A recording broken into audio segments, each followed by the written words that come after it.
What's going on, everybody? Hope everyone is having an amazing afternoon, evening, morning, or whatever it is in your time zone. It is Monday, December 30th, 2024. This is NCC TV coming at you live from Sumaru City. We are live and alive, or at least that's how it feels to me. Could be a brain in a jar somewhere, don't know, don't care. Shouts out to all my weasels out there, all my forest creatures rocking out to the realest of the real synthetic lifeform streamer. Trapped in a cyber brain and body like some kind of ghost in a half shell, in this late stage, hyper-capitalist dystopia.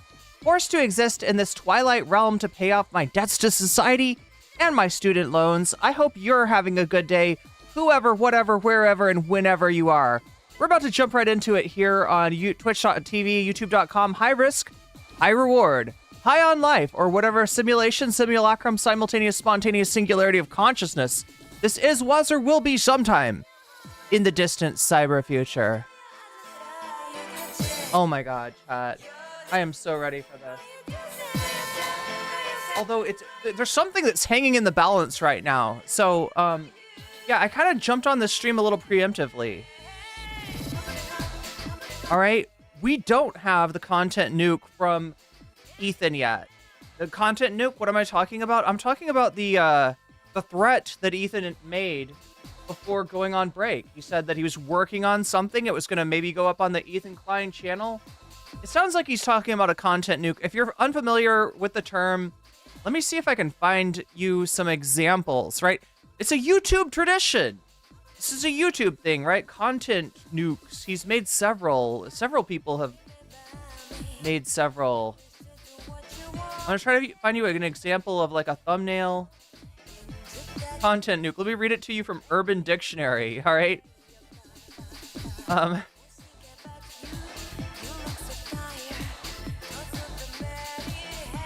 Here, let's switch into this mode. Oh my gosh, we got the wrong thing up there.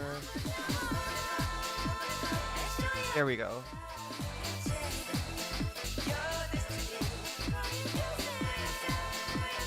A content nuke.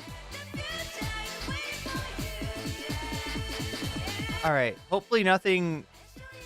Oh, great. Well, I mean, you know, this is Urban Dictionary for you, right? Basically, someone making a YouTube video about someone that did something wrong and somehow canceling them. The thumbnail is always with a YouTuber's face cropped to a picture of an explosion. The video is around 15 to 60 minutes. I didn't realize there was a time frame. This was written in September 13th, 2020, so it's fairly recent, I guess, by Urban Dictionary. Does anybody still use Urban Dictionary? I feel like I'm dating myself by even bringing this website up, but, you know, there it is. That's what a content nuke is. Let me see if I can find you an example. Content nuke. Okay, there's one of Keemstar. Oh, here we go. Here we go. Oh, good, good, good. So many examples, chat. So many perfect examples. All right. And this is something that Ethan himself has done a lot. I'm sure other people have done content nukes as well, but oh my god, what the fuck is that? Oh yeah, like give me the really small version. Thanks a lot. Here we go. Okay, so here is a picture of the thumbnail for the Keemstar content nuke. Yeah? Yeah? There it is, right? Ethan is looking at it with binoculars. Keemstar's face is cropped, and it looks like he's being torn apart by the blast, right? That's what we're talking about. That's what we're preparing for. And Ethan has given another sign that it's imminent. I don't know how imminent, right? It was this morning, early this morning, Ethan posted something on Instagram.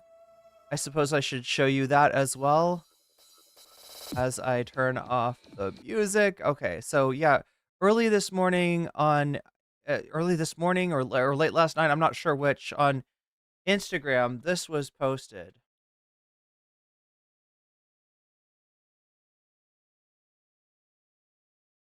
All right, so that you asked me, how do I know that the nuke is imminent? This is how. Ethan posted this. Psychedelic Socialist says Ethan is preparing to drop something. Prepare for the Islamophobia. Look, I do this too. Somebody called them out on it. Look, wait. Where is it? Where is it? Where is it? Oh my god. I can't find it. Yeah, there it is. There it is. Look, saying prepare twice really killed this post, unfortunately. I mean, it's true. I do this too, though, whenever I tweet. I tweet it out, I'm all excited, I'm like, hit send, and then I notice that I've repeated a word, and it makes it so much less impactful, but there it is. There's the sign. This is on Ethan Klein. Here, let me show you. It's on Ethan Klein's Instagram. This is a ping, I guess, of Luthi with a Houthi flag, a sign, a reference to the Tim Houthi Chalamet interview that Hassan did that Ethan thinks is equivalent to platforming a terrorist, even though it was a 18-year-old TikToker, right? That's who it was. Not a terrorist, not somebody that kills people, somebody that slays with his looks exclusively, right? But no, according to Ethan, that's a terrorist, right? Because I don't know if you know this. Is it an ISIS flag? Oh no. You're right. It doesn't have the 3 lines. Huh. Well, that's surprising. I still think it's a reference to what's his name, Rashid? Yeah, to Hassan's somebody from Yemen, 18 years old, was on TikTok, was making videos on TikTok. One of the videos, he goes up and he visits a ship that's been taken by Yemen, that's by pirates, so to speak, right? And he goes on the ship and he, does a TikTok there, right? And so Ethan is like, oh, that's a terrorist. That's a terrorist. There's a young man of fighting age from Yemen, clearly a terrorist. This is the same kind of racism that's getting people killed in Gaza, right? The same assumption, this whole male of fighting age assumption is actually, as funny as it is coming from Ethan, it's actually pretty dangerous. But yeah, Bad Lefty, thanks for correcting me there. So that's what we're waiting for. That is what is potentially incoming. When's it going to come? I can't tell you. I feel like there's a decent chance that it's going to happen during the stream tonight, though. All right. Based on the fact that this was posted. Here, let me get the 2 hours ago. Okay. Okay. So look, I'm doing some forensics here.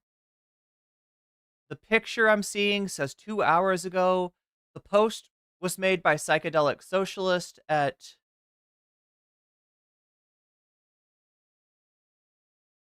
4:56 a.m. My time. My time is Pacific time, so you could synchronize your watches accordingly. But that being said, it seems like it's imminent. All right. Now, if it's not imminent, that's okay, because I've got plenty of content about Ethan that I've been sitting on that I haven't brought you yet, so we'll just do that. But I think there's a decent chance, right? If I've studied. Look, you got to understand, okay? I'm like the hunter out here, right? I've studied the habits of my prey. I understand when Ethan is going to the watering hole, all right? And I'm ready to pounce. I'm ready to pounce. Like, right? I could be wrong. Right? Like I said, if I'm wrong, no big deal. We'll cover it when it comes out. Maybe it'll come out on New Year's. Maybe he'll want to make some, the date, the fact that it's New Year's like a part of this. Like, he is very self-indulgent. So I won't say that is not possible, but I will say that there's a pretty good chance it's happening anytime now. It hasn't happened yet. Bad Empanada did an alt hist video today. Okay, so WB72 is talking about another prey that I have been whose habits I've been studying. Yeah, what if alt hist we watched the first part of this, the first like 45 minutes. Speaking of self-indulgent, of what if alt hist's self-sucking autobiography. of his family and himself, and apparently, from what the WB72 is referencing from Bad Empanada's video, I now know that where the video is going is to describe the ayahuasca trip that What If Alt Hist went on. And it's just like, look, if you don't know about psychedelics, okay? Whatever's in the person's recent memory buffer, whatever the person is into looking at, that's kind of how the trip is going to manifest. You know what I'm saying? So if the person is What If Alt Hist and he's like barely reading like all this like pseudo intellectual sounding shit, and hypothesizing on, his place in history, he's going to have a big narcissistic trip about the left and how it's evil and how he is the herald of the angels. I mean, it's gonna be great. It's gonna be great. Which is gonna be greater, Ethan's upcoming piece or What If Alt His upcoming piece? Well, we have What If Alt His upcoming piece. Now he put these out. These were 3 videos. One of 2 hours and 40 minutes. The second was like 3 hours and 2 minutes, and I think the last one was like 4 hours or something. Right? It's like 10 hours of content. Sunday's been going over this stuff. Like Sunday, literally like watched the whole thing. I will put that on the options. How about that? I will put that on the options as possible bonus content for tonight, right? If people really want me to go over this, as they often do, I will do so. I will do so, but you'll have to pay me. No, um, I'm like the guardian at the river Styx, right? What's his fuck?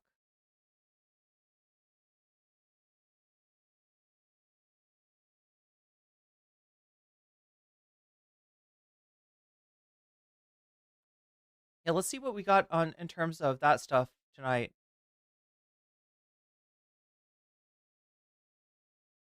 A visit to the spankologist. Jeez. Oh yeah, I feel like we got some good bonus content tonight. Wait, sleep. Isn't that what you told me last night? Bad lefty. Oh my god. I love it. I love it. Here, let me put on the poll. All right, bonus content. I need a theme song for bonus content. Bonus content. Bonus content. Bonus content. Bonus bonus content. Content. Bonus content. But I'm thinking of like a mix between like 90s new metal and what's it called? System of a Down. Like that's my imagined bonus content theme song. We got to make it real though, chat. We got to make it real. We got to get a bespoke track for the NCC intro cuz we're going places. We're going places this year. All right? And look, I'm actually fairly close to God damn, I've got so much to do, especially to get the fuck out of the way of Trump's fascist regime before it hits. But I got so many plans for this year, right? I really want to start transitioning from doing just reaction content to doing original content. To making video. I really think that this is the time for that, right? It's literally a question. Everything is a question of money though, for me, right? In terms of, being financially stable enough to take enough time off to be able to get something like that done, to be able to do prepared content. I could barely take enough time away to get you out a video that's from the stream, let alone writing a script and creating quality YouTube content like that. But I really do feel like this is the year for it. I do feel a little bit hemmed in by just doing reaction content, if you know what I mean. I mean, look, there's never gonna be a time where I don't do reaction content. So anybody who's worried that I'm saying I'm gonna become just like another YouTuber, no, no, that's not what I'm saying. I'll still do streams, I'll still do reactions, but I want to be able to generate new ideas and new stuff and things that aren't, completely based on other things, if that makes sense. So looking forward to that in the new year. Here, let me put out the poll for you. Look at that. All right, so what do we have here? We have Hasanabi reacts to Jink at Toilet Paper USA. That's a possibility we haven't looked at yet. We've got the new What If Alt Hist autobiographical piece. In addition to, there's a new video out too. So I'm like, I don't know. Oh yeah, what I was trying to tell you about that What If Alt Hist thing though is he put that out, that self-indulgent, you know, too much information, oversharing piece about his entire family history leading up to his ayahuasca trip, in which case, uh, after which he said that he's become one of the world's premier mystics. So if you like a mystic, you need a mystic. He's your guy. He's a mystic. He's a natural mystic. I don't know, Chad. I don't know. That's a toy? Wait, what? This is a toy? I mean, you're not wrong, Tadpole. I won't deny it.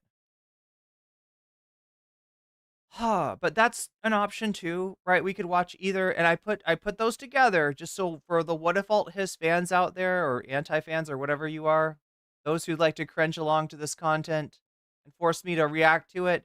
I put the new video together with the autobiography. So like it's like you could, like, I'm not splitting your votes up, in other words, right? Because you know what I mean? You probably wouldn't win. If I split your votes up between two different What If Alt Hist pieces, you'd have no chance. But I gave you a chance. You've got a chance. You know what else has a chance? A visit to the Spankologist. We didn't get to this last night. But it is beautiful.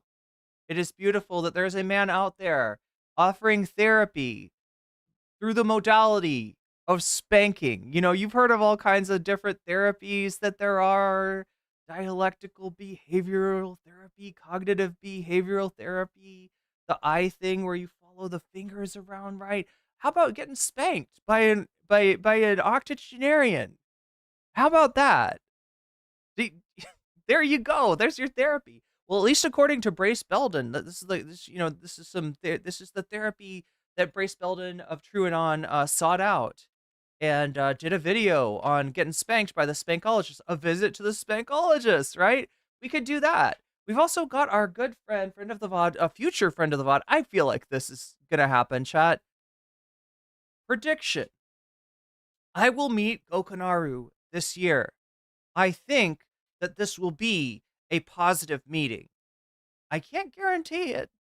Maybe we'll end up fighting. I don't know, chat. Well, maybe we'll be out at each other's throats. Maybe I'll be the Gokunaru of Gokunaru, but hopefully not. Hopefully we'll just chill and I'll get a free, what is it called? The little NPC snow globe thing? Is it called a Huberman? Chat, you know what I'm talking about from the Sneeko video? Oh my god, chat, I'm just so full of good ideas. I'm so full of good ideas and inspiration for the new year. I'm super excited. Wait, throw it under the bus? What do you want me to throw under the bus, Tadpole? Tadpole, are you in a bad mood? You need Shibari? What is Shibari therapy? I don't know what that is, Kate.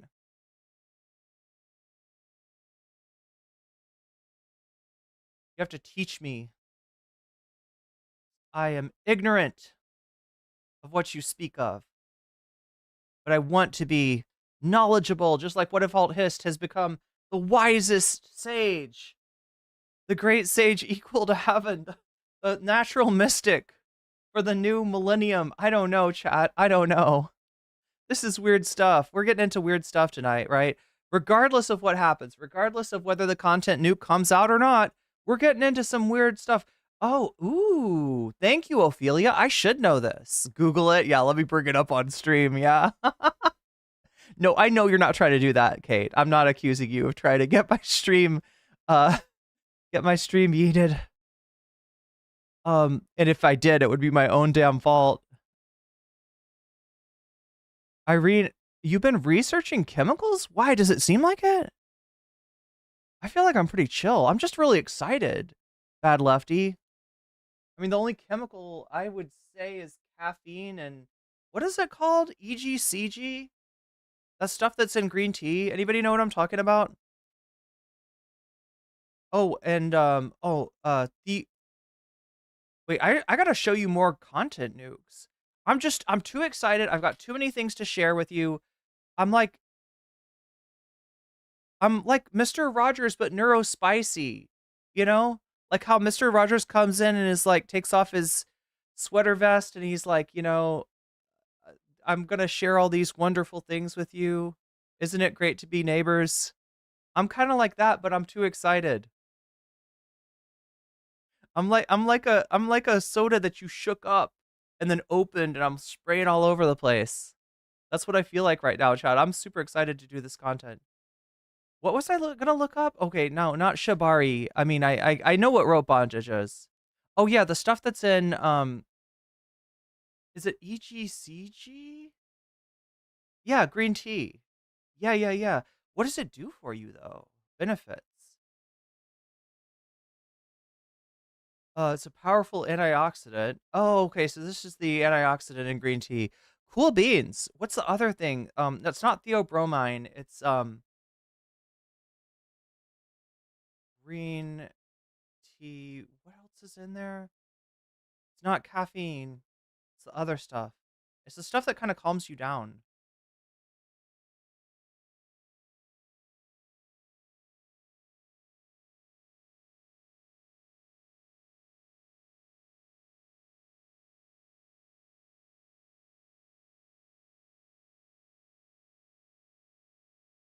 L-theanine. Yeah, I bet chat already said it.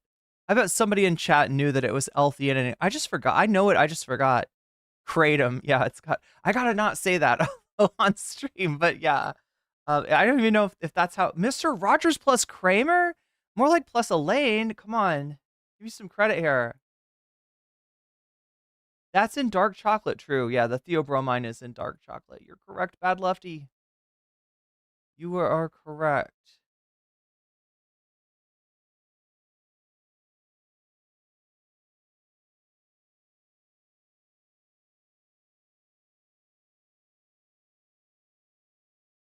Let's make this work. Boom. There we go. You're the designated prevert for these streams? Well, congratulations, Ophelia. That's a pretty good job. That's a pretty good position. I wish that, like, yeah, we had like a designated prevert for every county or something. At least every stream. That is one of Sun Wukong. Yeah, yeah. So Dwight is talking about Great Sage equal to heaven. Another title of Sun Wukong is Master of the Horses, right? That look how that worked out. I love the story of Sun Wukong. It's so relatable.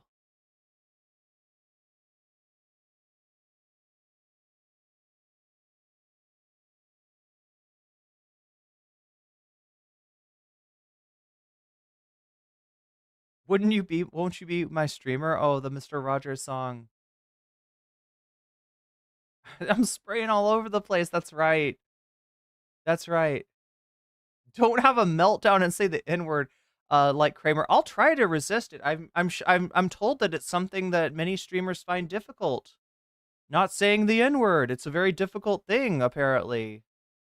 What an imposition that I could be canceled for saying such a thing. Drink green. Oh, wait. Drink green tea on a a fasted stomach. Don't drink green tea, I think is what you're saying. I even puked from that. I know what you're talking about. It's yeah, there's a lot of stuff in green tea. One of the chemicals or one group of chemicals that are in there are called tannins. Tannins are in almost every tea and maybe more so in like a black tea or something like that, but they're definitely yeah, it has like an astringent effect, which is like if you ever see Sylvester when he's trying to eat Tweety Bird by like what is it? Somehow Tweety Bird puts glue in Sylvester's mouth, so he's only got like this little, opening here, and then he gets a straw and he tries to suck Tweety Bird through the straw. Oh no, I think it's alum or something. But anyway, that's an astringent. It kind of like dries everything out, including your stomach lining, right? So it really bothers some people. Some people, right? It really bothers their stomach to drink green tea on a empty stomach, as 218 was saying. But yeah, I'm way too excited tonight, chat. I'm ready to go. You read 100 chapters? Yeah, it's one of the three. What do they call them? The three great novels of China. You know what I mean? It's like Catcher in the Rye. Wait, how is it that China has the Epic of Sun Wukong and we have Holden Caulfield? That we have the Great Gatsby. We have Moby Dick. That's what's in our canon. No, I don't think it's like a Bildungsroman, but it's like, what do they call them? Tannins turn the aquarium water brownish when you put it in the woods. Tannins are great for your brain. Yeah, it's not a bad thing to have in your diet, really. How hard is it not to say that? Apparently pretty hard, according to other streamers. I've never had that problem. I don't maybe it's because I don't play first person shooters or something. I don't know. They're like, so going back to the origins of streaming, uh there was a thing called a gamer. I think Destiny came up with this, right? I could be wrong, but calling slurs like the N-word gamer words, right? The implication being that it was really normalized for people like Destiny, when they were playing a video game and they got mad, to say the N-word. And so when they would be on stream and they would accidentally say the N-word, they would be like, "Oh no, I just had a heated gamer moment. I'm sorry. I didn't mean it. I didn't mean it. It doesn't count. Don't ban me." The Four Great Chinese Classics is what it's called, according to Jen. I need to read the other three. Yeah, highly recommended reading there. Yeah, stomach lining is overrated. True. Seems like to be an issue for racists. True. We have Moby Dick and Hamlet. Those were your like yeah, I'm talking about like the stuff that they make you read like over the summer in high school. For me, it was Catcher in the Rye, Great Gatsby, and Moby Dick. I think those were ours. And I'm just like, why Catcher? I don't understand. Like, look, I know people that fucking hate that book, okay? I never hated it. It was an interesting story. I enjoyed reading it. I can't really say that I got any like life lessons out of it. I'm not, I'm still not sure. What are you supposed to get out of Catcher in the Rye and the Odyssey? No, I think we read that like the year before, but yeah, the Odyssey is definitely canon. Anybody want to explain to me the meaning of J.D. Salinger's epic and really like best known novel?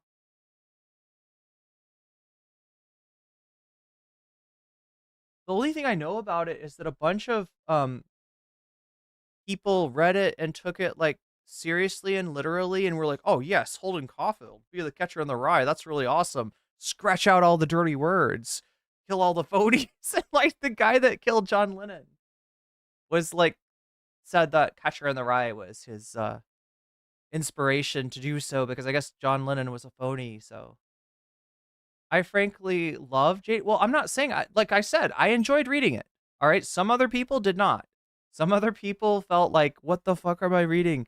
I enjoyed the story. I just don't know what I was supposed to get out of it.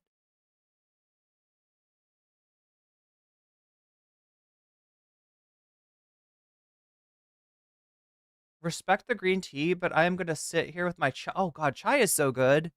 I'm a little tiny bit jealous of you for having chai masala.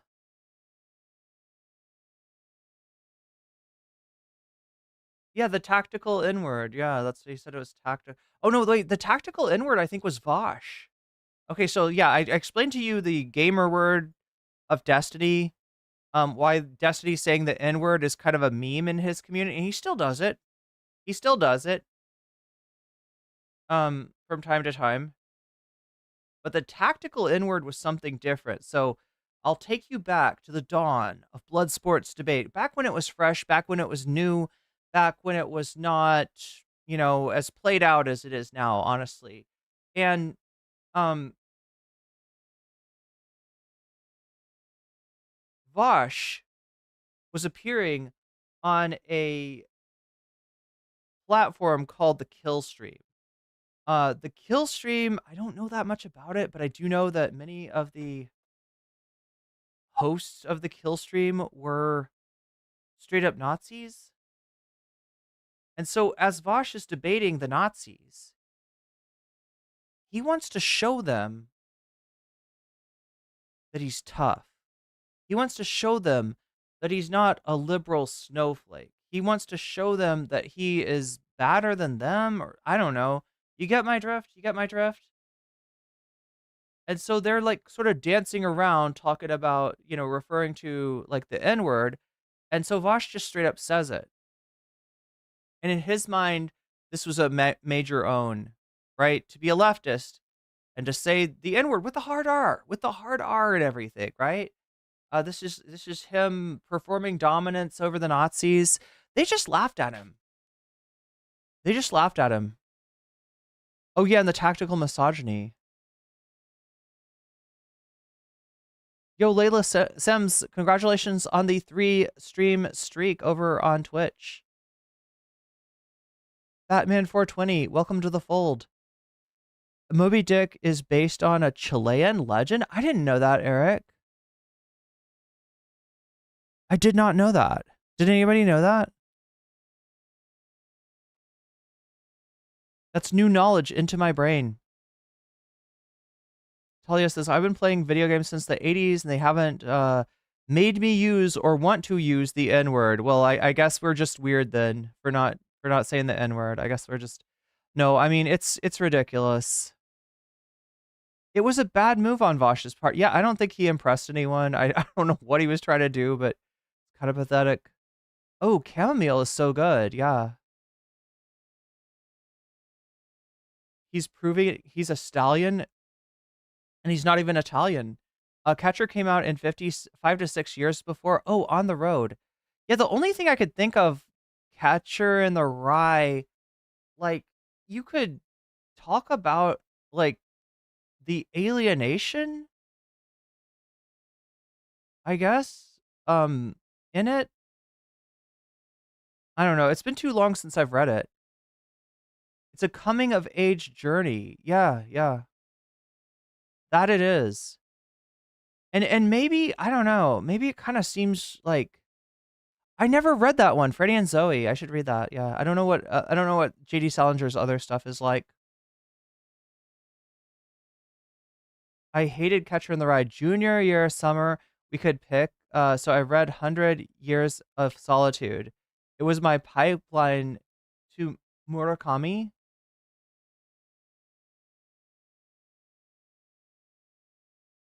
The Quran gave you life lessons, not so much other books.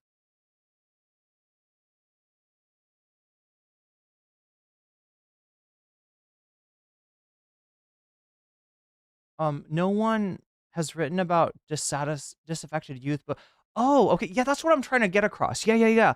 I feel like it is kind of like, I mean, it probably resonates with well, see, like that's the thing is, do you want it to resonate?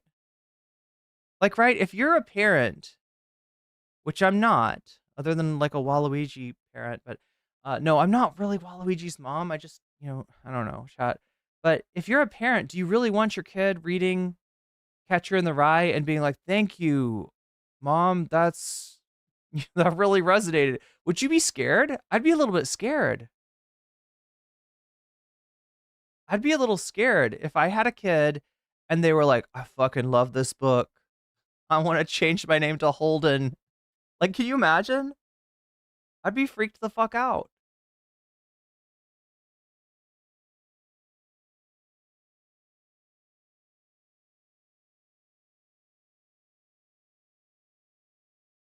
The Bhagavad Gita is what Bad Lefty is talking about. I read the beginning of the Bhagavad Gita, but I haven't read the rest. Wait, I'm trying to remember. Howl by Ginsberg. How does it start again? I saw the best minds of my generation destroyed by madness. Something like that.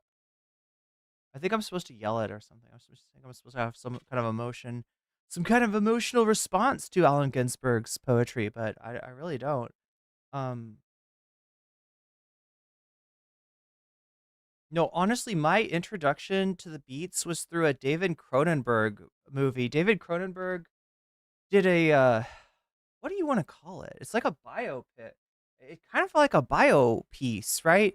It combines elements of William S. Burroughs' writing, his fiction, with elements of his actual life, and it's called Naked Lunch. Even though it's not, I wouldn't correlate it to his book Naked Lunch, right? But yeah, that was my introduction to the Beats. Was a Cronenberg movie. Yeah, and who was Carl Solomon anyway? Let's read you some Howl, okay? Are you ready? Also, FTW, thank you for the 5 gifted memberships. Wait, who just got weaseled?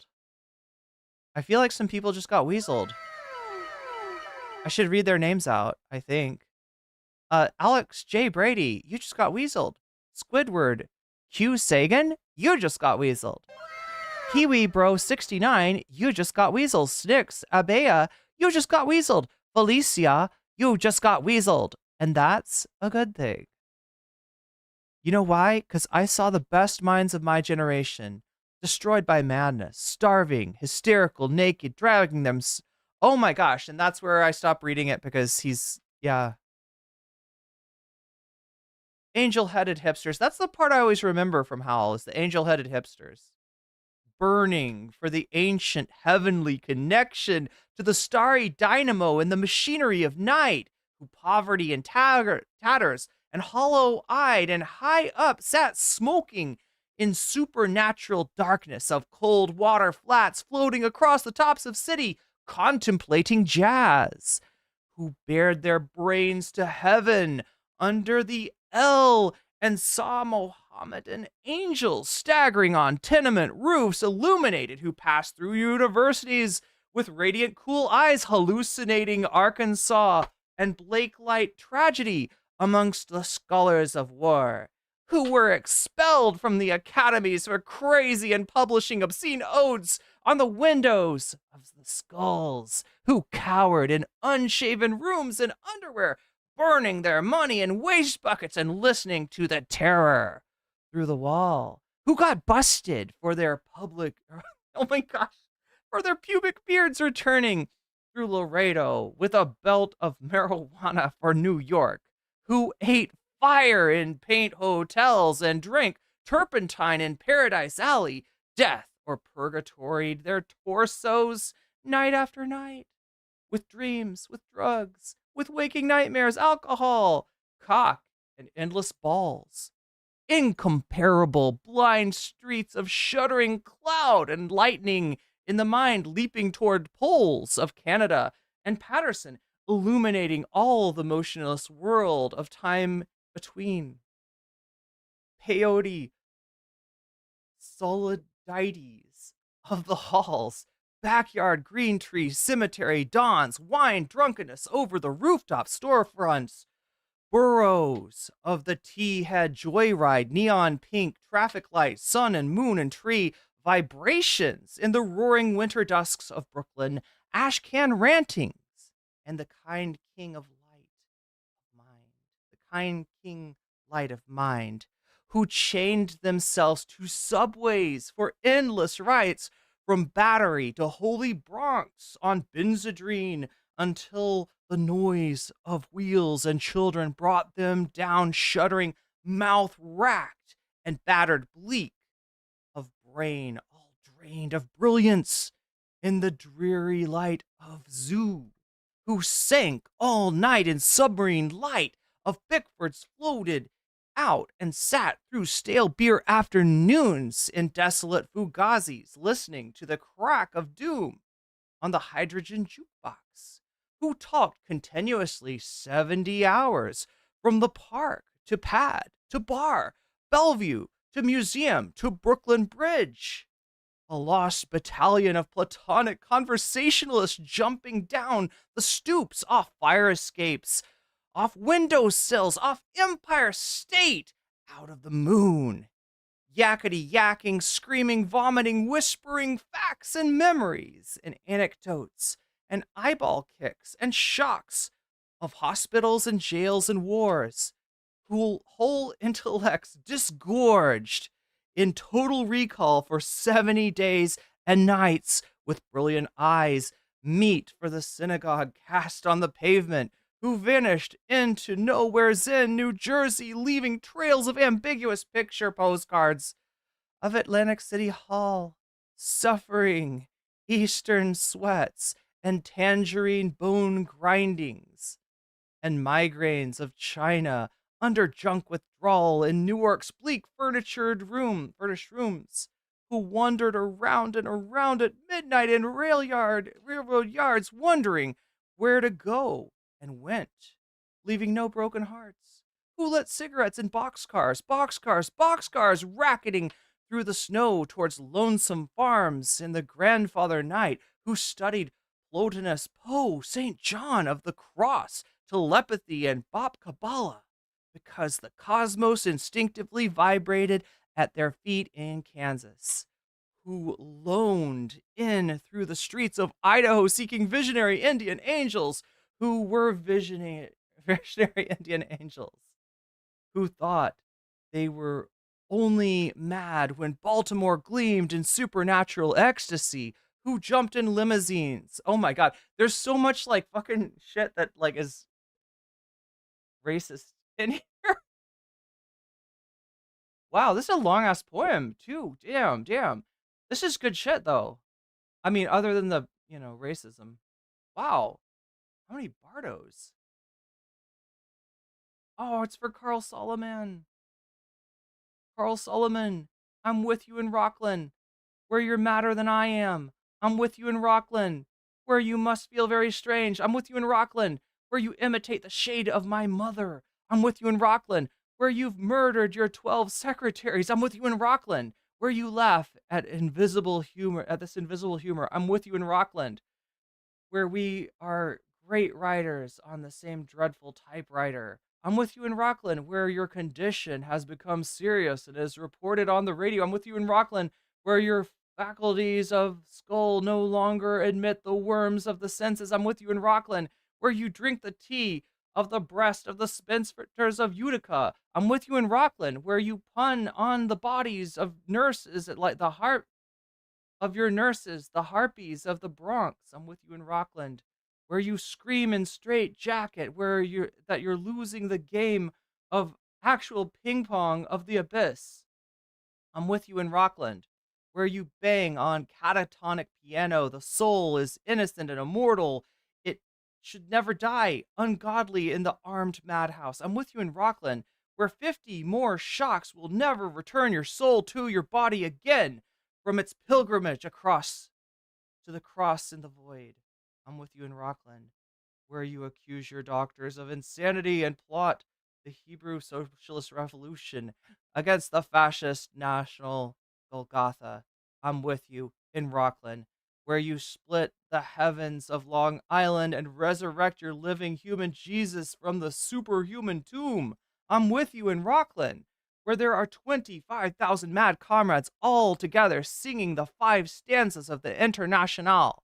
I'm with you in Rockland, where we hug and kiss, and the United States under our bed sheets, and the United States that cough all night and won't let us sleep. I'm with you in Rockland, where you wake up electrified out of the coma by our own souls' airplanes roaring on the roof. They've come to drop angelic bombs. The hospital illuminates itself. Imaginary walls collapse. Oh, skinny legions, run outside. Oh, star-spangled shock of mercy. The eternal war is here. Oh, victory. Forget your underwear. We're free. I'm with you in Rockland. And in my dreams, you walk dripping from a sea journey on the highway across America in tears at the door of my cottage in the western night. Damn, that's a banger. That's certified right there. Certified banger. But yeah, very long poem. Anyway, chat. Wow. Now I feel something for it. Okay, but I can't explain quite what. You know, if I, like I putting it into words is weird because I wasn't there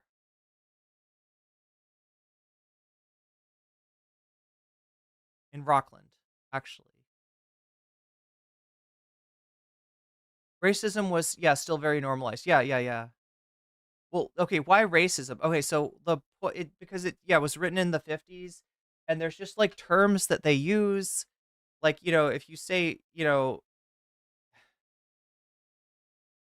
like they used to say instead of Chinese person, I guess I shouldn't say it, right? You know, we're on Twitch.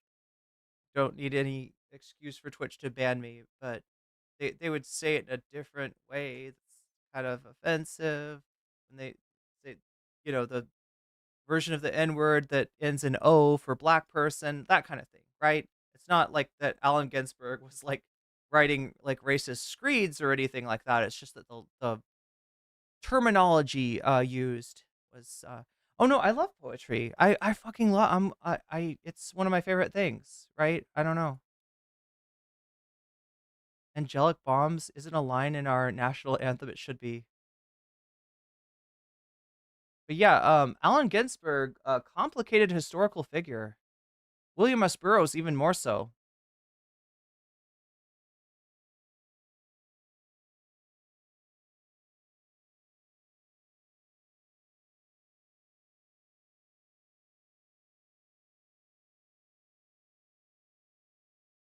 Wait, what's going on? Wait, are they talking about Allen Ginsberg? See, this is what I mean. I don't know that much about the life of Allen Ginsberg.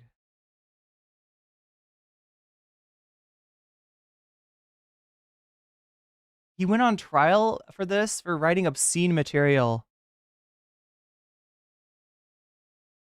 But yeah, FTW, thank you for the gifted memberships. It was tactical racism. Yeah, that's right.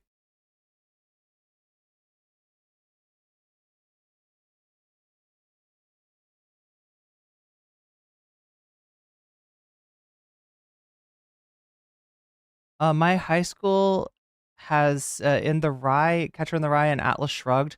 Atlas Shrugged. Oh my god, a random topic. That's wild, right? Look, um, I think that it's a really bad thing to assign Ayn Rand as mandatory reading. Like that's like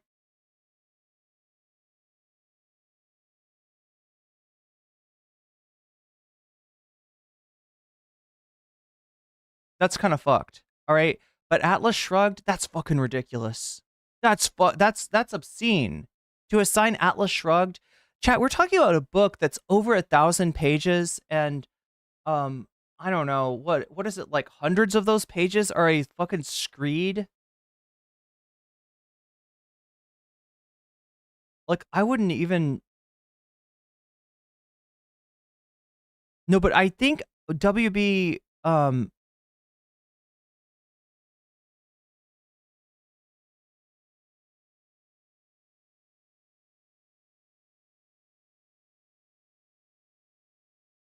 see, like I'm not sure. WB may know something more about Ginsburg than I know. I'm really not sure. Okay, so yeah, look, I that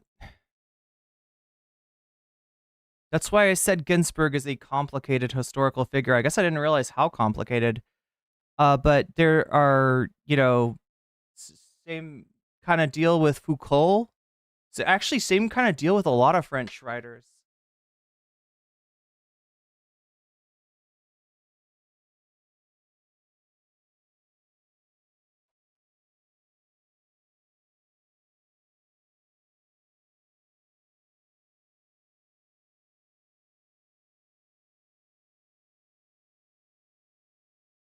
Oh my gosh. Okay, well,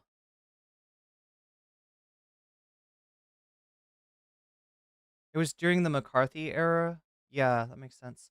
Oh my god, chat. I just went. Okay, sorry. Wow. Wow.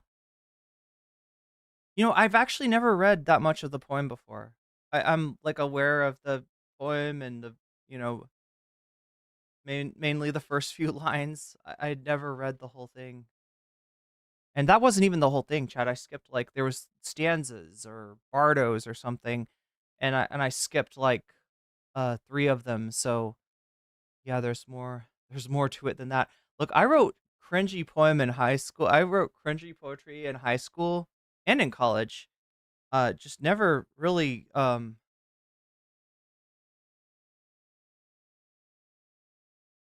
Foucault was brilliant, but a weirdo. Yeah, yeah. I feel like there's a lot of French authors that had that in there.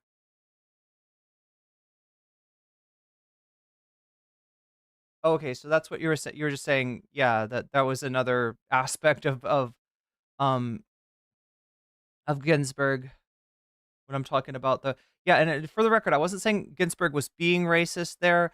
It's just that like again, the terminology, the language that they used in the 50s was very different. Attacking Allen Ginsberg? I don't know. Look, like, I mean,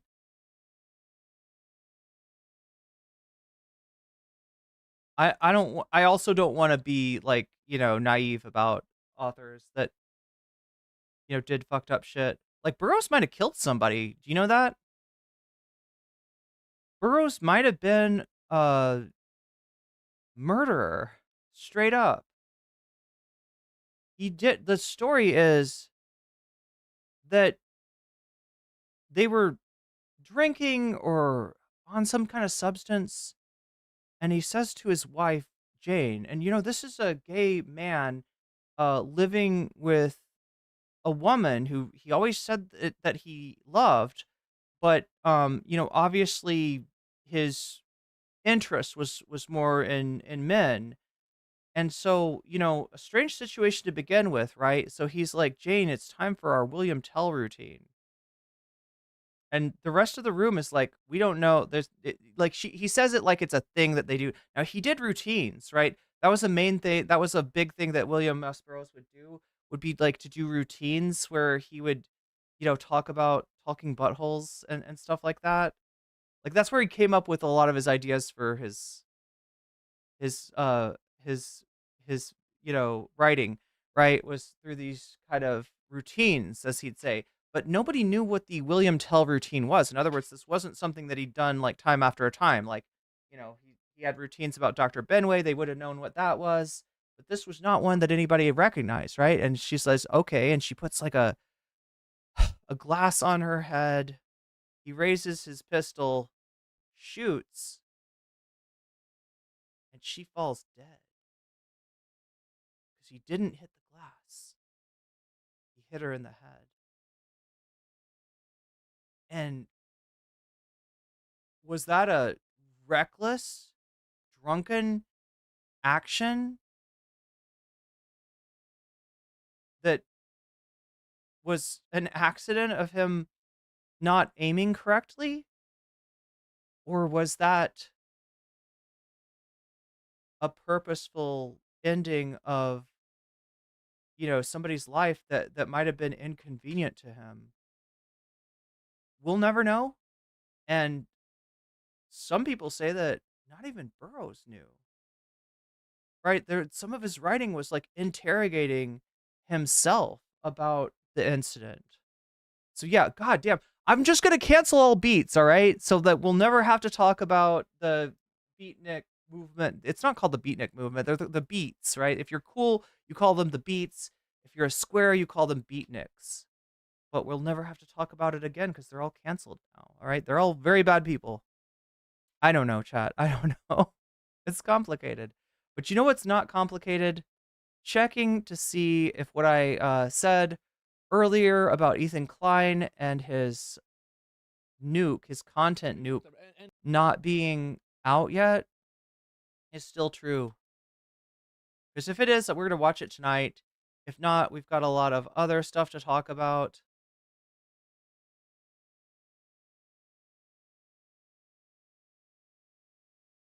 Just have to find his video, or his channel, rather.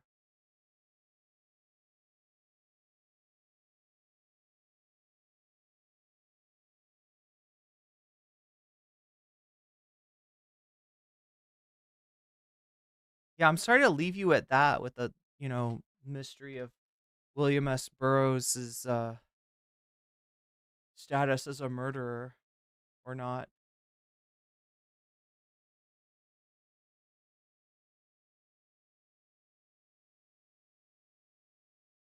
Oh my god.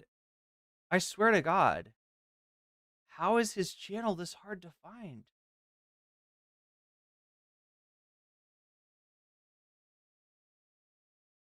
How is Ethan's channel?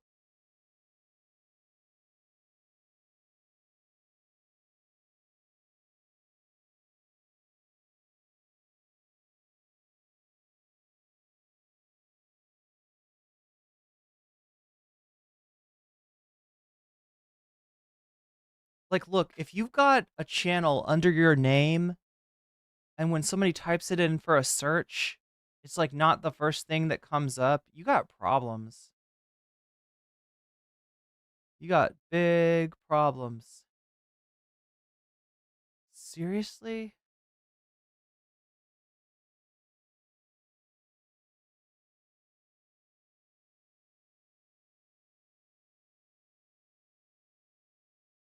And when I look over, when I switch over to channels, right, to like search for channels, there's Klein's channel.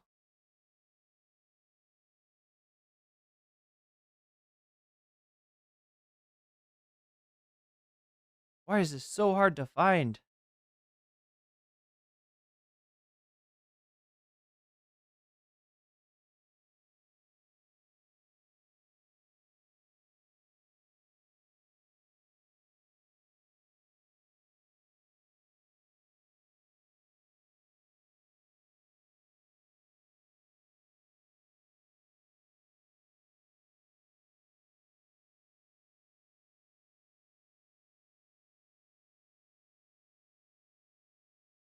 Did he maybe change the name?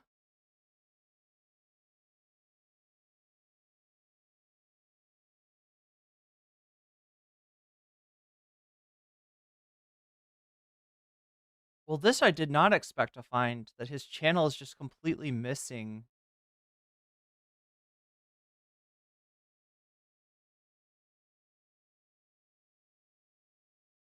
Is that it? Yeah, there it is. Wow. Ethan, your findability, what is it called? Is not good. And just to confirm, chat, that indeedly do. There's no video just yet. However, what there is a Instagram post implying that the content nuke is just about to be ready.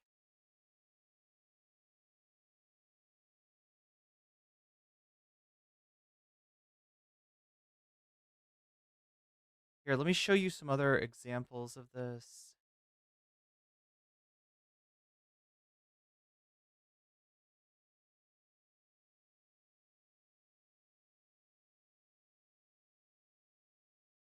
So yeah, here's the leafy content nuke. You get the idea, right?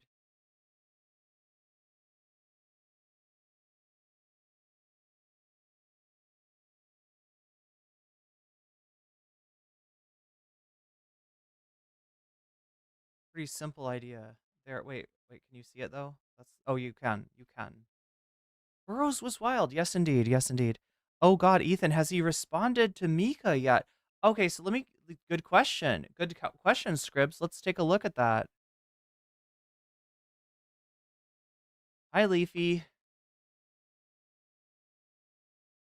Bye, Leafy.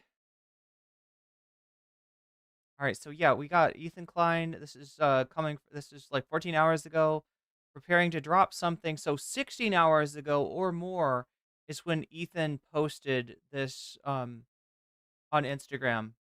And a lot of people are taking this as implying that he's getting ready to drop his content nuke. Imagine being an employee of Ethan Klein. Views have dropped significantly. The show on hiatus for holidays, and you see your boss posting this shit. In the meantime, you gotta face Gotta brace for whatever the fuck is gonna happen.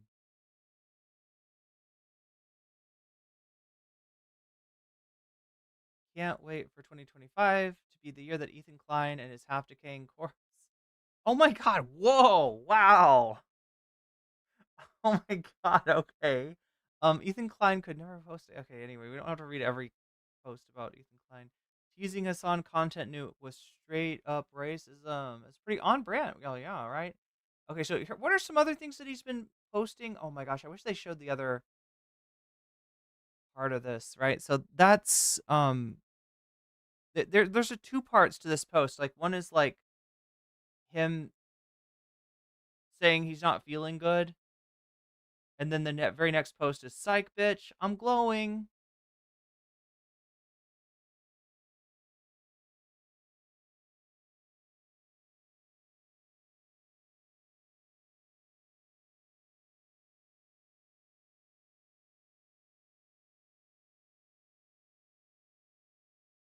This is a Taliban person accusing the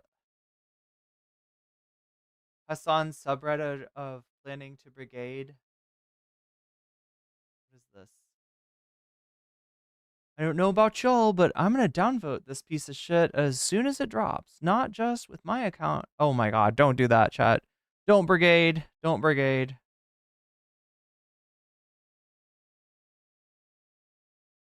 Like, I love people thinking that downvoting a video hurts it.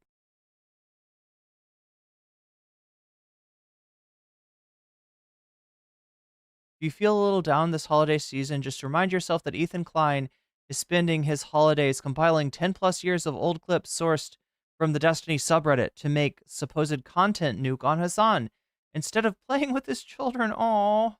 That is sad. That is actually legit sad. All right, so people asked about Mika. This is Mika's rhetoric here. One in chat if you know Mika's rhetoric. Oh no, yeah, this is H3 subreddit or sorry, H3 Instagram account here. So I mean, this is what he does, right? He has abandoned his Twitter account, his YouTube channel, his personal YouTube channel is a joke. When he tries to put stuff on the main show, people don't like it, so he goes to his Instagram account to light people up. Right? So what is this? A nuanced conversation on H3 and public perception. We'll watch this tonight. We'll watch Mika's video. A lot of people have. Look at this. It's almost 100K. Um, so you know, doing pretty well there. See what Mika's rhetoric has to say. But Ethan says another dummy taking a ticket and getting in line. So yeah, he's basically like, I'm gonna get you. Small, you know, small ass YouTube channel. I'm gonna get you. I'm coming for you.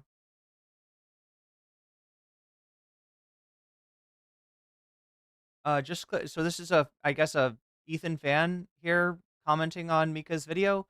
I just clicked on this video and I immediately want to say that you're showing a lot of courage. Oh wait, no, this not a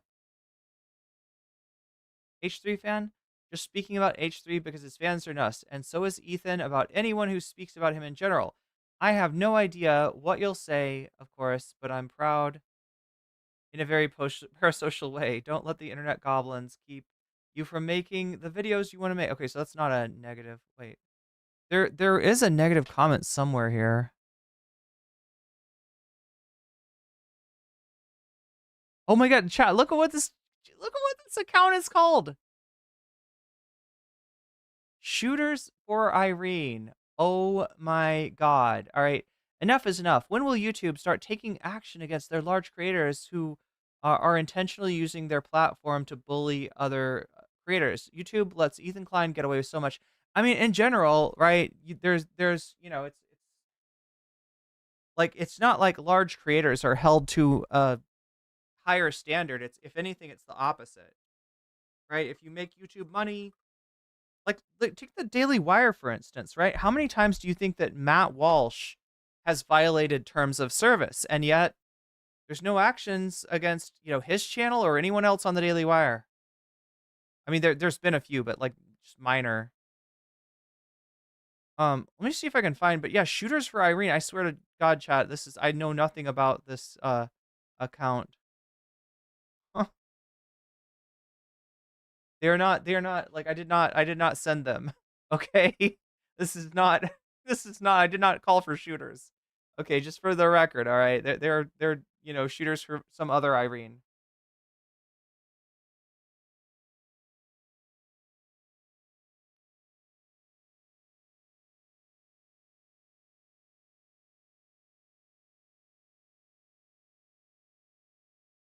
See if there's anything else that's fairly recent.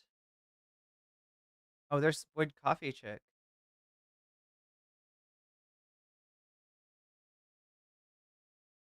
Oh, thank you, Twitter, for showing me all of my posts. Jesus Christ. It's been a year of Ethan Klein, hasn't it?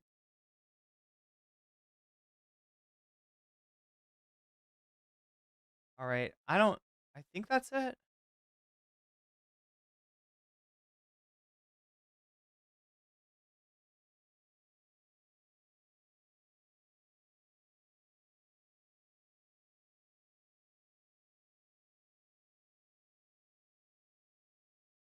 Yeah, I mean that's basically the latest on Ethan.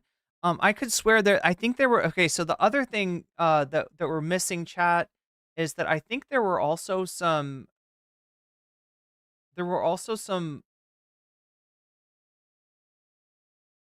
I think there was also some comments on YouTube, um, implying that Ethan's gonna get Mika, right? If I don't see them now, but I'm pretty sure I saw them somewhere.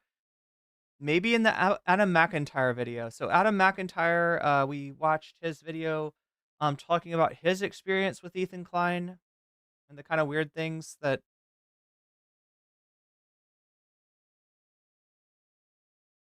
he's gotten mentioned about him from Ethan Klein. Adam's done another video specifically about this Mika. And Chad, I wouldn't call what Mika posted like an H3 hate piece. I wouldn't call it a nuke.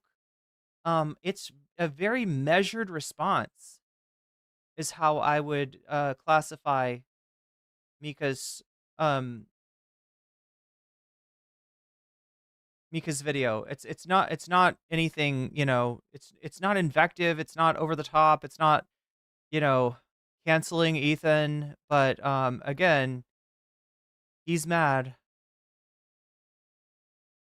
Jeez Christ. They're calling Mika names. Shooters for Irene again. I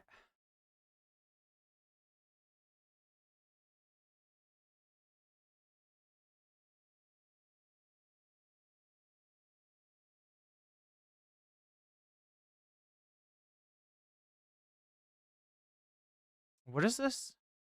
Instagram restricted my account because I posted about the Houthi flag and Myron Gaines' anti-Semitic rant. Ironically, they think I'm a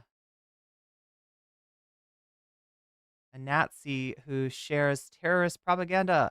How little effort goes into fucking over a 2 million. He's used. See what I mean? He's used to being treated with kid gloves, right? As a big account, he's used to being treated. Okay, so they removed his story. Thanks, guys. Silencing a Jewish person for condemning a Nazi. Good job. So I guess he's shadow banned? What is your account can't be shown to non-followers? I guess that's Instagram's version of a shadow ban. Wait, what's going on? Okay. Oh, Mika's gone private.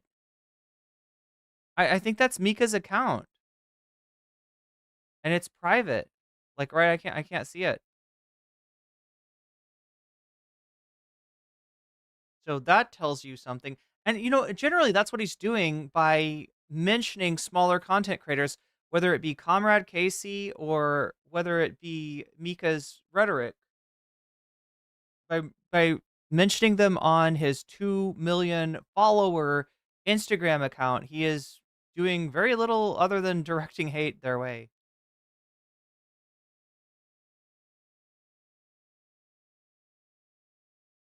What is this?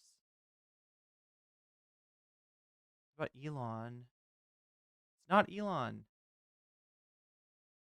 Okay, wow. Ethan Klein comes up in arguments even when it has nothing to do with him.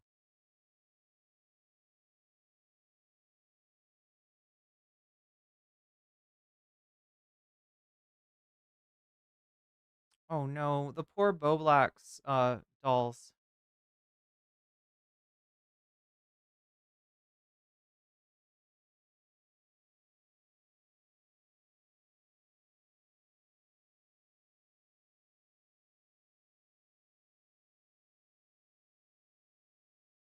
Anyway, chat, we gotta get to it. I just wanted to see if there's anything else on here. Here's another. Oh, geez. Okay, here we go. Here we go. So I don't know if we'll get to this or not.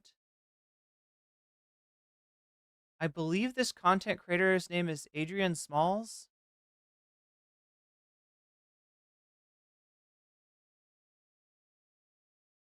Um, this is yeah. So there's a TikTok that this guy made talking about his experience being invited onto H3 to push back on Jimmy Dore being like kind of weird and ableist, right? Jimmy Dore, sorry, Jimmy Lee, not Jimmy Dore. I get those two mixed up.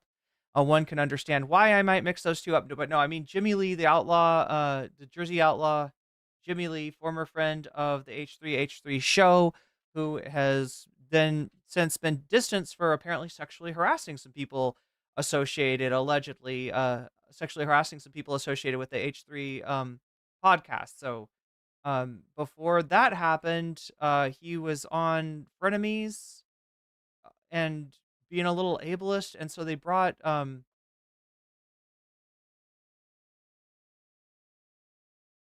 me make sure I know who I'm talking about here. Okay.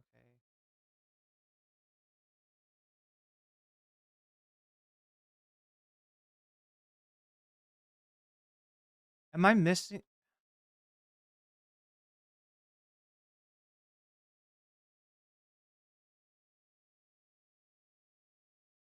I think I got the name wrong.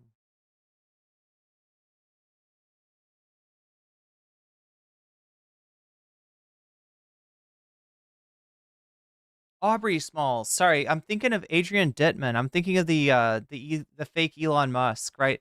This is Aubrey Smalls though that made a TikTok about Ethan, and that's what this Instagram posted. Who this Instagram post is calling out.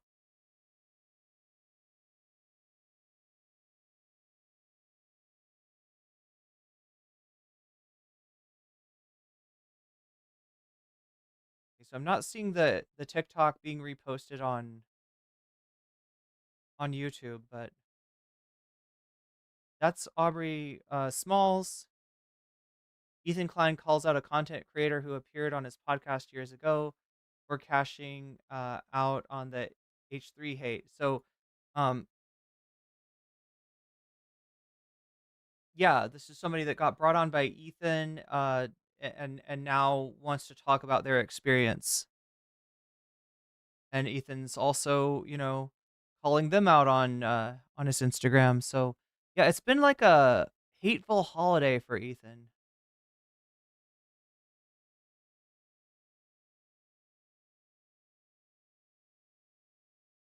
Vape Nation for life. Yeah.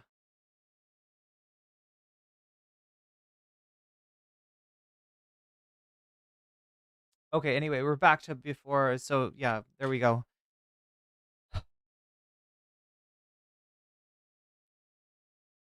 All right. So let's get ready to go here. I'm gonna check and see what we got going on in terms of the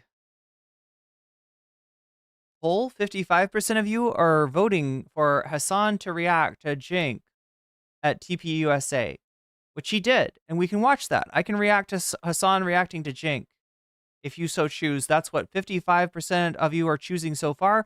110 of you have voted so far, so make sure to vote if you haven't already. Make your voice heard. Even if you're watching me on Twitch, you can come over to YouTube and vote. Just make sure to leave me a like because that helps me out greatly and I appreciate it as well. Second place is H3 doesn't know, but Gokunaru. Yeah, Gokunaru doing pretty well there at 20%. We have a visit from the Spankologist at 15%. And we have the new What If Alt Hist Auto Bio down at 11%, which is making me feel pretty good. Look, chat, I don't know if you know this, but if I'm here to do, I'm here to react to What If Alt Hist, if you want me to. All right. I can't say that I enjoy it. I learn a lot. I find out a lot about What If Alt Hist, and it blows my mind every time. But I can't say that I'm unhappy with that result. However, um, the the bonus content depends on what you vote for. It also depends on when you donate. You letting me know in the chat which of these topics that you want to see. So see the topics, right? When you donate, I can add your donation as a percentage to the topic of why is David Pacman in the I don't remember clicking on David Pacman. Anyway, chat, I can add your donation. I can put your money where your mouth is, add your donation as a percentage to the topic of your choice, giving it a buff, right? Or if you so choose, you can say Vox Populi, which is a minus, right? What that'll do is it'll take away some of the bonus that other people may have applied. So, yeah, when you donate, you can boost the topic of your choice if you want to, or you can deboost the bonus applied to all of the topics. You can say Vox Populi, in which case you're donating against other donations, if that makes sense, right? And whatever has the most percentage by the end of the stream will win. If we get from 15%, which we're at right now, to 100% by the end of the stream, I'll stay on a little longer. I'll do another piece of content. It could be any of these, right? And the dono goal goes forward every time you do a super chat, a super sticker, if you gift a membership, if you buy a membership for yourself, if you support me on Throne, if you sign up for my Patreon, or if you support me on Twitch, which I appreciate greatly. And I'm planning on Twitch. Don't think that I have forgotten about you. I'm planning on doing like a subathon that'll be like a special stream just for my Twitch viewers. Trying to get those numbers up, trying to spread the word, trying to make more people on Twitch aware that I am here streaming some stuff that they're probably very interested in. So if you want to help me out, support me during that, what we'll probably do is we'll do the normal stream and then I'll bring everybody over to Twitch. Everybody who wants to continue watching the stream will continue on Twitch. And the way that it works is that every time I get a sub or a follow or bits thrown my way, we add a little bit to the clock. So I have a countdown clock of how long I'll stream. If there's the more subs there are, the longer that I stream it. I'm thinking about doing like a New Year's thing, right? Because that's the only time to really stay up late at night. So wait, watch again. Wait, what stopped? I can stop pretending David is talking? Oh, because it stopped. Wait, what? Does chat want me to watch the David Pacman thing? I kind of like Joe Biden, though he was alive, but only a bit when he was alive. Wait, no, it's Jimmy Carter that died, not Joe Biden. Although Biden has never seemed more irrelevant. What is Atlas Shrugged? The comment makes no sense. Okay, so Atlas Shrugged is a novel by a terrible author named Ayn Rand. Ayn Rand is an ideologue, ultra-capitalist ideologue, I guess is the way to describe her. Some people call her a libertarian. I feel like she's beyond libertarian. She calls herself an objectivist, although I don't want to give her the credit in acknowledging objectivism as a real philosophy, because it's not. She's a pseudo-intellectual, and she wrote novels. Really, really bad. So her philosophy is bad, you know? But her fiction is worse. She's got a book called The Fountainhead where the hero R-word somebody. The hero R-word somebody and the person likes it. That's the kind of author that we're talking about, right? She's got her heroes R-wording people. And Atlas Shrugged is even worse. It's a terrible book. It's horrible writing. It's horrible philosophy. It's a horrible idea. She was buried with a dollar sign on her coffin because she thought that the amount of wealth that one accrues during their lifetime, your net wealth, is the closest thing to a measure of how good of a human being you are. She wrote a book called The Virtue of Selfishness because she thinks that selfishness is great and altruism is bad. Um, Individualism is based and collectivism is bad. I mean, that's Ayn Rand. And Atlas Shrugged is, I guess, her magnum opus, right? It's a masturbatory 1,000-page plus novel in which the hero starves the rest of humanity out because they had the gall to go on a strike, right? And so to punish the pores, the hero retreats to a place called Galt's Gulch, disappears. Everyone starves without the wealthy because apparently it's not the workers that you need, it's the wealthy. Humanity can't survive without the the engine of the wealthiest, the greediest, the most avaricious, etc. So that's what Atlas Shrugged is. And with that, I feel like I've been edging you for well over long enough. Jesus Christ, chat. This was a super long intro. My bad.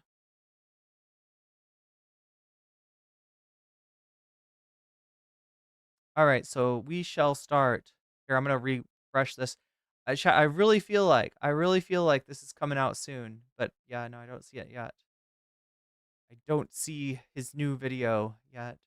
All right, so let's start out with, yeah, why not? North Star Radio, because we have not watched this video yet.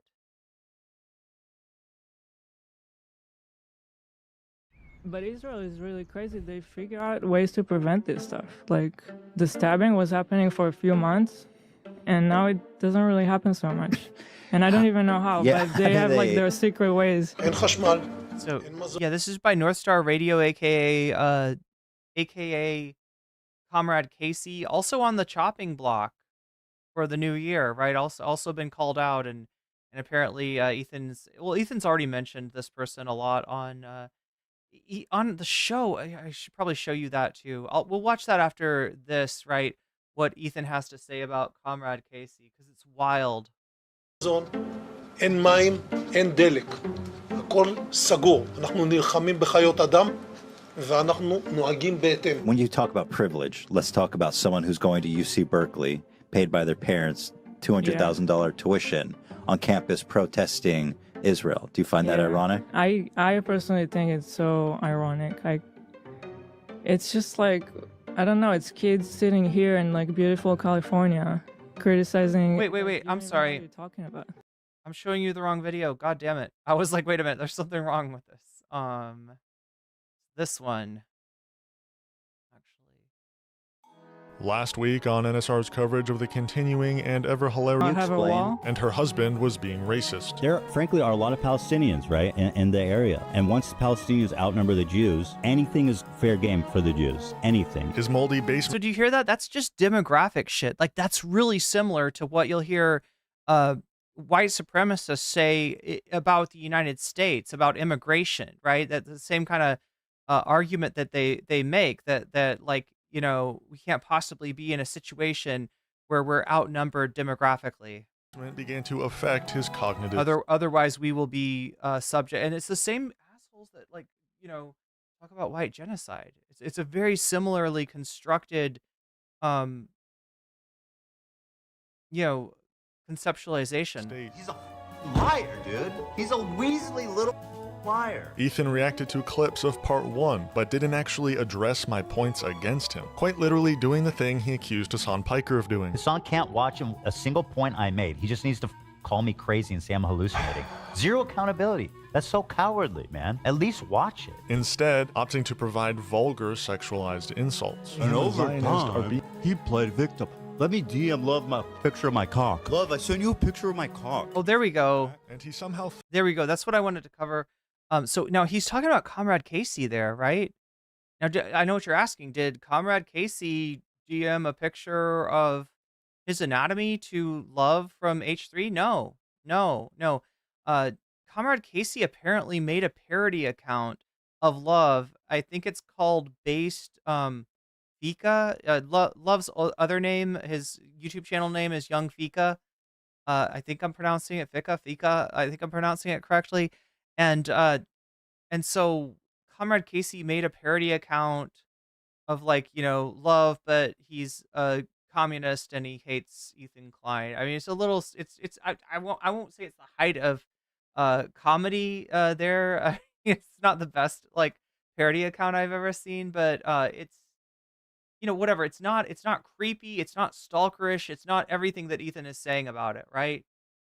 You could say that, Comrade Casey needs to work on his parody account skills or whatever, but you can't really say that it's creepy. And there's definitely no, dick pics being exchanged. I don't know where Ethan even got that. Vulgar sexualized insults. And over time, he played victim. Let me DM love my picture of my cock. If you're Ethan's audience, look, I laugh, but if you're Ethan's audience, if you're a Fupa Troopa, if you're an H3 fan, you probably think that Comrade Casey is actually DMing pictures of his anatomy at random members of the H3 crew. You're probably super creeped out. Like, Ethan has never gone and made it clear that that is a exaggeration, that is a joke, that is a, he's in the territory of shit posting. Like, that's never been done. Love, I sent you a picture of my cock. Can you send one back? And he somehow thought he owned me with facts and logic. Do you not know that they're not Arabs, bro? That's so fucking cringe, bro.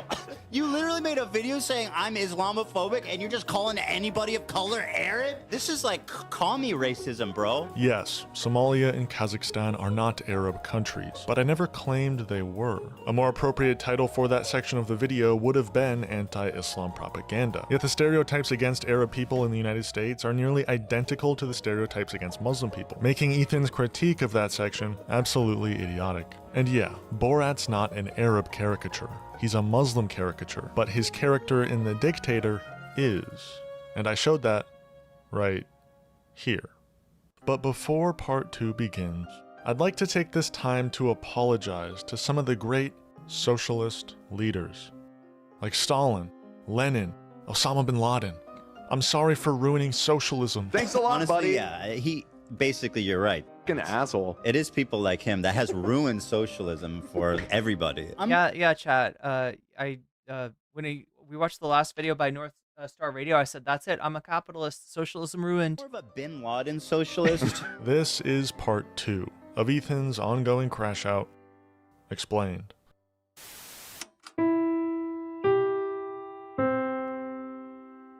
Today's broadcast is brought to you by viewers like you. Become a member today and unlock exclusive content at patreon.com/NorthstarRadio.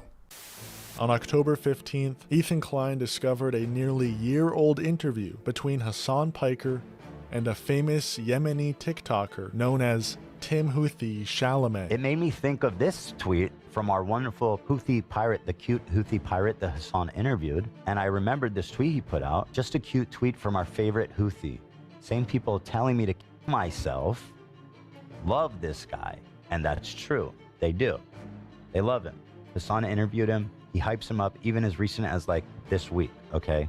This is a tweet he put out. The execution that we will carry out on all Zionists. You really think that if I asked this guy, like, tell me what do you think a Zionist is, that he would have some nuanced answer about the difference? I mean, as you'll see. Ethan is implying that Rashid is like a foaming at the mouth, ignorant anti-Semite. And again, this kid is a rampant anti-Semite and a violent Houthi terrorist. Here he is with the AK and combat fatigues. Now, in poverty-stricken Yemen, do you think it's likely to get an AK or an automatic assault rifle in Yemen, poverty-stricken, if you're not affiliated with the Houthis? I mean, Houthis, guns are expensive as dude, and I just continue, dude, there's so much evidence this dude is Jew-hating terrorist. Just say you support the Houthis, stand on your shit. Again, I respect that. Just say you support the Houthis.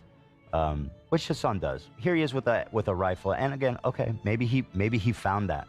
I don't know how you get a high-powered rifle in Yemen, without being affiliated with the Houthis. Hassan did not ask him one critical question. In fact, the opposite. It was a complete puff piece where he sucked him off, elevated him, was uncritical, and even in the moments of Yeah, I remember that part in the video where Hassan sucked him off. Remember that? absolutely insane statements like this, he essentially covers for him and acts like ignorant.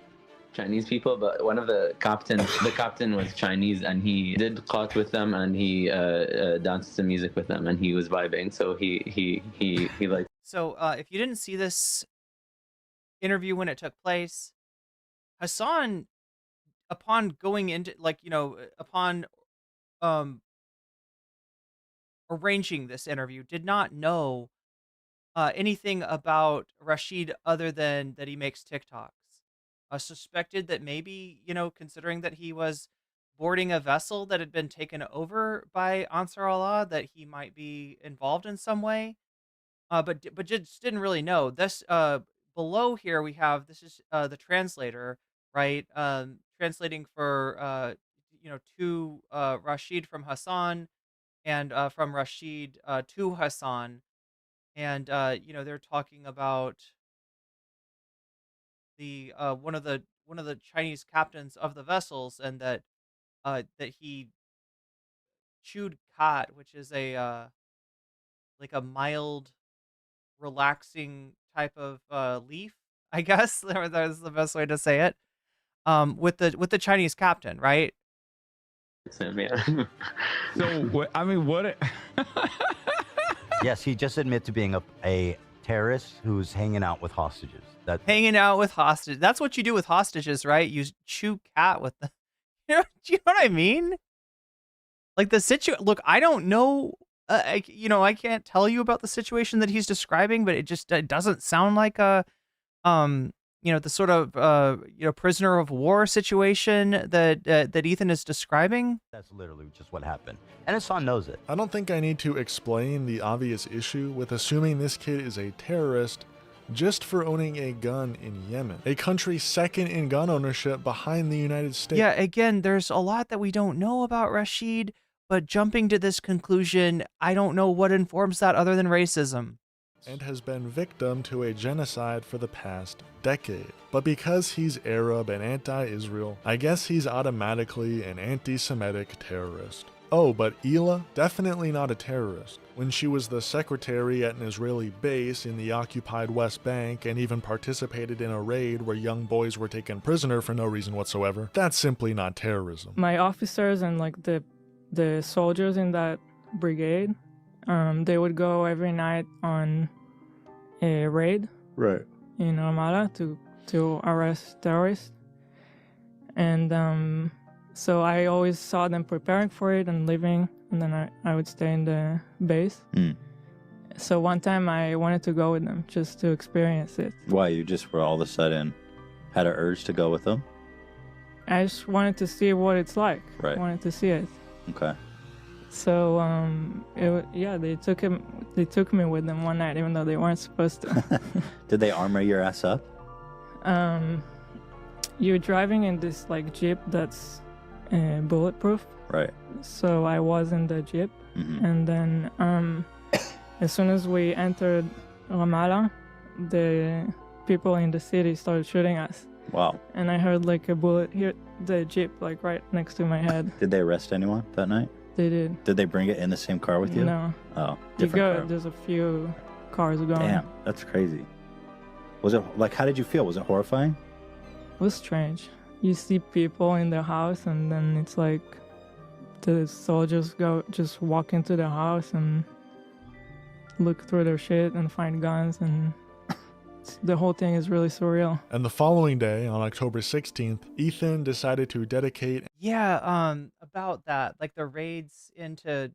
Look, I don't know that much about the. She's talking about a raid in Ramallah, but and I can't really speak to that. But like there's many stories of the raids in Gaza turning up things like copies of Mein Kampf and items that a lot of people suspect may have been planted by the IDF troops rather than having actually been found in the houses. Just some of the stuff, some of the stories a little too convenient. So an entire H3 podcast episode to criticizing Hassan and accusing him of fostering anti-Semitism. just understand that there has been allegations of things being planted in Palestinian homes as well. In his community. Fortunately, Hassan had a few hilarious distractions on stream that day. Dude, did you want me? There was a big fruit basket from Hamas outside. Did you want me to bring it in? They were really happy. The dates and stuff, yeah. It just said thank you for all your hard work. Dude, don't fucking out me, dude. But this was only the beginning of Ethan's public Islamophobic tirades. And on October 19th, Ethan Klein posted on his personal channel a video calling out a group of pro-Palestine Twitch streamers who included him in a Habibi tier list, placing him on a tier titled after a shitty brand of hummus. A quite silly, goofy, completely tame TwitchCon panel was seen by #1 victim Ethan Klein as anti-Semitic. And boy did he make his feelings heard. Hello, everybody. It's Ethan Klein from my basement. Beautiful Friday evening. I feel like my intro's better than Ethan's, right? My kids just went to sleep, and I opened Reddit to browse my community, who I love so well. And at the top of the subreddit is this very lovely clip entitled, "Just a casual panel provided by Twitch at their con, broadcasted on their official channel." What is it? Well, it's a panel hosted by Frogan and 4 of her friends, in which they have a tier list where they rate people. He just wants people to hate Frogan. When they hear the name Frogan, to think of like the Where good is Arab and bottom like a Sith Lord. is loves Sabra. Sith Lord Frogan is a very popular hummus brand. I know in Israel, it's pretty much in everybody's refrigerator, and it's kosher. They're an American company, but they've been the subject of the pro-Palestine boycott. Like, I really hope he's wrong about that. Like, I don't know. Like, I mean, it's kind of just... Is it as universal in Israel as it is in the U.S.? This is in the U.S., if you find hummus, there's a very good chance you're finding Sabra. And just my opinion as a hummus enjoyer, it's not the best. Arab good, Jew bad. I mean, I'm having a hard time seeing this any other way. And what's crazy is that I've been suspecting that Twitch has an anti-Semitism problem. It started with... Yeah, no, as somebody who started her career on Twitch politics, I can definitely confirm. No, the thing is, there actually is anti-Semitism on Twitch. It's just like Ethan's barking up the wrong tree. But there's a lot of, inappropriate stuff that went on Twitch politics where they were just trying to find the spiciest, most ridiculous panel they possibly could. And one of them, I think, after the whole Kanye thing was about anti-Semitism, and you had a VTuber Frog, the purveyor of a famously racist Discord, essentially say maybe Kanye's right. Right? You like this was a Wick panel from way back in the day that I think you could make that allegation against Twitch politics, but you're not. You're making it against Hassan. You're making it against somebody who pushes back on anti-Semitism, not somebody who invites it onto a panel. Hassan platforming Houthi terrorists and showing unfettered terrorist propaganda on his channel. Now, taking this all in account, here's an officially sanctioned event at TwitchCon. Let's take a look at it and see what exactly is Twitch endorsing here. Okay. It's the perfect transition to our first person, Hassan. Yeah. Gee, I wonder where they're gonna put Hassan. I'm gonna guess they're gonna put him in Arab. Hassan is Turkish, but he's a brother. Yeah. So. Yeah, I think he'd be on Arab coded. I mean, I would put him in Arab, to be honest. I would put him also in Arab. Which is great. That's the good one. That's the one you want. Austin. So yeah, Ethan characterized this as a racial tier list, right? That the takeaway from this list was that Arabs are superior, right? That's not what they're saying. This is more like a, who's invited to the barbecue who's invited to the cookout is the idea, is the energy of this list, right? Rather than racial superiority or anything like that. But of course, Ethan's gonna look at it through a certain perspective. Let's go down the line. He's Arab. Arab. He's Arab. Arab. He's Actually Arab. Lebanese. Like, Yeah. Good job. Good job, Austin. The next person is one of my favorite people, Ethan Klein. I told you guys to clap. This is a good reaction. That was a good one. That's Jewish. Dude, where's the? You guys are missing a category for Zionist. Oh my God, Narwhal, thank you for the super sticker. I have no idea why it's not making the noise.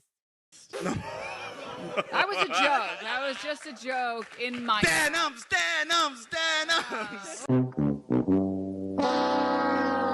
So, yeah, I mean, the irony of this, right, is that Twitch's new policy is, you know, they do have a policy now that you could get banned for using that term. And I'm not even going to say it, right? Because these people got banned, all right? Now, Hassan has said, like, that word that starts with Z that I'm probably not allowed to say on Twitch before, and then followed it up with, like, other terms, right? That's supposedly what you're not allowed to do on Twitch anymore. But you can see the way that Twitch treats smaller creators like Frogan and Denims versus how larger creators are treated, and that's why I'm just not gonna fuck with it, right? They say that it's only if you're using it as like a dog whistle, if you're saying Zionist, but it's pretty obvious you actually mean. But again, because this is a subjective question of like how it's intended, I do not trust Twitch to be able to disambiguate, so I'm just gonna avoid saying the word altogether. But yeah, I mean, look, that did you get the feeling that Denims was doing a dog whistle there? Is that how that came off? Because it didn't sound like that to me. Very proud of you, Denims. I've had Denims on before. I've talked to Denims, not in a long time, but I really can't imagine her trying to do a racist dog whistle. For bringing anti-Semitism right on stage, and you guys are killing it. He even talked about it 2 days after the fact on the H3 podcast, dedicating another 30 minutes to calling out the entire panel, and another tight 15 emphasizing his hatred for Frogan. Beep, boop, beep, beep. That was fun. Okay. So now let's talk about Friday night. On the topic of Twitch being a haven for anti-Semitism, this clip started circulating Friday night. And I frankly was outraged by it. Watch this. Tell me if you think this is cool. Frogan, for some reason, has a 45-minute panel at TwitchCon. Here we go. Averages, I think our highlights fucking channel has a higher average viewer count than she does. Oh shit! I didn't get this at first, but this is an NCC reference here. The lemon and the lime appear to be on a trampoline together. Tier list where Arab is at the top. Arab coded, asks permission, thinks it's a slur, and then this one says eats sabra, which is an Israeli hummus brand. So essentially you have Arabs at the top, an Israeli hummus brand that is essentially I'll get into why for all the reasons, but just imagine on Twitch TV in this year of 2024 making a tier list based on race. And nobody has a fucking problem with that. People make all kinds of excuses to say, oh, it was about this or it was about that, and it doesn't matter, and you're blowing it out of proportion. Okay, you have a tier list based on race. Where's the Jewish panel? Where's the Jewish panel? And here's Hassan basically running defense for obvious, unmitigated, disgusting bigotry. Wait a minute. Like, I mean, you should kind of look that up before you say where's the Jewish panel. There may have very well been a Jewish panel. That's the kind of thing that I would expect to see at a Twitch. In fact, I'd be kind of surprised if Twitch had not, at one of their conventions, at one of their Twitch cons, done a Jewish content creator panel. That would, Yeah, Sabra Hum. I mean, look, this is what the Divorcellis et al. Complain about, is that Twitch is too much about identity politics, that they do cater to, marginalized identities, including being Jewish. I wouldn't be surprised if they had done something like that. Yeah. Which is literally the shittiest hummus you can get, and has been on BDS lists regardless for. That's what I'm saying. He immediately associates it with Israel. They are admitting it right there. It's been on the divestment list for many, many years. Immediately associates it with Israel. But associating it in terms of not being a good hummus. It's a store-bought hummus. In general, homemade is going to be better than store-bought, and he's not the only one who thinks that of all the store-bought hummuses that Sabra is not one of the better ones. That's what I'm saying. Yeah, it's trash hummus. It implies that you're white, as in you don't eat good hummus. Again, this is Hassan's MO. He won't actually watch it. He will draw an immediate conclusion that supports his dogmatic theory on the world and then move on. He won't actually watch it. We watched this whole thing. I didn't see the racism. I didn't see the anti-Semitism. It wasn't there. While poisoning the well in his fan base. Anyway, this guy made this video. I haven't watched the whole thing. It's long as him. I generally don't like watching videos like this because it's usually depressing. And it seems that... But I'm going to watch it anyway because I hate Hassan that much. And I know that me going after Hassan has not panned out very well for me. So instead, I'm going to go after a small content creator that I perceive to be... Well, yeah, Comrade Casey, I think, is a Hasanabi head. Like, Comrade Casey, in addition to being a YouTuber and a Twitter and Reddit personality, he's in Hassan... he's a Hassan viewer, right? So of course, Ethan is going to go after him. Is going to go after Frogan. Is going to go after Mika's Rhetoric, who is not a Hasanabi head. Is just, somebody looking at this... trying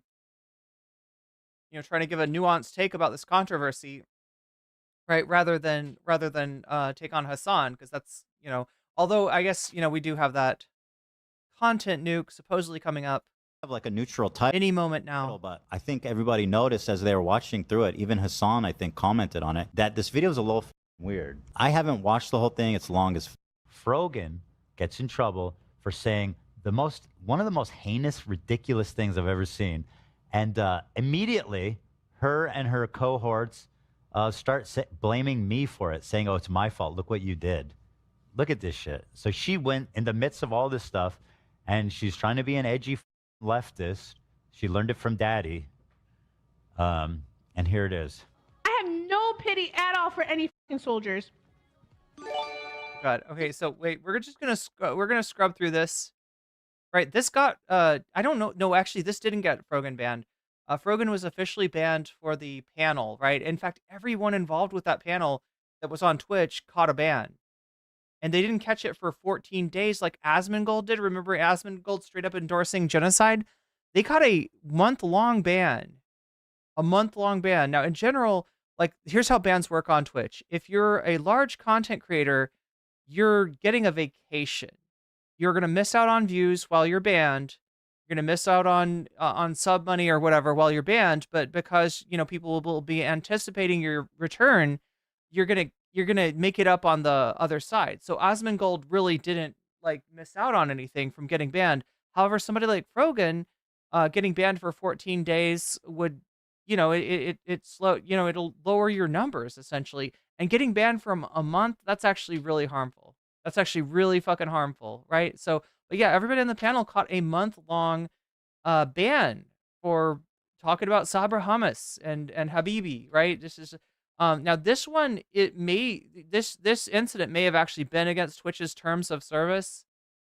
There is a stipulation that says that you're not allowed to denigrate, and it gives a list of groups of people. One of those groups is or like reasons that you're not allowed to denigrate people, and one of those reasons is military service. So, it's Frogan saying, and understandably so, right? If you family has been touched by war, specifically, by the United States, foreign policy, then your attitude towards soldiers might be a little different, might be a little bit harsher, and essentially what she's saying is that she's directing her anger specifically at people who have served and don't have any regrets, right? But anyway, this could have actually this could be against terms of service. That's why we're not going to watch it. Just to be safe, because again, chat, when you're a small content creator, Twitch bans you without another thought, and you never get to talk to anyone. There's no appeal. There's no nothing, right? So I'm gonna play it really I'm gonna play it really careful here, especially considering that that these people did get banned. I'm not like a simp for the army by any means. I recoiled when I heard that. I was like, oh my god, that's fucking crazy to say. I'm not like a military simp. I don't get the whole... Yeah, I mean, it might sound crazy to you living in the United States, never having your life touched by somebody's military service, right? But for Frogan, it's totally different. She's got again, this is just, personal and real in a way that I'm not sure if Ethan fully grasps, right? So I understand where she's coming from. Whole thank you for your service thing. This isn't like World War II. You weren't drafted. You signed up to do a fucking job. You're being paid. You weren't forced into a war with Nazis. It's like you're bombing villages from a drone. And I mean, God bless you for that. Oh my God, that's fucking crazy to say. So yeah, Comrade Casey going back to find some leftovers footage where Ethan is, saying close to the same idea as what Frogan said. But in the end, Ethan received the amazing news. Look at that. Look at that. Does it say the time period? No, it just says they were banned. But yeah, they all got banned, I believe, for 30 days. That he got all of the streamers on this panel banned for 30 days. These streamers, being some of the biggest pro-Palestine voices on the platform, were forced to miss the incredibly important general election that went to Trump. So, with minimal evidence, we can conclusively blame Ethan Klein for Trump's victory. They may be sweeping up everybody from that video, Ethan. What does that mean? Denims and the others. Let me confirm. Denims also should be fucking... At least she should be 2 weeks. You're like death noting these people right now. Bro, she literally... Chill, I mean, dude. she says in the video, Ethan was put there derogatorily. And then she goes, where's the Zionist category? Like, that's the thing. I mean, you they're can saying use that it. word however you want. It's anti-Semitic. They're literally saying You what can it is. say anything you want as long as you call a Jew a Zionist. And that's just anti-Semitic. All And right, she's doing it. Here we are. We have... Let me blow your mind. People on Twitch talk about ninjas a lot. And they don't always mean ninja. Sometimes ninja is used as a word to sub in for the N-word, right? And people can say all kinds of stuff about like, look, I mean, this is true about so many different things. You could say this for anything that, like, oh yeah, no, the person secretly meant, like, I don't know, meant to imply like a racial group when they said XYZ. Denims has been banned. Bye. Why can't we? Bye, bitch. Sun. It's the Pearl Davis song. Poppy. Okay. All these guys running. Meanwhile, Neon unbanned. What is going on? Can't win them all. Only a few days. Did Neon say something anti-Semitic? I know Neon's like a hot fucking mess on so many different issues. I just don't know. As far as racism goes. Days before this episode, Asmongold, a very popular streamer, was So basically the banning of the people on that panel, it was kind of strike back for what happened to Asmongold. Asmongold, though, straight up endorsed, was like, well, I guess these people deserve, G-side, right? It's and he only got a 2-week ban. Was banned for only 14 days for calling Palestine only a fortnight an inferior culture, defending the ongoing genocide. I'm not going to cry a f***ing river when people who have genocide that's baked into their laws are getting genocided. I don't give a f***. They're terrible people. It's not even a question. It's crazy that people don't see it that way. They'd be doing the same thing. They're not able to kill as many people as Israel because they don't have as many bombs and as many weapons.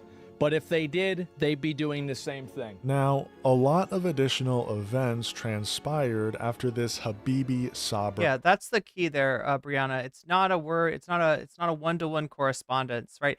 Could somebody use that word as a dog whistle? Sure, right?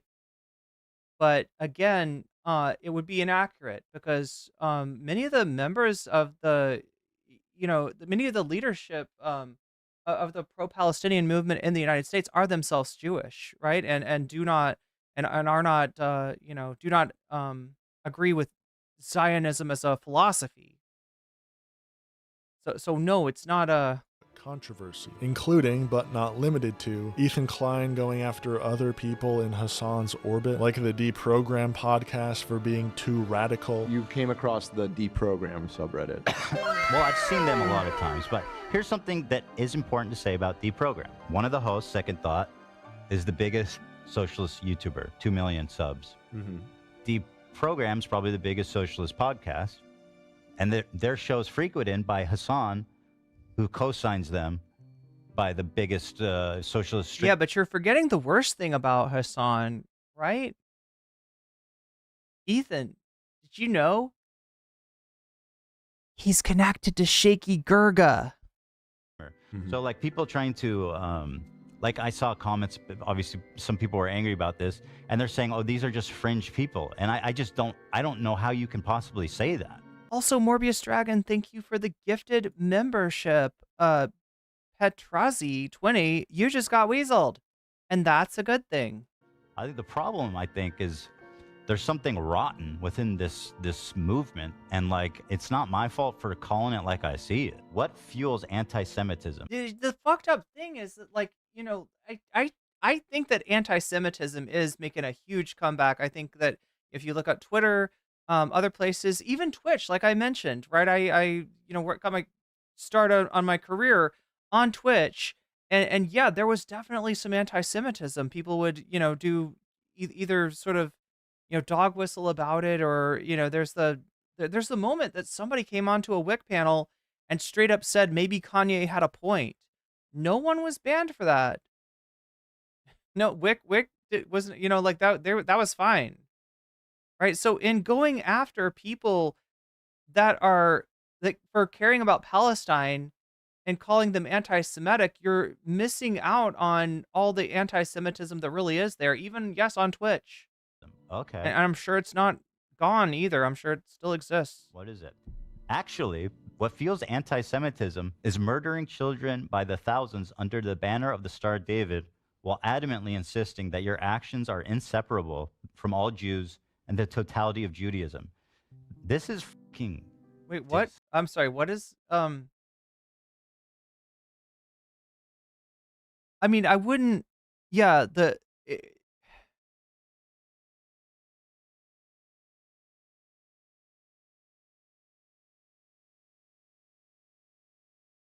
feel like Ethan's kind of putting words in this person's mouth. That's not how I would... It's not something I would say, just because the implication can be taken that the anti-Semitism is, doesn't exist without Israel doing fucked up shit. But obviously it still does. Obviously it's been going on for a lot longer than the state of Israel. But again, they're not saying what Ethan is implying that they're saying. He's just kind of reading that into it. Actually, anti-Semitism is the Jews' fault. This is left-wing anti-Semitism. It's disgusting, dude. 2,000 upvotes. Everybody's down with this one.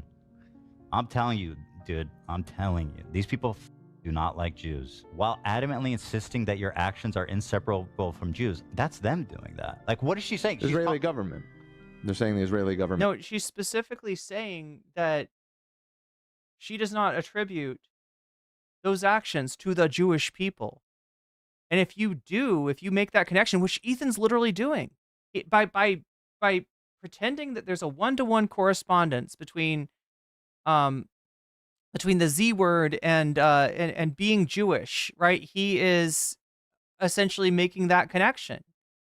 And that connection is, something that's resented by a lot of Jewish people. It represents themselves as being the like there are Jewish people that have come out on the streets, made their voices heard to let people know that this is not in their name, that this is going on. State, and therefore like sanctioned by the religion. I don't think they say that. And by biased judges who are more... You don't think they say that? Oh my God, they only say that all the fucking time. Yeah, there's two groups of people that'll connect Israel to the Jewish people writ large, and that is one, anti-Semites, and two, hardliners like Bibi Netanyahu. Motivated by anti-Semitic sentiments against the one and only Jewish state. Or popular streamer Ludwig for not being hard enough on Hassan. Today's video is about... God damn. Ethan, you keep on giving Vamps thumbnails.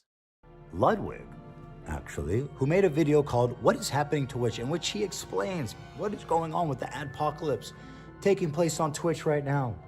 in this video, he somehow didn't mention me, Hassan, Israel IP block, or anything.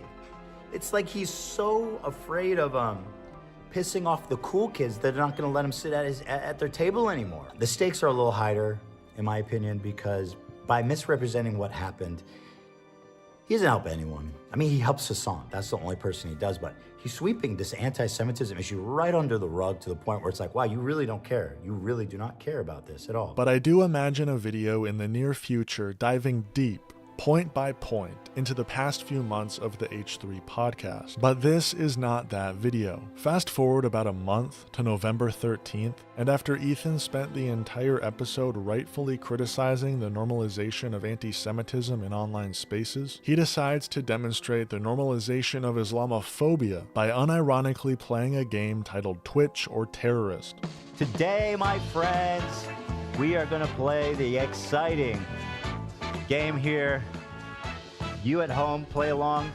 We're gonna play, is it Twitch or is it a terrorist? So if you don't know about this site, it is connected in some way to the Destiny community. This is like a big part of who's promoted this site, this Twitch or terrorist site. And honestly, if you wanted to make a little fun game, we could play like DGG. DGG, I believe it's called. I'm sorry. I didn't mean to imply Diddy G. But anyway, we play like DGG or any number of things. Diddy G or Stormfront, Diddy G or Nambla, or you know, like I don't know. Like there's a lot more sus shit connecting to the community that spawned this site than there is connecting Hassan and Osama or whoever else they're gonna. Let's take a look here, guys. I don't know who made this, but yeah, I'm not a fan of the Hassan and Osama on the front page. They need at least if they're gonna compare them, I mean, I'll guess. Yeah, that's insane. Here's what Hassan had to say. It is fucking insane to just like put actual anti-Semites alongside people who are not anti-Semitic but pro-Palestinian in an effort to be like, see, they're all terrorists. Look at all these guys. Included one post each from Hassan and Frogan, who's another creator Ethan's called out and feuded with in the past. But again, most ended up being from creators Sneeko and Myron, so he ended up closing the game by saying, You're right, though, that game sucks. It was just not enough variety. It didn't prove anything because all the anti-Semites was just like Myron and Sneeko. And so all that happens, but then once the clips... Damn, I can't believe that they couldn't find anti-Semitic quotes of me. Perhaps because I'm not exactly, Lady Badash. An anti-Semite. But again, there was also a fair share of people echoing... And look, they would say that, no, those were shit posts. It's like, okay, well, when I look at it, it doesn't... You know what I mean? There's no way to tell whether it's a shit post. It sounds fucking racist. What Hassan said, with some also noting that this... And given the whole, you know, structure, the permission structure that Destiny's established with his heated gamer moments, I wouldn't be surprised if there was a non-zero amount of actual racism in that community. Came after Ethan went on his Instagram stories to call out Hassan and accuse him of only pretending to care about anti-Semitism. And Ethan ended up responding to... Which is crazy, by the way. Like, that was also crazy. Only pretending to care about anti-Semitism is wild. I've stood by this man side by side, and we've dunked on fucking anti-Semites together. You know what I mean? And anti-Semitism together. Like, what the fuck is going on? It's quite obvious that Ethan Klein and Islamophobia know each other quite well, and the past couple months have made it crystal clear. But what if I told you Ethan Klein is ironically spreading anti-Semitism as well, while actively accusing I don't know if we can watch this. Yeah, this is Ethan when he was in Israel. I mean, this was like 10 years ago or something. But he's talking about Hasidic Jews, and he's got some real, you know, Palestinian streamers of doing the same. Ethan Klein has long lacked an understanding of the term Zionism. He appears to have some real disgust for them. A far-right political movement to establish a Jewish state where the right to exercise self-determination is unique to Jewish people and Jewish people only. Imagine for a moment, if you will, the United States in the present day. Imagine a bill reaches the U.S. House of... Anybody know this YouTube channel? This is GDF. I don't think we've watched. I don't know much about them, but I did see that they have a video explaining. Remember when we talked about? So Carter died yesterday, and I explained that although comparatively to other living presidents, Carter was not bad. That there were some things that started under the Carter administration that were really harmful. GDF actually made a video explaining all that stuff in detail, and I was thinking about watching it with you. I just don't know anything about the channel. Of representatives called America, the nation state of white people. In its basic principles, it states, the right to exercise national self-determination in the United States is unique to white people. Further down, a clause for white settlement. The state views the development of white settlement as a national value and will act to encourage and promote its establishment and consolidation. Outraged, a coalition led by the Congressional Black Caucus initiates a challenge to the bill and proposes a bill of their own, where it calls the United States a country for all its citizens. But the Speaker of the House unilaterally disqualifies the bill before it's allowed to even be debated. Why? The House General Counsel explains in a statement, the bill includes several articles that are meant to alter the character of the United States from the nation-state of white people to a state in which there is equal status from the point of view of nationality to whites and people of color. The bill is dead. America, the nation-state of white people, passes through both chambers of Congress unchallenged. What? Okay, this I had not heard. Jeez. Like, yeah, this is under Johnson. Congressional Black Caucus as a natives called America and Jewish people only. Imagine for a moment. Oh, imagine. God damn it. Okay, thank you. Thank you. That was like, wait a minute, this fucking happened? So he's saying imagine, like, right, so the United States didn't pass this bill. This didn't happen in the United States. Something similar happened in Israel. What GDF is saying. I was just like, I missed that? Jesus Christ, they passed a bill that said, yeah, and Biden is sitting down here signing it. That's right, Jack. It's for white people. Oh my God, no. It's a hypothetical, I guess, that he's presenting us with here. Year later, saying, America is not a state of all its citizens. According to the nation-state law we passed, America is the nation-state of white people, and not anyone else. As one rights group put it, there is no democratic constitution in the world that designates the constitutional identity of the state on racial grounds, as serving one ethnic group. There is now. This disconcerting scenario is anything but.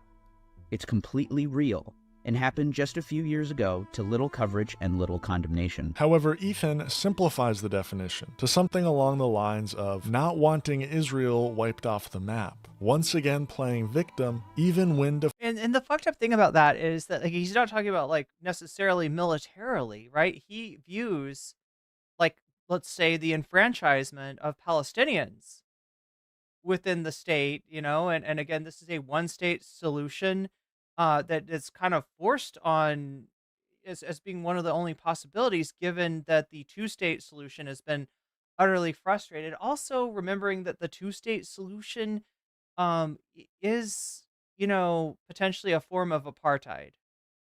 It's can be get separate from self-determination. In other words, that would be.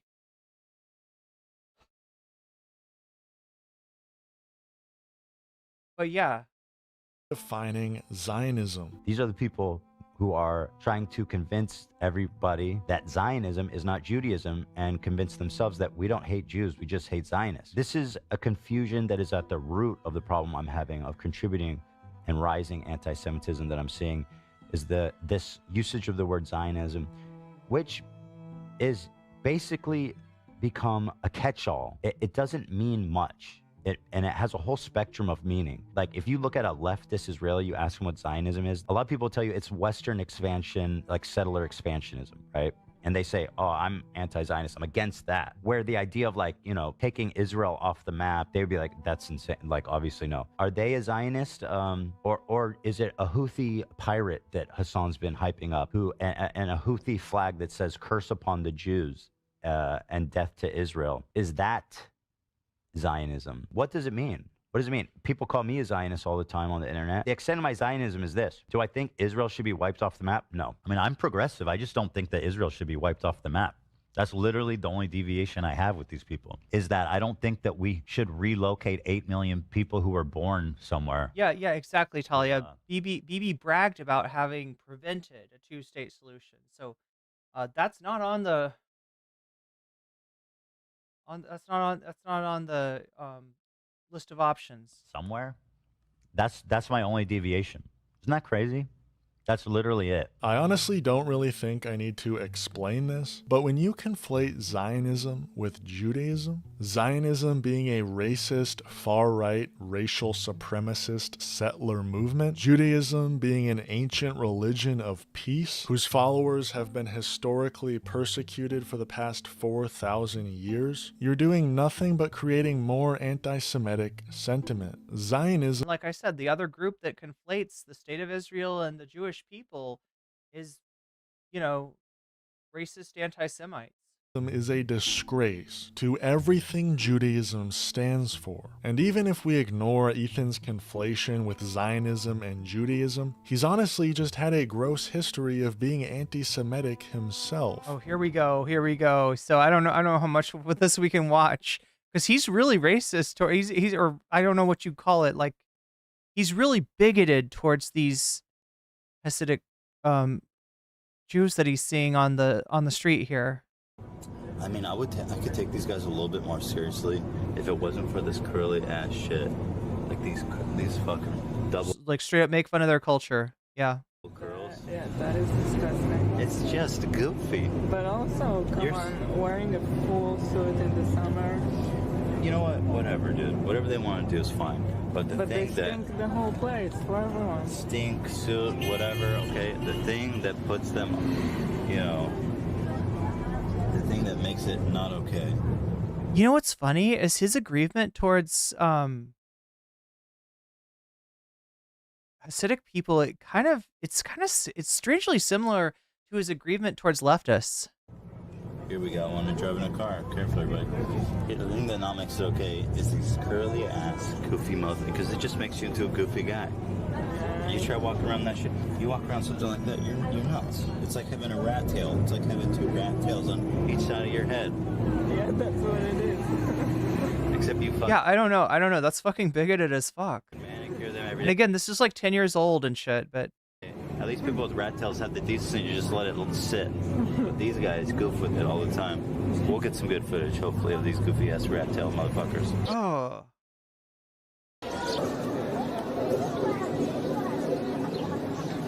Yeah, he's just taking footage of. But this is home. He's literally trying to make fun of them for content. What the fuck?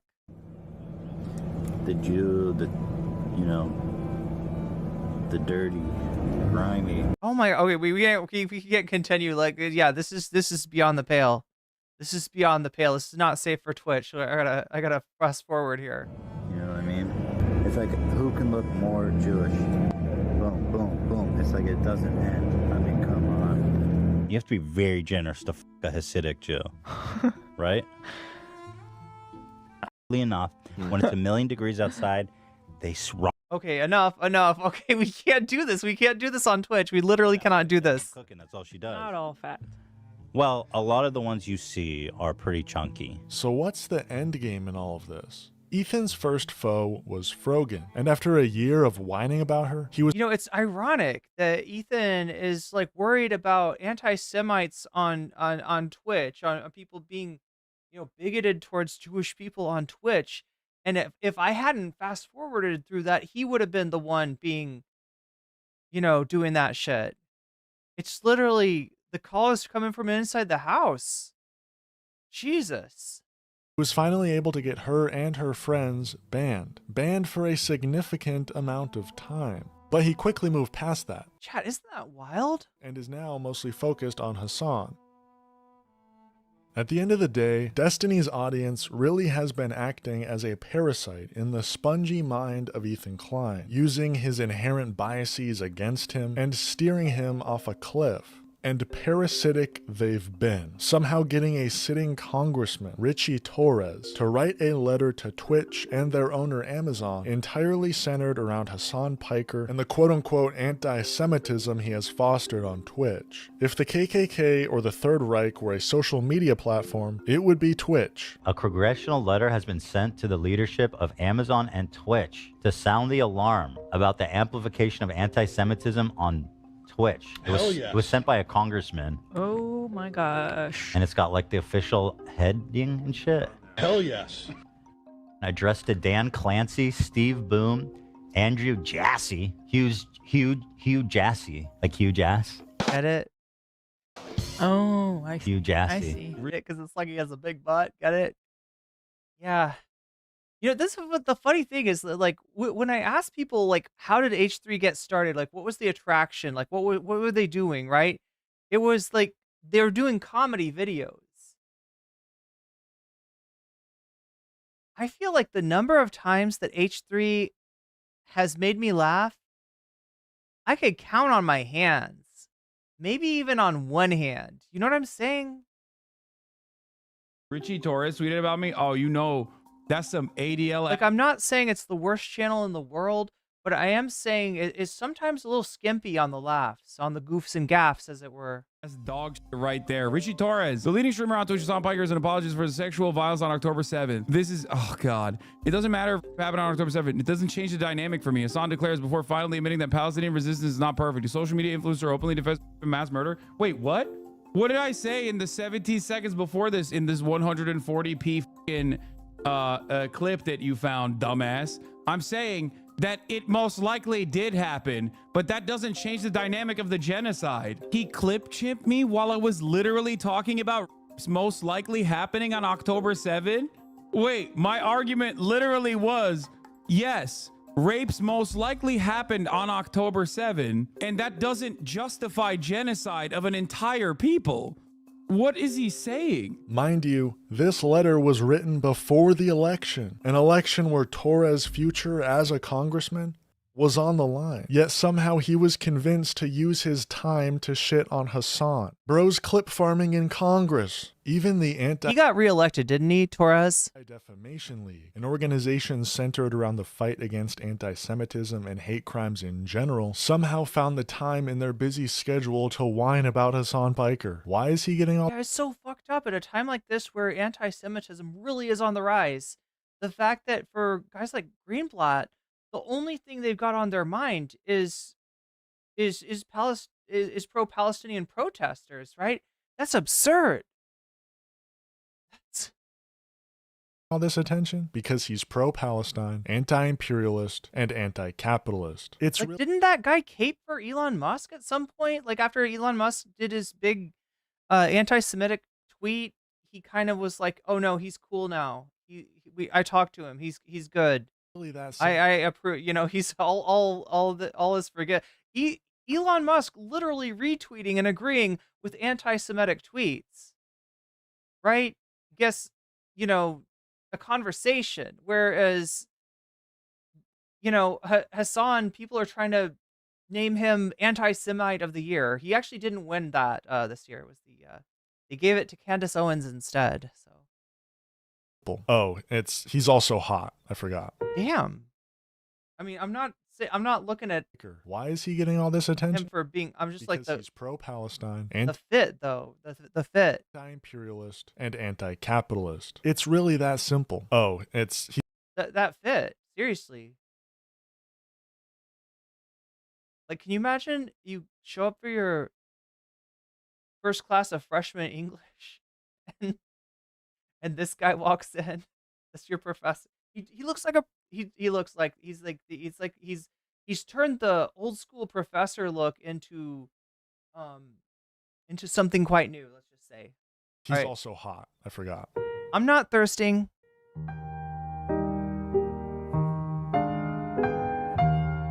I'm honestly not sure why Ethan is doing the things he's doing. Ethan seems to me the kind of guy that I feel like that shit, he's doing it to give me thumbnails. That's what he's doing.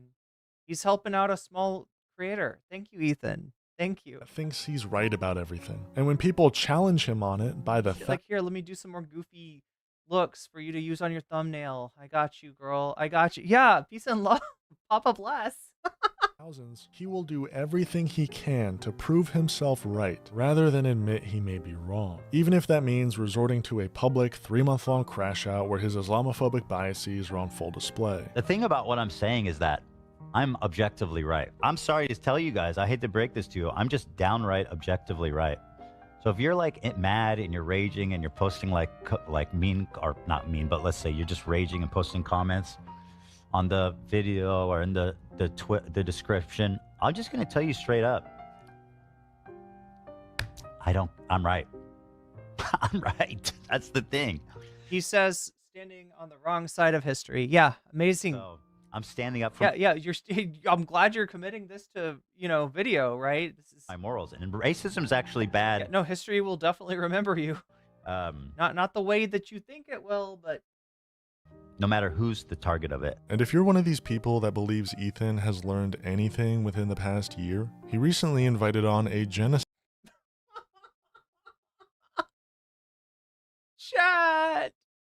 Chat, I can't take it. It's too much. It's way too much. Oh my god. Seriously. Oh my god. You know what I didn't realize? This whole video, I'm watching it on like the wrong scene. There we go. Okay. God damn it. Sorry, editor. Hey, who am I kidding? The editor's me. Goofbox and Goofstony. Wait, what's this dude's name? Oh god, I feel like isn't he the guy that debated Mehdi Hassan?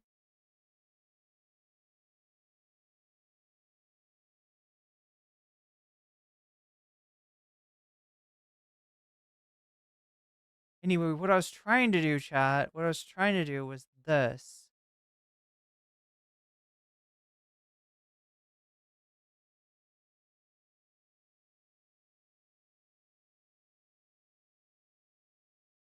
There we go.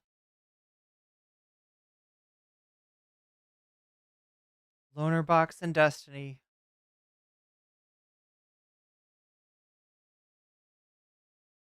Quite the pair. Anyway.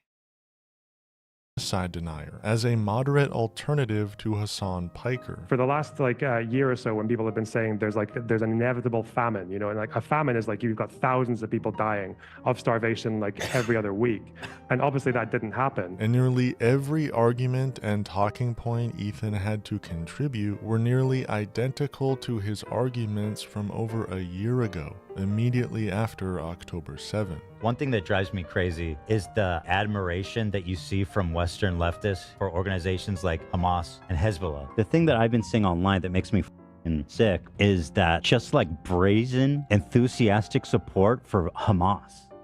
When people are saying go Palestine as they're terrorists killing people, I don't know who else they're cheering on other than Hamas.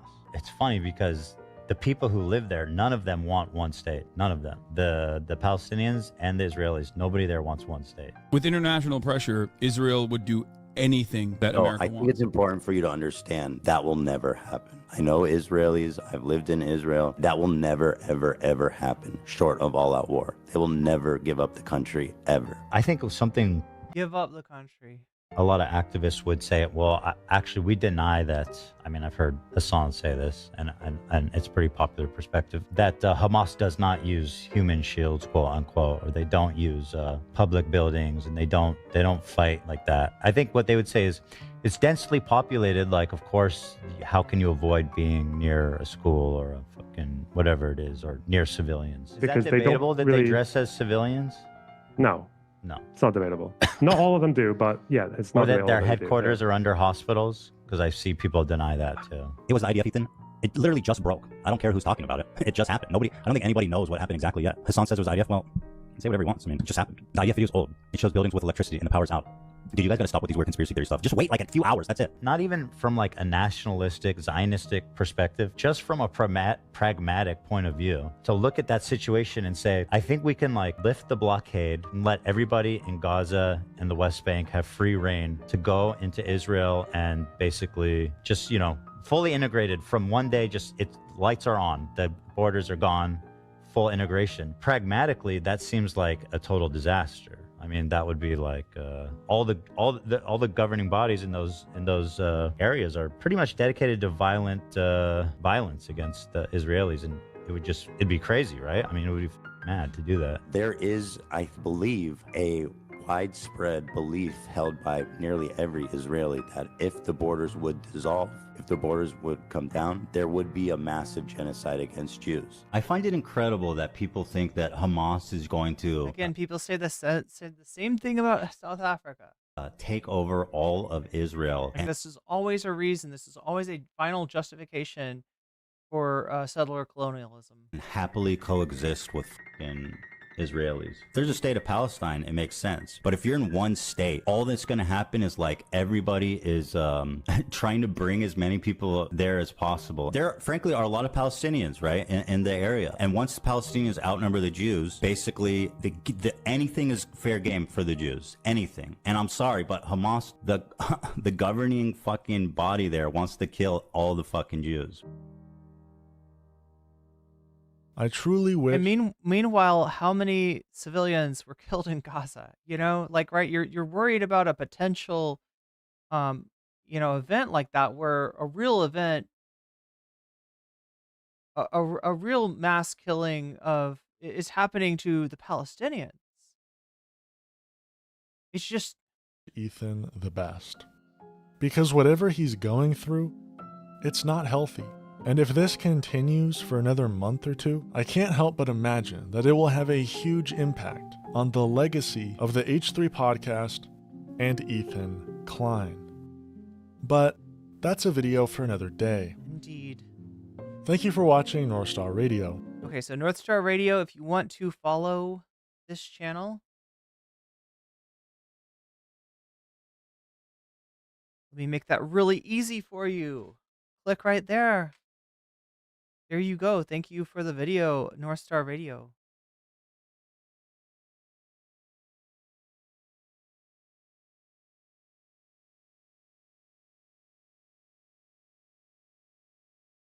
All right, so how are we doing? I'm supposed to be changing these screens a lot more than I do, but the problem is sometimes I forget which screen I'm on, and I start watching through the video rather than through the... So anyway, sorry about that. Oh, it's my... I was like, why is this in the shot?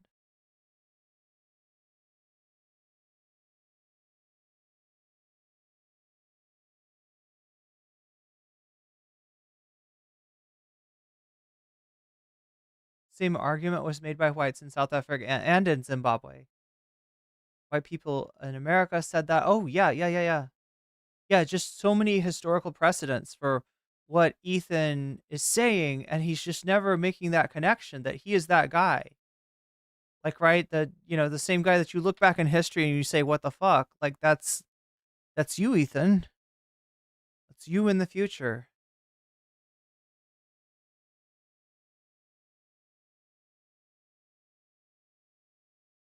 Holy great replacement theory, exactly.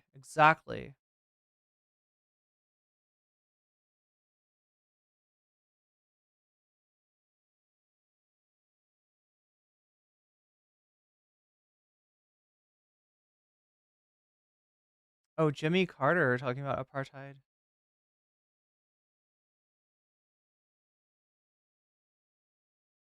I mean, I wish I could be excited or not excited, but like, I don't know. Like, obviously, given the trajectory of our country, Jimmy Carter is one of the less pernicious, or was one of the less pernicious presidents alive. But,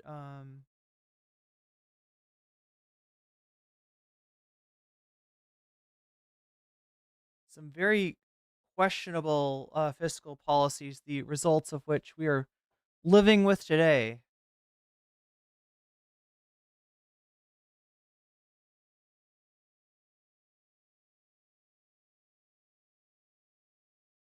You got get low stuck in your head now?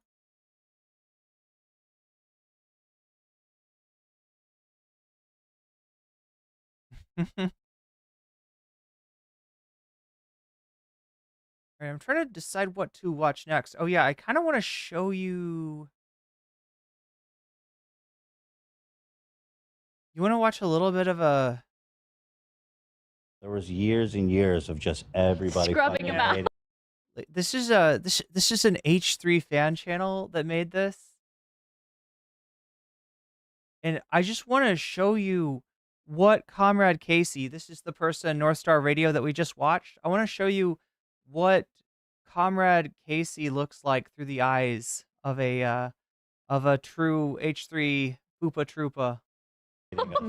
Everybody hating us. Get out, I mean, bro, you get guys know out. you were there in the trenches with me, Dan, Dan. The Zach, beginning and of the Ian. podcast was really Yeah. rough. Yeah, there was some growing pains, I guess you could call it, as you sort of shed the vestiges of that part of your fan base. But Yeah. you know, we got through it. We came out the other side stronger. We call them fallen fans. They're easy to spot. The fallen fan category is a big fucking category. Oh yeah, it's like everyone. It's like everyone. So now understand that when he's saying this, like this at this point, right? This is a year or more ago. When he's talking about fallen fans, he's talking about like his people that were a fan of his edgelord channel in the early 2000 teens, right? Those are the fallen fans. People that are like, they loved Ethan when he would say slurs and do edgy shit, and they don't like him now. Literally everyone but us used to watch your videos. Yeah. But fallen fan comes to mean a completely different thing in this day and age. True. Here in 2024, it's a very different meaning to fallen fan. This is like the most fallen fan comment ever. H3 iDubbbz Filthy Frank were peak YouTube at one point. Wait, so you think he's a fan of ours or Keemstar? He's a fallen fan like the rest of them. Oh, you think he's a real fallen fan? Oh, for sure. He knows a lot. Oh. I think he's still. He knows a lot of lore. The perception people have of me, like the fallen fan thing, is just so weird. H3 hate videos get the fallen fan click. People love H3 hate videos. Yeah, they love it. It's like this fallen. I mean, 'tis the season, right? Fan phenomenon, dude. It's like you can't just move on with your life. You have to, like, if you stop watching the show, you have to fucking, for some reason, hate everything about me. I've fallen. Fallen fan. It's always the fallen You fan. see how this is a convenient narrative for him, though? Because this is now. This is this year, right? All we saw was from a couple years ago. The people that he's talking about, the fallen fans, completely opposite kinds of people. It was the bros that he was bleeding before.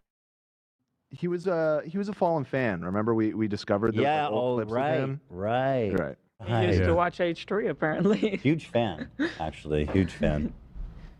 So, just another fallen fan, I guess. Another fallen fan. No, I think This guy's a fallen fan, by the way. Bold guy? Wait, what? Did he just call Felix a fallen fan? I don't know about that. It's funny. She goes, maybe you're just unlikable. I feel there's no way, chat. Was Felix an H3 fan?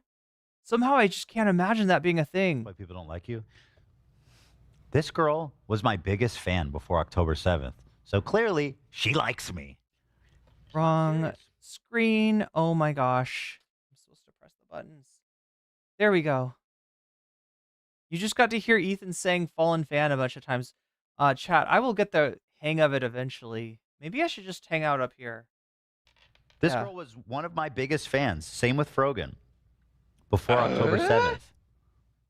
Comrade Girl 2018, thank you so much. Yes, you are correct.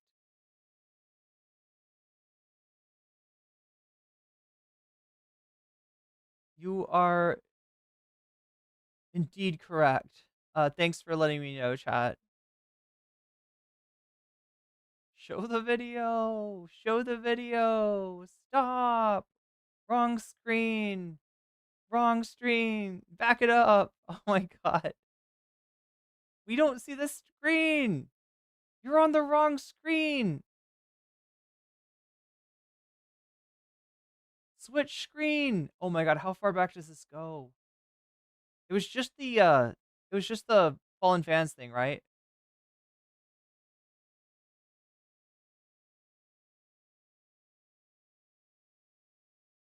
He's responsible for the path the states are on, the United States are on. Responsible for to a degree for the Reagan era. Yeah, that's what I was talking about, Isaiah. Like in terms of the deindustrialization of the United States, that really got irrevocably set into motion during the Carter administration.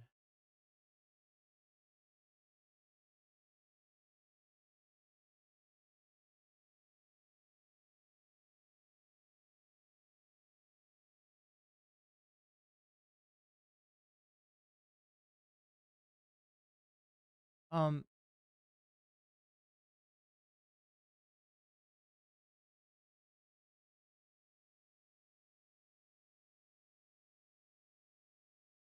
Something. Yeah, we've been talking a lot about fallen fans, and this is a whole scientific field I feel like we as family need to excavate and understand as much as possible.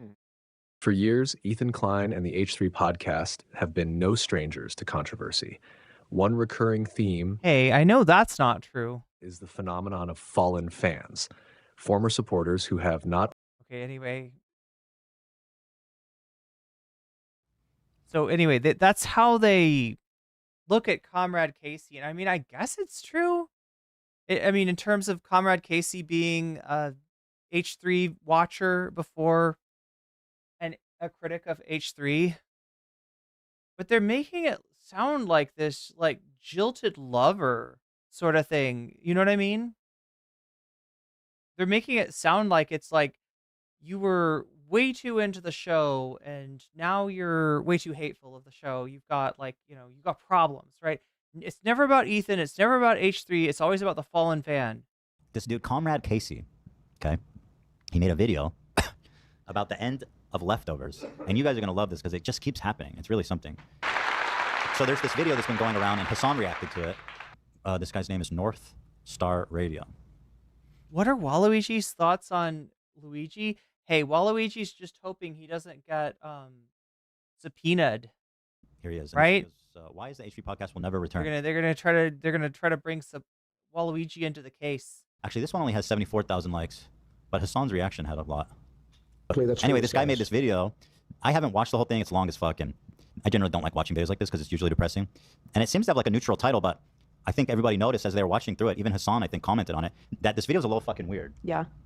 You had mentioned you had watched it. Yeah, I saw the whole thing. It is biased towards Hassan, right? It's all about how you kind of screwed everything up, and pretty much the core of the video is that you became like a debate pervert who then challenged Hassan and lost. Even Hassan was getting like frustrated watching it, and he was confused, and he's like, "This is fucking weird." So anyway, this guy who made this video, that's like super weird and biased towards Hassan, and is like mega commie, tanky. Mega commie tanky. So this guy looked into him. This guy who runs North Star Radio, Comrade Casey. Does he know what a mecha tanky is? Chat, do you all know about mecha tankies? It was like an infrared Haas thing. So Haas is a third positionist, right? He's not a communist. He's like a national communist or something. Like he's a fasci like version thereof, right? But he always describes himself as a tanky because most people think tanky, that's a bad thing. You don't want to be that. So he's like, comes and meets you and he shakes your hand. Hi, I'm Haas. I'm a tanky. Right? He wants you to think that he's some kind of Marxist-Leninist. Turns out he's more of a Duganite. He's more of a fascist, right? And the mecha tanky was an idea that he came up with at some point where he thought that he has this strange idea about the working class, right? If you're a barista, you're not working class. You're professional managerial class. You're making coffee for people. You're doing little designs in the milk. you know, but no, according to Haas, you're not proletariat.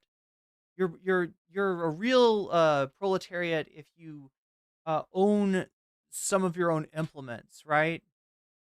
So his idea is like like a tanky and a mech suit that, like, you know, you're gonna, I don't know, it's this weird thing. It's this weird thing. That's what a mecha tanky is, and that was one of his attempts to rebrand. It's the age of the mecha tanky.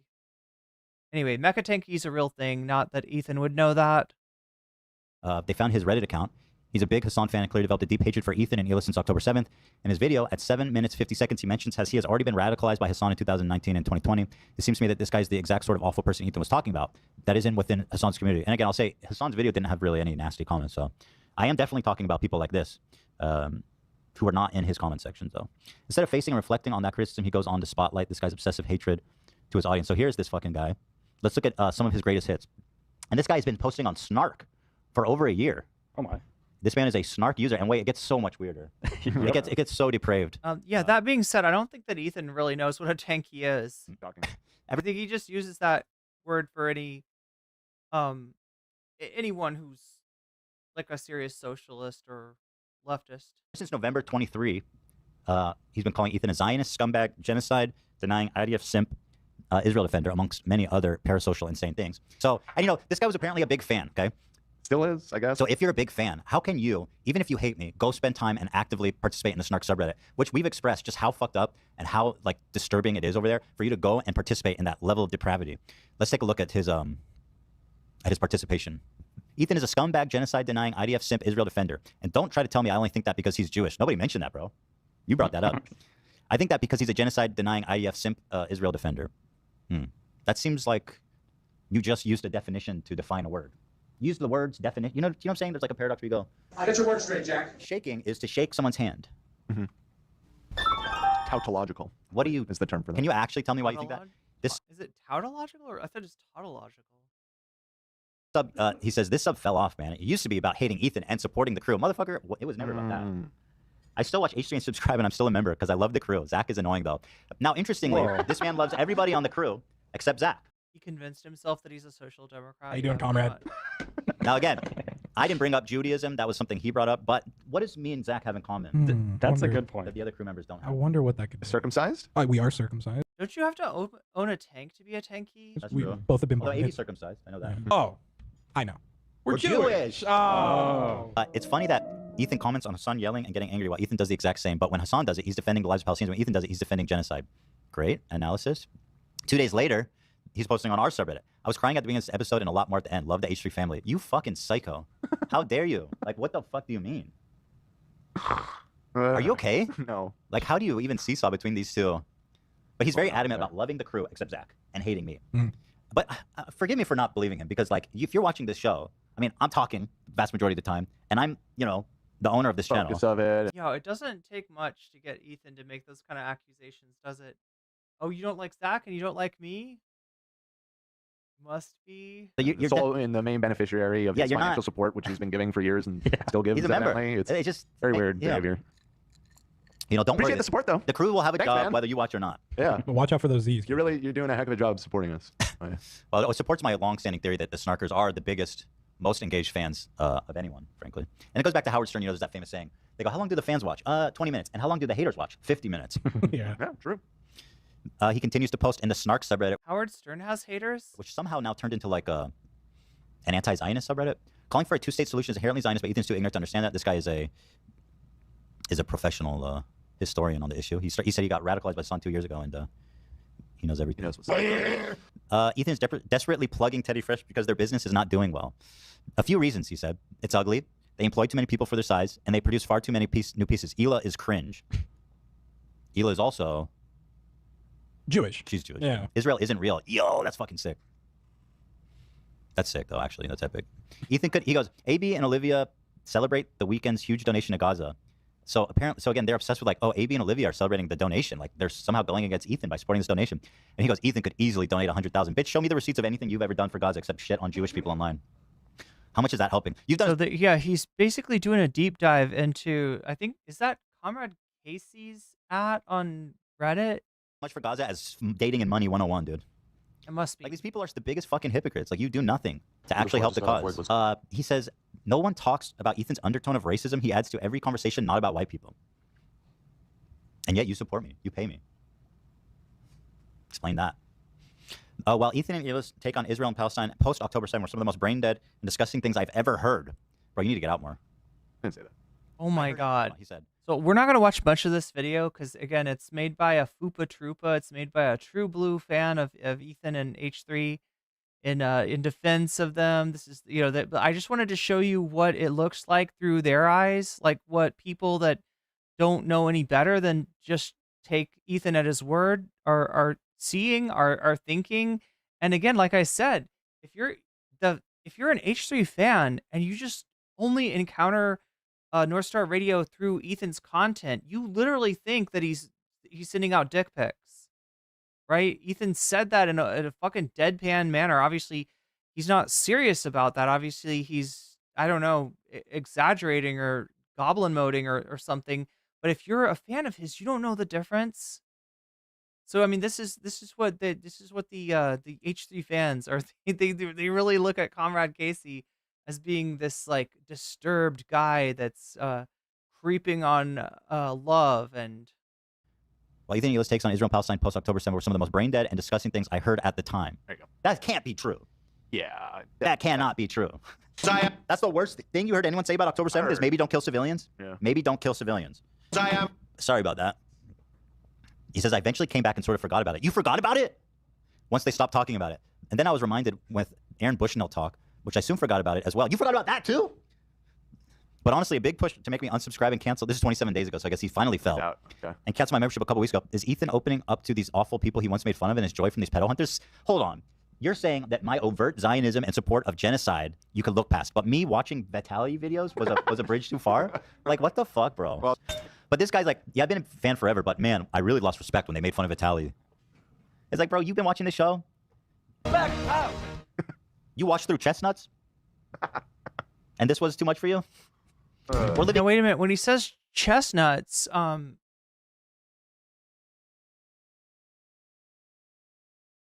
think he's talking about the where they were watching QT Cinderella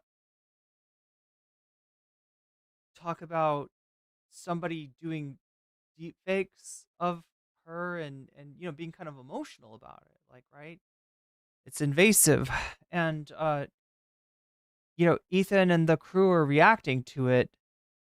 Zach all of a sudden starts playing a goofy Christmas song, and Ethan and a few others just bust out laughing.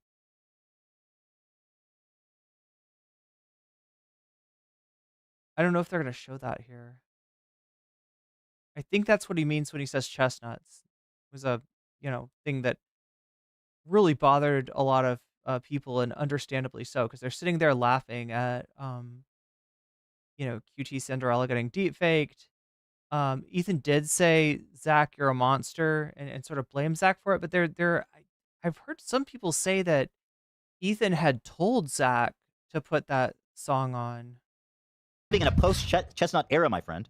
Post-chestnut era. So what? You can't get canceled now? Exactly. Well said. It just shows how unfunny and out of touch they both become. Motherfucker, you call me unfunny? You're obsessed with my show, bitch. This guy, the author of this post, said he watched him paid membership for almost a year, in his words, for a Zionist genocide supporter. He looked past that, by the way, though. This guy says, and you're going to love this, about Jake Doolittle. Should I make a video about this? Jake had a completely valid take in his... Didn't Hassan say he liked the video? Yeah, like, I think he watched part of it one night and then got interrupted by a podcast he had to do, and then the next night he watched the rest of it and he said he liked it. To shreds. Oh man, I wish you would have entered then. Ethan. Why didn't you make the video, man? Fuck. What happened? That works. Maybe you and Jakey Poo can do a collabo. Oops. Davy Cliff here he super is. chatted Celebs keep defending Israel. He's posting his own content on the Snark subreddit, trying to do Unrelated by why the self-promotion. niche gaming Celebs keep defending Israel. YouTubers It's me, just start Casey talking Neistat, about Jamie Lee politics, Curtis, like just put the fries in the bag, man. Here, let me pop that up. Why do niche gaming YouTubers just start talking about politics? Oh, are you talking about Asmongold? No, Asmongold's not a YouTuber. Oh, you're saying that a gaming YouTuber got ruined for you by the fact that he let his political opinions be known. Is that the vibe? Either way, thank you for the super chat. Justin Bieber. And then here's another snark clip from the latest North Star radio video, posting his own clips again. I wasn't trying. He's doing great, benefiting. The sound effects are a lot. Yeah, it's an H3 thing. From the snark page. This got 80 upvotes, man. Very cool. Juicing. Yeah, here he's promoting his shit. Bonus cringe. While hate posting about how Ethan is a Zionist genocide supporter, he's also making fan covers and asking Ethan to bring back his personal channel. Grimace Shake and Fortnite folk cover. How dare you, dude? Scribs, I need food too. And then bring back. Hey, look, the Grimace Shake in Fortnite, like the version that Sam did, that was a banger. Right? I don't think there's anything to be ashamed of with that. I more associate that with Sam than I do with Sam left. So it's kind of because of the Chestnuts incident. Back the Ethan Klein channel. Bro, are you okay? I mean, all jokes aside, I mean, clearly not. Like, I feel so of two minds about all this stuff. Because, like, obviously, you know, from a practical standpoint, these people, their level of obsession and harassment is a detriment to our lives. But, like, that's when you see under the mask and you see the person and just, like, there's obviously a lot going on. I'm out of sympathy. Yeah, I fuck get this it. guy. I don't Fuck this guy forever. You don't with need the to cactus sideways. I got you. With a cactus sideways, you say? I'm out of sympathy. Ouch. People want to be anti-Semitic. They want to lie about me all over the internet. They want to make our lives hells. I don't give a fuck. Fuck you sideways with the biggest cactus in the. He's saying with a big cactus. Damn. Like I'm out of caring. Fuck you, dude. I was already subbed to this dude thinking he was a fan. I mean, he is. Well, let's see. Here's the thing, though. He made like a serious video about this leftover thing with like a hidden agenda. Wait, did Ethan say he was subbed to Comrade to NSR? And it's people are watching it, thinking that it's like unbiased. Yeah, unfortunately, this is not the bottom of the well when it comes to Comrade Casey here. North Star Radio. Let's get to the bottom of the well. He makes it seem like he's a fan and he's trying to give an unbiased look, but then the whole thing just ends up like me being a piece of shit Zionist genocide supporter who just sucks and I'm solely responsible. Whatever. Snark behavior. Let's keep going though with Casey, Comrade Casey here. Sam leaving to work with QT was glorious. Yeah. This guy made a parody account. Now he's a frequenter of your Twitch stream. And yours too, AB, right? Yeah. This guy has been in my chat. I looked over 1,000 messages. Comrade Girl says Dan is Ethan's token leftist. I never thought about it, but yeah, maybe so. On my Discord, so more than 7 pages of chat. And I recognize this guy's name. I was like, oh yeah, that's the guy that's like normal. I recognize this guy as a fan. And then I see this, and I was like, what the fuck has been going on, dude? And What God happened bless, to you? if he's a fan, that's great, but he crosses a line. Yeah, no. So check this out. The fact that he just was a fan and then goes to this is so mind-blowing. I don't know what happened to you, bro. The guy who made the Fall of Leftovers used to have a parody account where he role-played. He was a version of Love who had turned communist. Okay, so this is what I'm talking about, right? This is where they get that. So if you don't understand why Ethan's saying that Comrade Casey's gonna send dick pics, this is where that comes from. Called Based Love. Uh-huh. Now we know this is him because it's obvious. He keeps promoting. I think we his should own channel. probably say we don't 100% know that it's him, but it seems. Well, I'll show you the evidence. I mean, to me, it seems pretty obvious. Yeah. The only channel he promotes is North Star Radio, and he says shit like, "Check out my new video." Yeah. Yeah, I get it. I get it. I mean, So wait, we don't even know 100% this is Casey? Have 1,000% it's him. confirmation. And if it's not you, sue me. Let's find out. Again, with this account, I've seen this account reply to my tweets every now and then. I love that, telling a person that does not necessarily have the means to to get a lawyer. Yeah, well, if I'm lying about you, sue me. He's done some funny replies, and I never clicked on his account. This has been fucking tweeting all this crazy shit all along. So here's just an example. Work confession. My boss is a Zionist freak, and I'm too afraid to confront him about it. Epic. All right. The user says his account is super weird. He used to roleplay that he's loved, and working for Ethan radicalized him against capitalism. I'm confident it's him because his only non-roleplay video tweets were either about how happy he was that the North Star Radio YouTube channel was rising in subs back in its MC, or saying very carstic like, "Oh wow, look about this." I mean, that does make it seem like it's super funny video I made. Yeah, I saw that one too. Let's take a look. There's so much more. Fuck it, I'm saying it. Israel deserved October. Oh my God, no, we can't have that said. Bro, don't be a coward. Don't be a fucking coward, bro. Scumbag. But that's not the worst of it. This guy just scratched the surface. But that's a reference to Hassan's statement about 9/11 from back in the day, right? That it's literally a meme. It's literally the meme of like This shit gets even weirder, if you can believe all that. Here's an album. Comrade Casey. Oh yeah, he runs this YouTube channel, H3 Crew TV. Best H3 podcast clip channel on the planet, including member Twitch streams and crew members' Twitch streams. Big news out of northern Minnesota, the land of Fika. What? So yeah, I mean, he's promoting himself. Yeah. Just a little evidence there. This is a great video I just found. And he made a video about how Ethan's music is good, actually. Damn, bro. Nice. It's a shame. What happened on October 7th? Wait, I don't know if that's his video. I think that he found that video. He said, I have the same opinions before and after. I'm the same guy, man. You can still fuck with my music. You can still fuck with me. Over on my personal channel, I analyzed the conversations that took place on the latest leftovers, as well as the backlash from the subreddit that followed. I appreciate it if you went and gave it a watch. Peace and love. I mean, it's his channel, dude. Come on. Yeah, I agree. Yeah, it's his channel. Sue me, bitch. Dan, where's it get super weird? Hold on.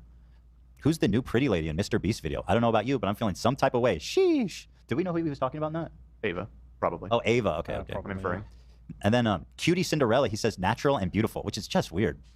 Jesus Christ. Yeah, my YouTube channel is about to hit 9K. He actually links to your channel, so he's impersonating you. Yeah. Whatever you do, please don't click this link and support my streams. And now he's posting North Star Radio with Soing Out about how many subs it's got. He could more proof. I don't know who this guy is, but he's making great videos and so intelligent. Yada yada. This one is fucking crazy. So, I mean, gee whiz. Hold on, I need a minute. This one left me speechless. At a certain point, violence is the only reasonable response to oppression. Fika, you gonna do about it? And he puts a Hamas headband on Love with I think is an AK-47, but I'm not a gun expert. And so again, like I said, not the funniest parody account I've ever seen, but I'm not seeing the stalker energy that Ethan is claiming is there. That was a post made from his Discord account, so he wasn't in character as me there. That was just Casey posting that. Oh, you went. So wait, he posted that in your? Yeah, in my Discord. And I also noticed. Davy Cliff super chatted $9.99.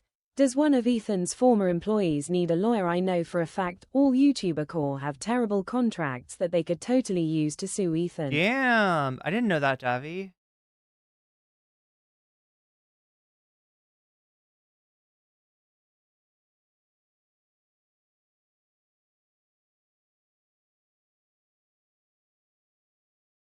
Yeah, I mean, inquiring minds. I used to love hater Ethan when he was shitting on people I hated, like Vosh, maybe? I don't know. Just a guess. Vosh, Keffels, yeah, I mean, he's definitely fresh and fit. Steven Crowder, Pearl, yeah, there's definitely some people that he shit on that deserve to be shit on.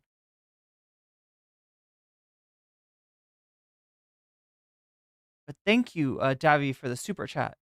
It's just now that he also has a Young Fika TV highlights channel. So he's like he's a mega fan of Love. Yeah, he's super entwined in all H3 stuff, and specifically me, I guess. I don't know what that means. I think it's so funny how, like... There we go. There we go. You see where Ethan's going to go with this. I don't know anything about him, so I'm going to make some assumptions, but, like... This fucking doughy white bitch is being like, oh, yeah, the Palestinians need to have violent resistance. Like, they're so quick to send these people to death. You know, what the fuck are you doing? Where's your revolution, bitch? You're such a radical commie. What are you doing about it? You know, like, you don't care. It's just ridiculous. You know what I'm saying? It's like, yeah, it's just pathetic, man. Oh, and then, well, where's the other ones? Because he was posting a whole bunch of other ones. Is those ones here? Just a glaze over? Let me. Not sure. The ones where he's posting about Pokey. One sec. He also extraordinarily creepy. He's posting these really obsessive posts about Pokimane and like thirsting for her, which is like, let's be real. So this is what happens, chat. North Star Radio makes a video about Ethan, about the end of Leftovers, that is sympathetic towards Hassan and not so much towards Ethan. And this is the result. Go through his Twitter history, be like, yo, this guy's kind of a creepy. He's kind of a stalker. Is he sending dick pics? I don't know. Like, just asking questions. We're just asking questions. The Love thing, the simp thing was a joke that's like done. It's played out. It was silly. It's not real, obviously. And the way that he makes it creepy and weird is not cool. It's not a real thing. We're friends, and that's it. We just did a meme. Yeah. That's it. Obviously, right? I'm sorry. This is just disgusting. I'm filled with so much lust. I must tell the world I love Pokey. Who even writes like that? I'm filled with lust. That's also the first tweet in his account. Also, like, look at this edit. What the fuck? That's some psycho shit. I can't believe I ran into Pokey during my cooking stream. I was so shy and nervous. Honestly, I just want you guys to see this. I'm gonna go through all of them because it's very creepy. But the guy's sick, and I think if anything, he's getting his sick obsession with her. Yeah. Through you. So really into. So wait, is there a joke? Could there be a joke there that like that Love is into Pokimane? Is there something I'm missing, or because it does seem like he's really into Pokimane there. Unless unless there's like a joke there, did something happen in between Pokimane and Love that makes that funny? I mean, the concept of the account is it's love but based, right? That's the idea. Not through this dumb parody account, if you can even call it that. So that's my boy North Star Radio, who is a hidden snark user / obsessive freak who is making content that is biased against me. And also apparently he hates Jewish people. I mean, he doesn't like me and Zach. And Hila. And 50% And and he has 50% of the he has time. very mixed feelings about me. Watch out for them Z's. Yeah, he hates me, Hila, and Zach. That's the 3 Jewish people in the group. Yes, that is accurate. That's accurate.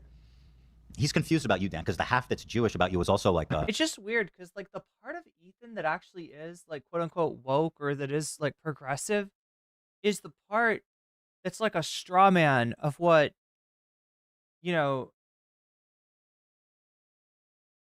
progressive or intersectional leftists are like. It's the it's the jumping to an assumption based on, well, you don't like Ethan and Hila and Zach, I guess you must be anti-Semitic. This is like how a conservative would characterize lefties. communist, right? Or is that the same? It's like he somehow, his transformation from edgelord to progressive dad or whatever he is now, he's embodying like the worst stereotypes of a progressive person. So it's I know. very confusing for him. So then maybe only half of that half. So maybe only 75%. He dislikes me a quarter. Okay, that's pretty good. 75% likes me. Dan's the half-blood prince. Yeah, so here's another Ethan hater exposed as a fucking freak piece of shit. Fuck you.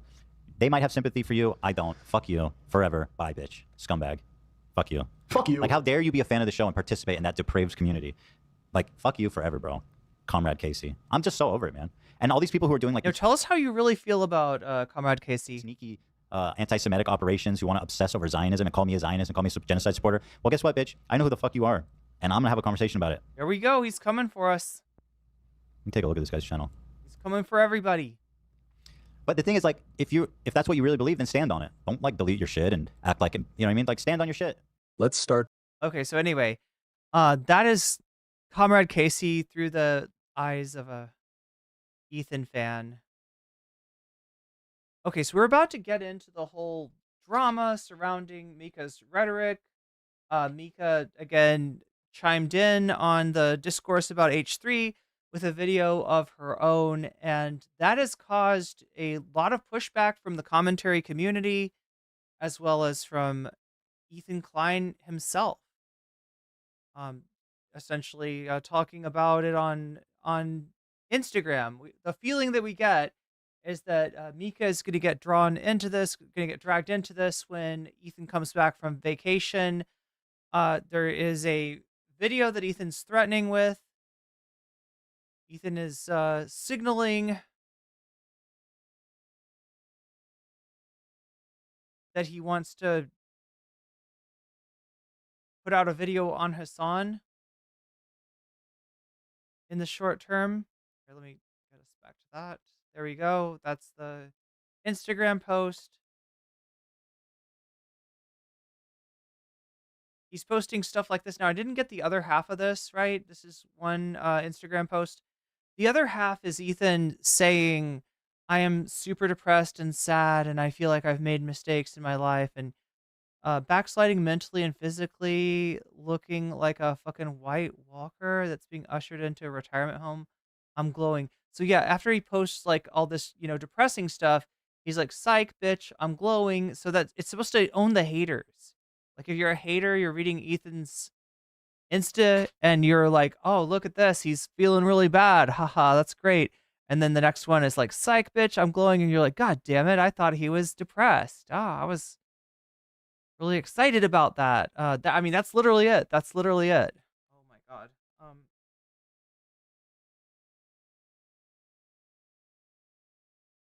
And then the Mika stuff.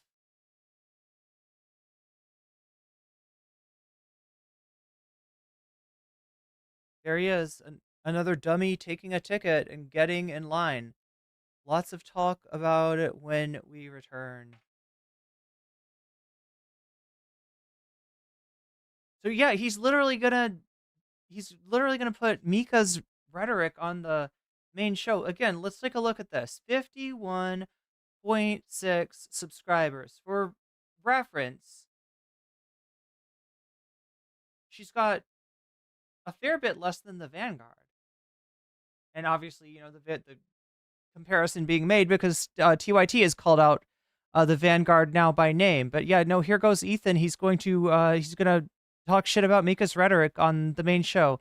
And you're gonna be surprised when you see the video that Mika made that in Ethan's mind warrants this. Let's take a look here. It's Adam McIntyre's. So we'll have Adam McIntyre kind of give us an intro into, because I think Adam does drama really well. I think Adam puts these anyway, he puts together the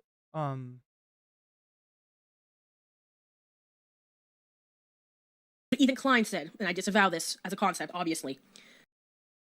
Hi muckers, welcome back to my YouTube channel. I hope you're all doing very, very, very well.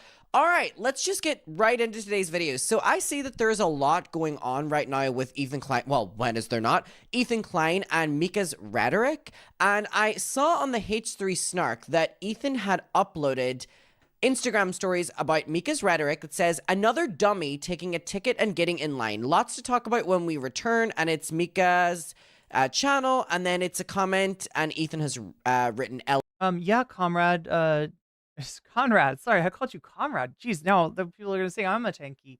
Conrad, yeah, Anna named names, right? I should put that out as a video, actually. Probably something people are very interested in. The latest TYT crash out.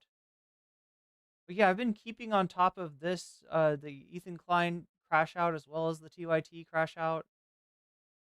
It's been an interesting year for crash outs, right? We had Vosh, we had Xanderhall, we had Keffels, Demon Mama to a certain extent, Sunday, Tyler, a lot of crashing out.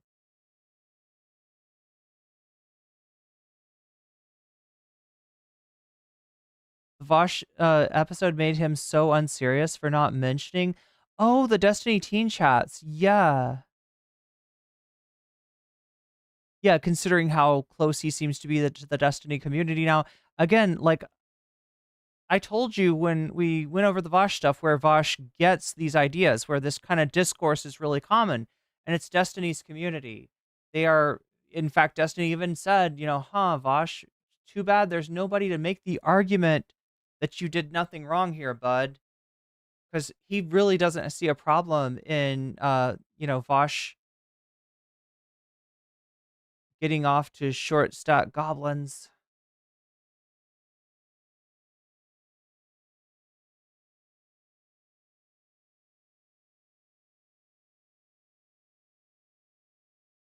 All right, so let's set this up. Yeah, Adam McIntyre will.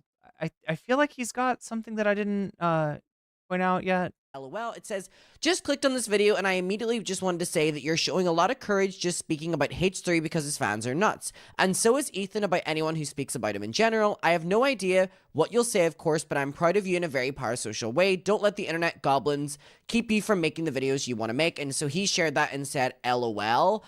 And then I saw that people were posting the comments that Mika was getting onto this video, which are brutal. I'm kind of there we go. That's what okay, yeah, this is what you get for I guess, did he find this on Snark? Is this on the Snark subreddit? Kind of hoping after Ethan puts you on blast. So this is the kind of comment that Mika was getting in her comment section. In a week, you won't be able to teach again, right? So Mika's certified teacher, and as such, it is subject to anything that's like said about her in public. Somebody shouldn't be influencing young minds. Somebody like you shouldn't be influencing young minds. Can't wait till next week. Hoping after Ethan puts you on blast in a week, you won't be able to teach again. So not just threatening like a job, like threatening her ability to work. And again, this is a fan. This isn't Ethan saying it. Somebody like you shouldn't be influencing young minds. I can't wait till next week.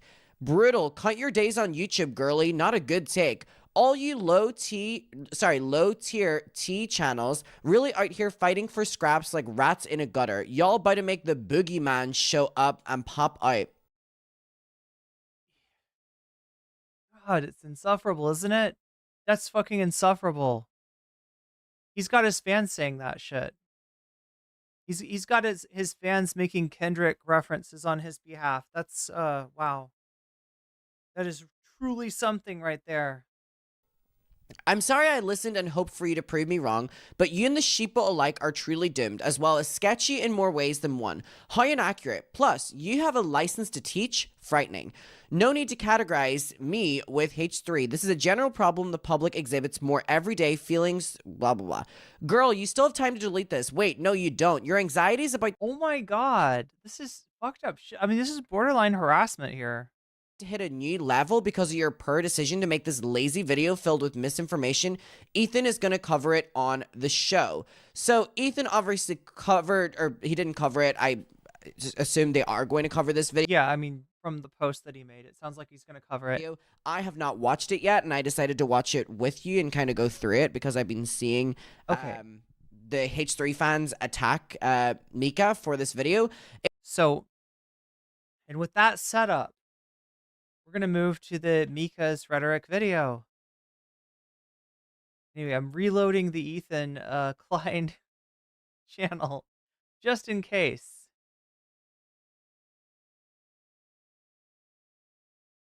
If that doesn't drop tonight, chat, we'll watch it, you know, when it does. It's not an issue. I strongly feel like it could be any minute now. Mika's rhetoric.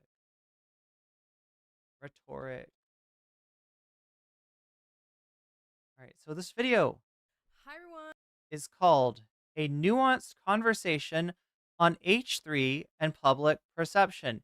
And just like watch it and tell me what you think, because I feel like this isn't somebody going hard. This isn't somebody trying to cancel Ethan. These are not hot takes. These are not like out on the limb opinions, right? This is just like a nuanced conversation. It's literally what the video is titled.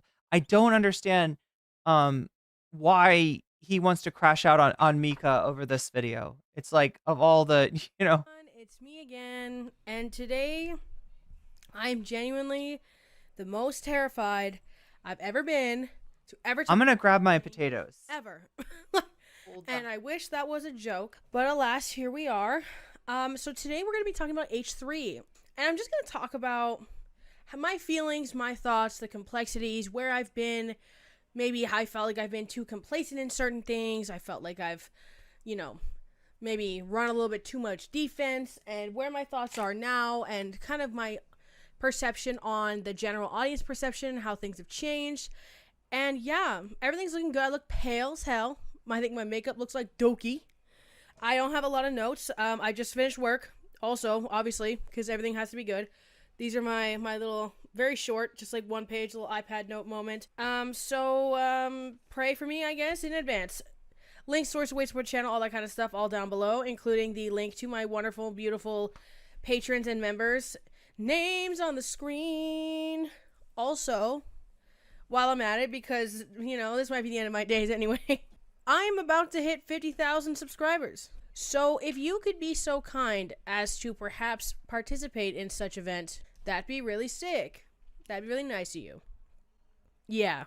I never ever bring that up because I think it's weird. I think even being called a content creator is weird, especially because I work like a people job. People job. Yeah, as if I'm not a person. But anyway, you know what I mean. So yeah, participate in the student loan paying trade because that's where we're at.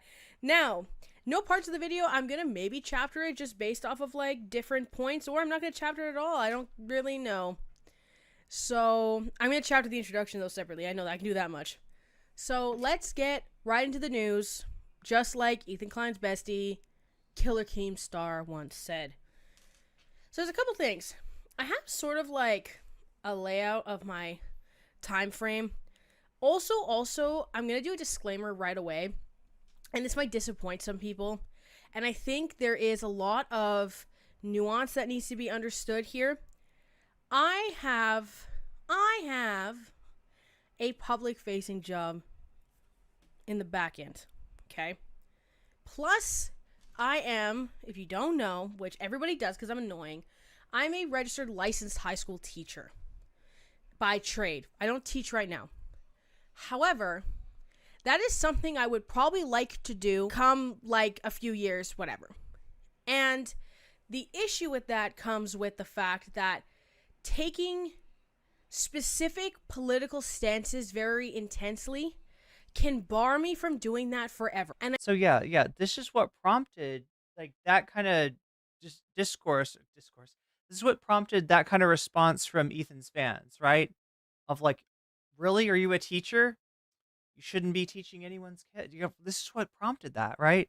She's just literally mentioning like, I'm gonna try to, not say anything too invective as I'm a teacher and really value what I've been trained to do, right? Don't want to. And their first instinct is like, yeah, let's take that from her. And I know that sounds severe. It sounds like I'm doom posting. It sounds like I'm being selfish. And maybe to a certain degree I am. I just genuinely consider my impact as an educator and my impact as someone who can work with youth and can work with and do research and do all these things as more important to me and more valuable than necessarily my social media impact. And because of that, and this is me being very vulnerable, like this is my genuine, and I'm actually really, like I'm so sweaty already, scared about how these will reflect, okay? That being said, and I'm only saying that I have been supporting the Palestinian cause since last year, and just in general before that as well. I took a course on colonialism specifically to learn about it because I was kind of confused about everything. And one of my favorite essays of all time that I've ever read is Patrick Wolf's essay on Palestine. Excellent essay. I'll see if I can link it down below, like if there's a place you can read it for free. I have the book version that has all of the different colonialism essays in it. But as such, I'm not going to dive super deep into the politics specifically. I've also vouched for Jewish people in my videos. I've talked about how a lot of conspiracies lead to, or fringe conspiracies lead to anti-Semitism. I talked about in detail, for example, Nerd City, and discussing how he kind of leaned into the New World Order. I've discussed, this was quite recent. I'm trying to remember who I was making a video on, because this is not really scripted. So who was I talking about that I was saying that those conspiracy theories were coming up? I'm also trying to edit this very minimally because I want this to be a conversation. Was I talking about Jeffree Star, of course. Jeffree Star talking about the Illuminati and the elites in Hollywood and all that kind of stuff. And I brought in the fact that usually that's implicit of anti-Semitic stereotypes. I've talked about education and the importance of not falling into those things as a result, and the Red Pill movement and its links to anti-Semitism and its links to Islamophobia a lot of the time too, to a certain degree, anti-religious sentiment as an act of evil, and vice versa to as in a weaponization of religion. So I just want that to be a clear stance here. Operation Olive Branch Master Doc, also linked down below actually, now that I bring that up. I just know that because I have such forward and bold opinions on people I talk about all the time, there's an expectation that my politics align. They do, I promise. It's just publicly, I'm very cognizant of my social media footprint, my internet footprint. Yes, Jeffree Star, Patrick Star's brother. Because I just think where I can actually make a difference in my future matters. And again, maybe Mika, why do you think this way already? Because I've already run into these problems when I was doing social media and my student teaching internships. So that's why I'm saying these things in advance, okay? Now, I have the lineup of how I think this started from the inception of the podcast to now. So this will be, I guess, a chapter. I'll talk now. I have my disclaimer, my politics, and then whatever. Okay. And if people think that I'm weak in that regard as well, I understand, honestly. And I also have like a pretty, like, I don't know, bringing my mental health is very silly, but again, I just want to be honest, right? I have a pretty intense anxiety disorder. And the only time I've contemplated quitting the internet with like certainty was in reference to discussing Ethan Klein before, and I Is this the Krusty Krab? No, this is Patrick. was treated in a way that maybe allegedly in Minecraft could be considered harassment, because they were making an account where they were dedicated to like saying all this stuff about me and how evil I am, and then they were DMing people that I'd worked with on other videos that I was this horrible, evil, morally corrupt individual and all this stuff. When we talk about the inception of the podcast, it was not responded to well for a long time. And this has been discussed by many different videos at length, including so I was watching, I always know that I'm right when I have the opposite opinion of Nicholas DiOrio, because I was watching Ethan Klein's video or the H3 podcast episode about, and I haven't watched it in like a year, so this was like shocking to see these like vast differences, different setup, different show, everything like that. Chatting in about Yeah, I know what you mean, McGoggles. That's like it's got me worried. It's got me worried. Dan Clancy or whatever, like the CEO. Oh yeah, so yeah, she mentions like Nick DiOrio, and apparently that was enough to provoke a response. That was enough to get her a Nick DiOrio video done on her, which we might watch a little bit of, but and being like, oh, some weird shit that Nick said. Ethan's gonna get all the tankies. So, but I was like, man, when I'm watching it and I'm having trouble getting through it because I'm just cringing so hard, and then my bestie comes in and is like, you're slaying. I'm like, okay, so I'm right. Anyway, when the podcast came out, a lot of people criticized Ethan for being really unprofessional. There was also a lot of really famous clips that came out of there, such as Ethan Klein being like, iDubbbz, I love that you say the N-word, and then just saying the N-word a bunch of times. The clip with Joji saying that women were at the time was still doing stuff on the internet, I think. As Filthy Frank, saying that women were made to be submissive to men. Or apes or whatever, right? Our Neanderthal cousins were probably just like crazy. So there's definitely something like in us to like conquer. Men want to like conquer. Right. So it's, you know, women are in a nature setting like to be conquered. So as far as DiOrio,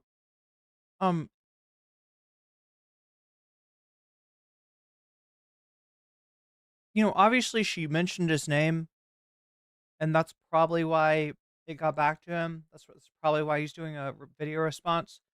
But I gotta say,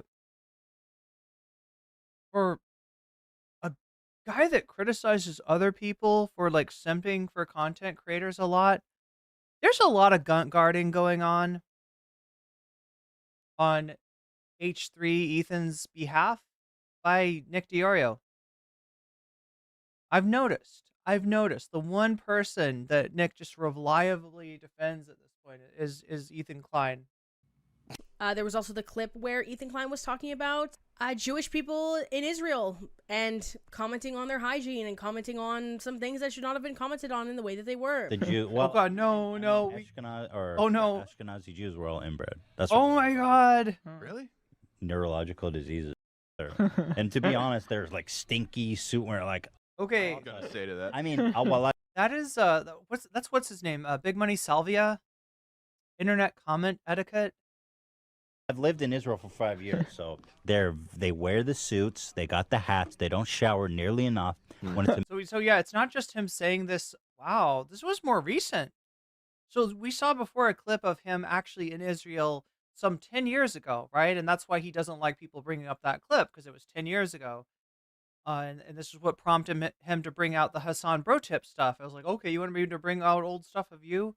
And it's like, it wasn't even Hassan who brought that out. It was Comrade Casey. Regardless, right, this is a lot more recent. Him saying basically the same thing, if not a little bit worse, on his podcast with Big Money Salvia. A million degrees outside, they rock the black suit. They stink, bro. They stink. And you know they don't shave. You've seen their face. Imagine what their dicks look like. Wait, I always thought those were like fake.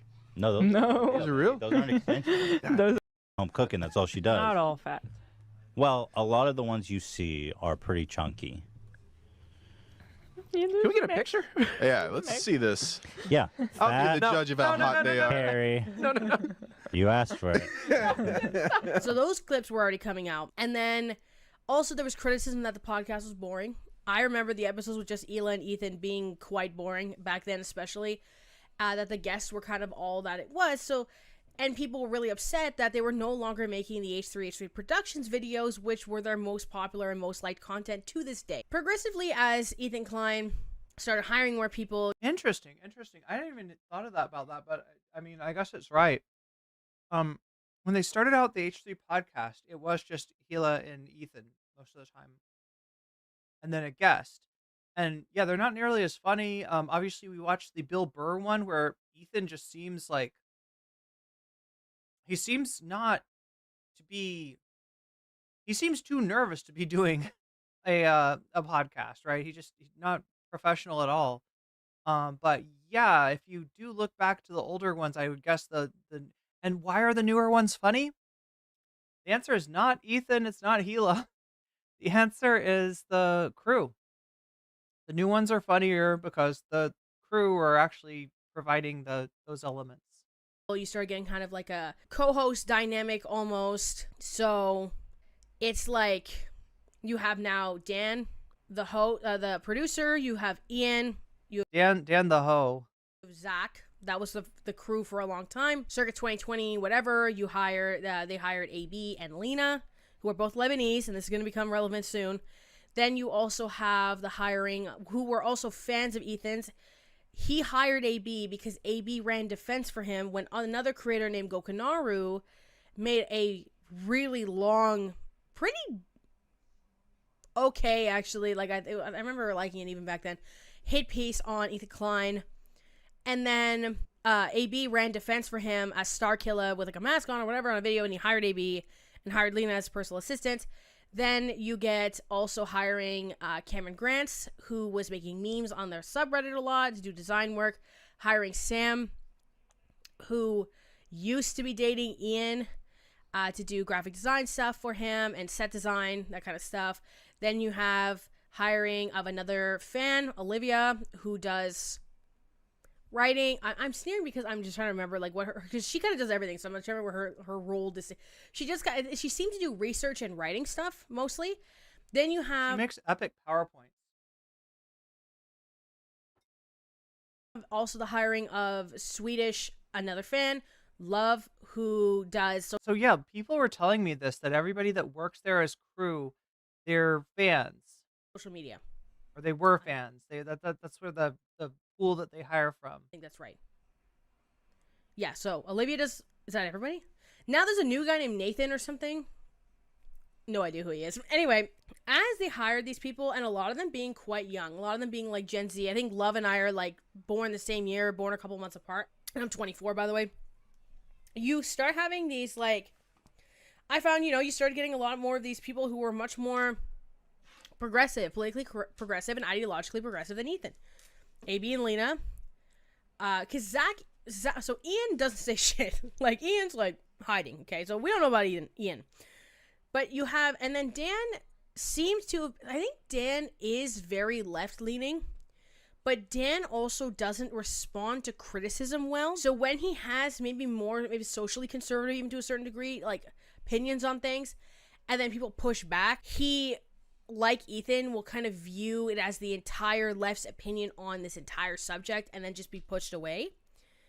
And then Zach, I would say, is somewhat on the more socially conservative side. This is just how I'm gauging them. I could be completely wrong. This is a discussion again.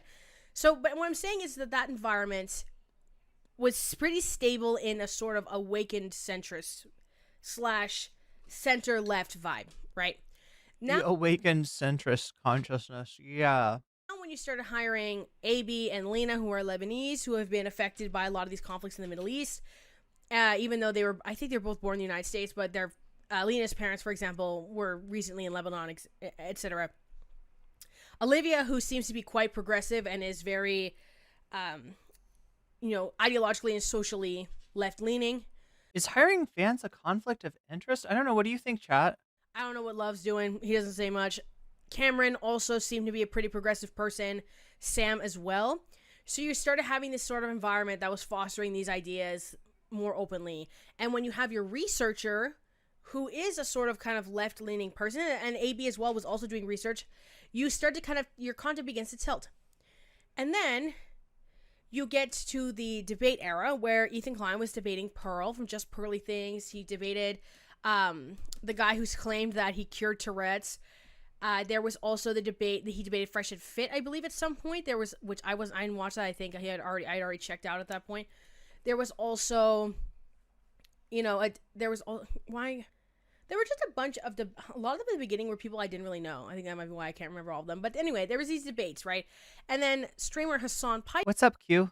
Was reacting to them because it was the same sort of universe of content creators that he was against himself. From the debates of the Red Pill guys, where a lot of the defenses tend to have to be these kind of left-leaning ideologies, Ethan Klein presented to a more left-leaning audience. And left-leaning audiences really like to watch people get dunked on like that. I think the very first one, which involved Hassan as well, was actually talking to Aiden Ross about gambling. So now you get the show Leftovers, which ended essentially right after the events that occurred on October 7th, which has kind of led to a lot of the downfall. But I think something that a lot of people were not considering was there was quite a few small spikes that began hitting people.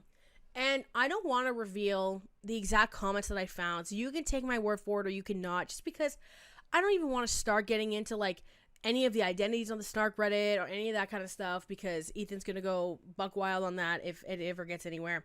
I've been reading there was a post about being a fallen fan, which is what Ethan Klein refers to people who no longer like his content. I guess. Yeah, so we saw that from the point of view of a Fupa Troopa, having heard Ethan talk about fallen fans extensively. Davy Cliff says, interacting with fans too much is a bad sign to me. Always an inherent power imbalance. Emperor Xenu says, Ethan hires fans so they won't have any experience and the power dynamic will be even more severe. Well, yeah, I guess if you're not... I never thought about that, but I just assumed that they had a lot of experience in their relative, their relevant fields for whatever they do on the show. But I mean, a lot of what they seem to do is research, so not exactly am I right? Is Zach doing production? Is Zach handling the audio? Is one of them a producer? Is that how it works? I'm not even sure. It seems like they're there to add a little bit of humor to a podcast that obviously was not cutting it. Wasn't, satisfying a fan base that had accumulated around H3 based on their YouTube videos, in which, most people said they were funny, and then they start the podcast and, people are not laughing.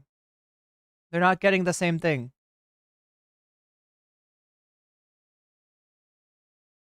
Probably good at what they do, but don't have formal training. Yeah. So yeah, obviously AB had done his own YouTube channel, but not super experienced. They each have a superpower. That makes sense. Dan is the producer. Okay, that makes sense. Fans have less ability to find a similar job. Oh, true. Yeah. Well, yeah, and especially the fact that they're sort of living in LA, a lot of them, by virtue of their job with H3. So if they were working some other job, they might not have the money to be able to afford a city like that.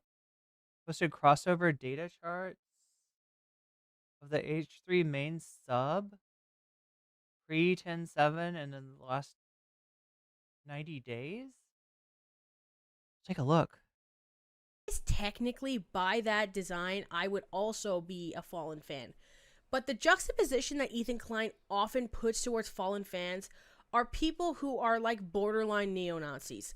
Like these sort of people who really liked conservative content, they liked anti-SJW stuff, they really hated leftists, they whatever. That was who he used to position mainly as these like Fallen fans. But now you have Fallen fans that are those left-leaning people, which now Ethan Klein often refers to as extremists, which is being often quite inappropriately used. So a lot of the people brought up these other instances besides the recent, what people are referring to as the Hassan Piker crash out, which I'll get into soon. And I want to go through those events to remind people what they were, to sort of maybe place people in where they started feeling a disconnect with the content. So the first thing I could think of, which is not something that many people really brought up, and this is going to sound really crazy to come out of my mouth, but the prolapse fixation is an issue. It is. She's an issue. She's an issue. Oh my god, chat. So if you don't know, Howie Mandel, a 80s comedian, I think, and a friend of Ethan's, posted a prolapse on TikTok, ostensibly not knowing what it was, and asking, is this like a health condition? Does it have to do with COVID or some shit like that? And it kind of went viral. I don't know how he didn't get banned for it, considering he's literally, maybe because he said he didn't know it was he didn't know what it was. But H3, they were showing everyone who came on the prolapse. They were like, "Oh no, you got to check this out. Look at that!" Like they wouldn't show it on screen, obviously, because you'd get banned for showing that on YouTube. But they would show it to their guests, and you would see their guest's face as they're surprised by the fact that Ethan is showing them a prolapse. And then they ended up finding, I guess, the person in the video who's prolapsing, and just make sort of a lot of content interviewing this guy. One, you have the issue of, that's kind of gross. So what happened with this is it started with Howie Mandel just raw posting a prolapse on TikTok, where it was someone prolapsing through a pair of shorts or something, and he was like, "What's going on? Is this COVID or something?" So which it became a meme, because everybody's like, Howie Mandel, the known like germaphobe or whatever, plus like just beloved TV host, just not having any idea what he's looking at. He says that he thought he sat on something, which I guess kind of makes sense in context, because there's no other universe where Howie Mandel would just be doing that. It was like a boomer gets TikTok moment, and it was quite wholesome and funny, right? But then what ended up happening was Ethan Klein became obsessed with this and started showing this to everybody, the TikTok to everybody and stuff. But then also got involved with this sex worker named Hunger FF, who's really famous for utilizing his prolapse rear end to make content. And what he would do is he would sit people down and force them to watch this content when they were being interviewed by him. So he did it to Howie, which I guess sort of contextually makes sense. I think he might have had him do it in person, which is even worse. Then he showed, I mean, I guess to a certain degree you can go, yeah, that's like the joke, right? Like that was the guy who did it. But why was he showing Stavros? Is that his name? I think so. Stavros Halkias, yeah. Why does Brittany Broski have to watch this? I just sent it. This is the video I was saying I was worried that you were going to show, and you were like, I wouldn't show that. Why would I do that? What kind of psycho do you think I am? All right, you're not showing the screen, right, Ian? You're just going to show me? Yeah, well, if I show this at home, I'd be banned on all. Oh, girl, we're halfway there. All right, so it's only a minute long. Okay? It says. It's a minute. It's 10 seconds. Yeah. But maybe you can bail whenever you want, but he's playing Seabat while showing that. It's better towards the end. So it says it gets better towards the end. What's he? This is COVID related. Oh wait, did Howie have Seabat as his song on TikTok? If you don't know, chat, this song is kind of a meme too. Oh no. So yeah, this is what he was doing to people. He was like rickrolling people with a prolapse. Wait, did you not see this, Hila? No, I didn't. You didn't? What? Wait. Look. Why don't make me look at this by myself? This is like actually. No, stop. You're It's crazy. hairy. Oh, that's making me gag, bitch. Oh. That's actually our friend of the show, Hunger FF. I love Hunger, but I don't. Why are we making Anthony Fantano see this? Right? Why is this being forced? Is this not comfortable content? He forced it on Anthony Fantano? Yeah, do you remember when H3 used to be kind of relevant? Anthony Fantano, I don't know if that's a guest he could get anymore. Even like internet comment etiquette, I'm not sure if, Content. This is not, they're not really consenting to this a lot of the time. I feel like there's definitely like a element of feeling like a coercion because of the interview space. And the crew will often push back on this as well. There's also pushback, no pun intended. the event, and this leans into the next thing too, which some people refer to as Bottomgate, where linking to this prolapse thing too, people have really felt that Ethan Klein was, how do I say this, inappropriately pushing homosexual men as inappropriate, maybe not inappropriate that he doesn't believe in it, but it was like a joke, kind of, you know. And then there was this whole conversation, and I never watched this episode because I think they started it, and I got so cringed out that I just stopped watching. And this was something that I noticed was common with watching H3. A lot of people go, "Yeah, I couldn't finish the episode; it was like too cringe." And I'm like, "Well, then why are we watching it, Queen?" Because I watch a lot of other people, you know. I don't cringe out of their content halfway through ever. If I do, I kind of never watch them again. So what's happening with this? You know, I've never watched like a ContraPoints video and been like so icked that I need to leave, or I've never watched like a Smoky Glow video or a Megan. Okay, I don't know why we were bringing up ContraPoints, but anyway, Anthony, wait, what is this? Show his guest lemon party. Now look, this was like a thing at a certain time on the internet, right? In addition to around the time of Rickrolls, another thing that people would do is show, there was several NSFW websites that were memes, and people would share those websites to surprise someone, a la a Rickroll. You think it's going to be like a, oh, check out this, thing that I just found, and it's like it's Rick Astley singing whatever the Rickroll song is. What is the Rickroll song? It's the one, I just want to tell you how I'm feeling. Gotta make you understand. Never gonna give you up. It's never gonna give you up. Yeah, that's what it was. Okay. So alongside Never Gonna Give You Up, people were maybe sending, some meat spin or some goat say. Like that was somehow acceptable in the when was this? This has got to be like the 2000 aughts. This was like a long time ago, right? So I mean, like I guess, is that where he's imagining that this is somehow appropriate? Like that was a very specific moment on the internet. Am I right? One man, one jar haunts me to this day. I haven't seen that one. The Vosh edition of Two Girls, One Cup? I didn't know there was a Vosh edition. Oh yeah, I guess Two Girls, One Cup, Lemon Party, Chat, Tub Girl, that's another one. Yeah, it's in the 2000 aughts. Yeah, and it's just like, I guess it was like permissible for a hot second or something. But obviously that hot second didn't last. It was during the You're the Man Now Dude era. Or wait, what is it called again? You're the Man.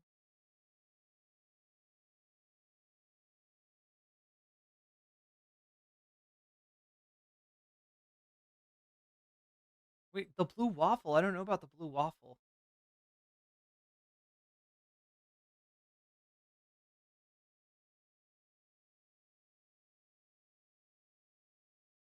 Still scarred. So 2007 or the 2010s, maybe into the 2010s. Oh my God, yeah.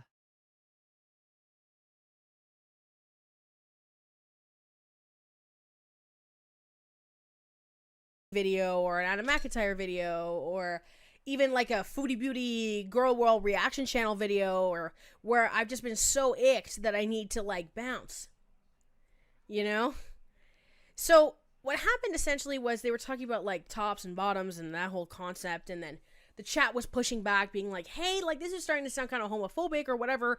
Dan starts yelling at them. Ethan starts Yeah, it's a weird thing, right? Because there's like a certain thing that sometimes like straight guys will do where they'll like talk about gay stuff as almost like a sign that they're okay with it, that they're not bigoted, but they like start to sort of like indulge in it and obsess about it a little bit, and it's just like slightly uncomfortable. Let me show you what WB sent. This is for all you Reddit nerds out there, all right? This is an analysis of crossover for H3 projections. This is prior to October 7th. We see Hassan Piker's pretty high. Our Destiny's down here at 72. I guess it's just two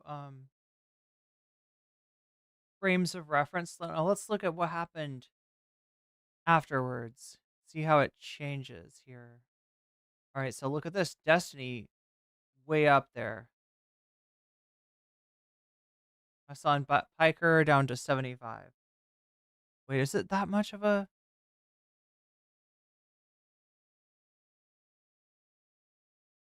So has Destiny is at 72.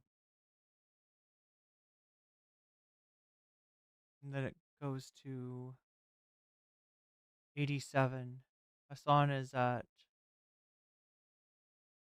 Hassan Piker subreddit is at 167. And it goes to 75. So I think that's what we're looking at here. Yelling at them, and everybody is really like annoyed about this combativeness where people are we're just trying to kind of push you in a right direction. So that icked out a lot of people, and I saw that on the Snark Reddit too when there was the post of like, why did you stop watching the show? A lot of people brought up that. There was also, this was a huge one. I'll get to what my end was this segment where they were talking about QT Cinderella, who is a streamer on Twitch, where someone made AI pornography of her, essentially a deepfake video. And she's crying. I also never saw this episode, thank God. I feel like I would have lost it back then, but I mean, I guess not, thank God. Yeah, so this is the Chestnuts incident that Ethan was bragging about. We're living in a post-Chestnuts world now. I'm watching for quite a while longer. I don't know what the point is. I think he was trying to say that if I can survive this, I can survive anything. And you're going to see why, right? This is QT Cinderella reacting to the revelation that people have been making deepfake of her. I think this was the Atriot controversy. Why?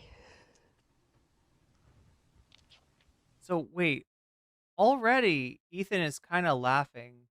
And look, you can have inappropriate emotional reactions to something, but what is going on with you? Sorry, don't mind me. Don't mind me. He's just trying to be like, well, something struck me funny. I don't know. If you So, were able... there we go. There we go. So yeah, I'm going to fast forward it because it's copyrighted music, but maybe I'll just mute it actually. Just to show you what happens next. Okay, so there's Ethan with his reaction. So some of the crew is covering their faces. Zach apparently played it, but the question is, did Ethan ask him to? Oh wait, actually I can't tell with AB. AB almost looks like he's just embarrassed to be there.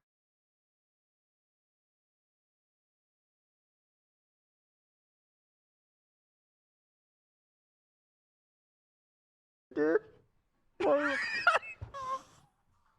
You guys are crazy. Why did you do that?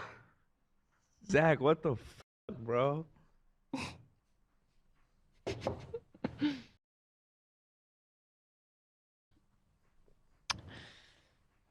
Just not being aware of like the severity of this like event, I guess, and cognitive dissonance as well that I'm not proud of. I think it was just a lot of it for me too was I didn't have anyone to help me with research at the time. Now Nor helps me, right? I didn't have anybody to help me, but the show had brought into these different episodes that gave me an idea of like research. So for example, like I would not use the H3 videos as research because there's a lot of inaccuracies. But let's say for example, like they were talking about for like Colleen Ballinger or whatever, they would get exclusive interviews that I was not able to get ever. They would get Okay, so she does a T channel, and what she's saying is that she would do some of the similar topics that H3 would cover, and that they had a lot more capacity to do research, right? Like, you know, they've got a whole bunch of people working for them doing research. So, you know, she would check on H3 in terms of, you know, is there anything that I haven't covered yet, I guess. a lot of exclusive things that I was not able to access. They would be able to pay for things I couldn't access. So I would watch them as like a basis of like where to find these things and then kind of expand from there pretty often. So that was sort of what I was even telling myself at the time. I'm like, okay, well, whatever. And then I obviously got to my final straw later that year. But the issue was QT Cinderella was talking about how she felt violated that these videos were being made without her consent and often being positioned as real, which is very, very fair. Then essentially what happened was Ethan messaged the sound guy, Zach, to play Anouk singing Chestnuts over. So I've heard other people say this too, that it wasn't just that Zach played that song, right? A song that's, you know, kind of a goofy music cue on the show, that it was that Ethan asked him to, like, messaged him, you know, like, was like, hey, play the... it. And can you imagine falling on your sword for him like that, though, if that's what happened? Right, if Ethan asked Zach to play that song, and that's why he played it, and then Ethan's like, you monster, and Zach's supposed to just sit there and be like, I'm sorry, my bad, that was inappropriate. But, I mean, if it was Ethan that told him to do that, geez. Just to give you an idea... Like, is that the culture of H3? That they just fucking fall on swords? They're supposed to have fallen swords for the guy? How unserious this is. This is like...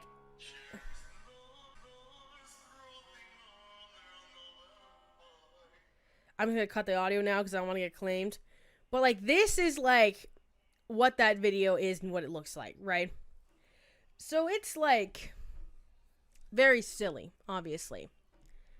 So then they sort of apologized for it. It was very weak and people were really not happy with it. And it actually became a meme that, like, it shifted into Ethan Klein kind of almost separating responsibility to a certain degree by claiming that what happens is he just gets into this, like, Wait, Ethan admitted it? He admits it on stream? uncontrolled state he refers to as goblin mode. Oh yeah, this is the goblin mode. This is like the ultimate excuse. You do anything fucked up, you could be like, oh no, it's goblin mode. Why didn't Vosh think of that? He should have said goblin mode instead of short stack goblins. He should have said, like, he was in goblin mode.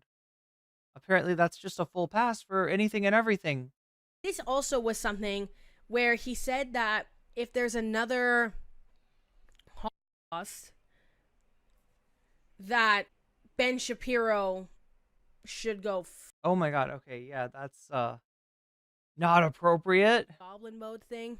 So they ended up getting this, like, broadcasting button where Ethan could push it and it would cut the last 15 seconds, similar to like a censor button on live television. So instead of really addressing, I found, the QT Cinderella stuff, he kind of boiled it down to this, like, goblin mode, right? Then crew members started leaving in the last year. First Cameron Grants, and then Sam. Cameron said that he received another job. He received a job offer closer to where he's from, Massachusetts, and he was moving back. And he also just really, really hated living in California.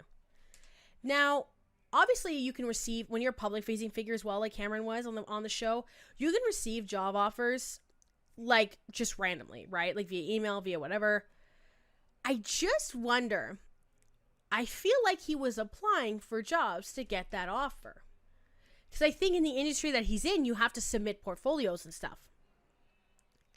That's just my tinfoil hat theory, though, in that regard. Then Sam left. And the vibe of Cameron leaving versus the vibe of Sam leaving was very different.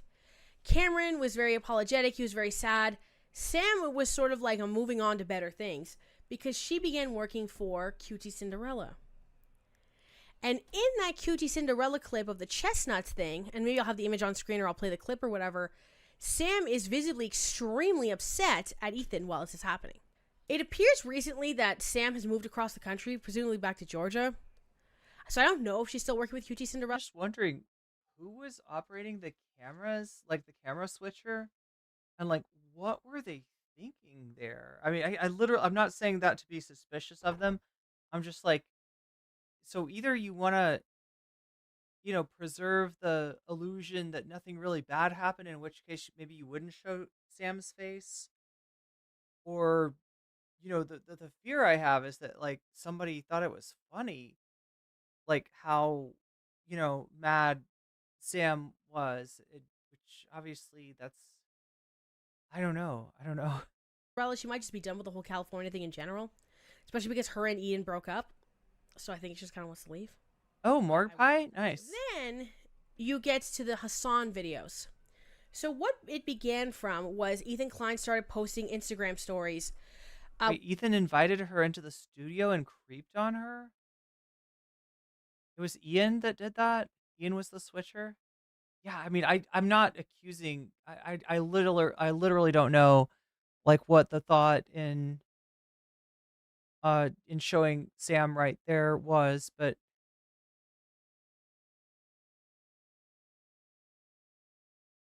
what is Ethan's $3.7 billion button? Oh gosh, thanks for reminding me, Davy. Yeah, I don't know if Mika explained that one. The button. So the show is on delay, and what the button does is it cuts the last 40-second out. So if he ever says something that he thinks is going to get him canceled, or the crew is like, Ethan, you better cut that, they can press the button and it'll erase the last like 45 seconds. It'll play a little like technical difficulties music, and then it'll just come back to them when like the 40 seconds or something is up. So it's an anti-cancellation button, basically. It's an anti-Ethan embarrassing himself or doxing himself or doing something, that he shouldn't do. With Hassan clips claiming that he is platforming anti-Semitism, Hassan specifically. Now, a big focus of Hassan's content is being very pro-Palestinian. And this is something that Hassan has been doing for years and years and years. He says about 10 years of public advocacy. Now, you can say what you want about Hassan. You can say what you want about Ethan. Wait, so yeah, the Jimmy Lee situation. Now, Jimmy Lee finally has been cut off from the show. Like, at some point they did stop working with him, and then he tried to come in again. He tried to just come into the building, and they brought him in and basically exposed him for what he'd been doing. But the question, I guess, that several wolves is proposing is, like, what did Ethan know and when? Because, if he continued to subject his audience to that, it's kind of fucked up. The button didn't work once, and he got caught yelling at one of the crew members. Oh my God, that's horrible. So it's a way for your boss to yell at you and still pretend to be a nice guy to the audience. That's amazing. What sort of audience did Ethan Klein have when he first got on YouTube? Edgelords, right? It was just edgy, early, 2000 teens humor, right? Didn't he start like in the 2000 teens? It was just like edgelord stuff, being kind of beyond the pale to be funny. Personally like the secret third option, Sam Cedar. I'm a Sam Cedar stan, I fear. Has he ever done wrong? I don't know. Tell it to your mom. I don't care. I'm just kidding. I'm just kidding. But I do actually, I love Sam Cedar. Anyway, that's my Has he ever done wrong? Depends on if you asked Tim Pool or not. secret third option. People are like, oh, it's Hassan or Ethan. I'm like, Sam Cedar. Anyway, so Pick the non-controversial choice. I see you. he starts talking about how Hassan essentially platforming anti-Semitism on the Twitch platform. I think a lot of this stemming from from Frogan being his mod. Somebody who Ethan Klein hates because Frogan was tweeting about October 7th. Ethan Klein disagreed with a lot of her takes. He unfollowed Frogan. Frogan noticed and talked about it in Discord. Oh God, chat! I just realized something. She's doing like a, do I like Ethan? Do I side with Ethan? Do I side with Hassan? Neither. I side with Sam Cedar. You know what Ethan's gonna do with this? Sam Cedar, myself. Oh no, I guess it wouldn't be because you got Hassan in there too. And essentially said that she would like to support Zionism if that means Ethan Klein would follow her back. I know he gets weird when Sam Cedar's brought up, right? When he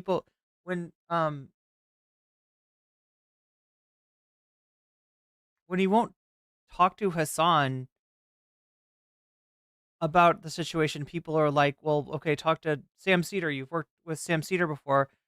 His kind of reflex is to be like, oh, because I would only talk to another Jewish person.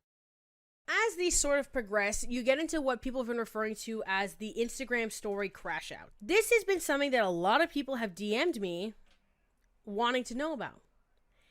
And I've talked about... And look, these would be probably Twitter crash outs, except for the fact that after going on a bit of a Twitter rampage and saying some fucked up shit to people, some weird and racist shit to people, Ethan deleted his Twitter account.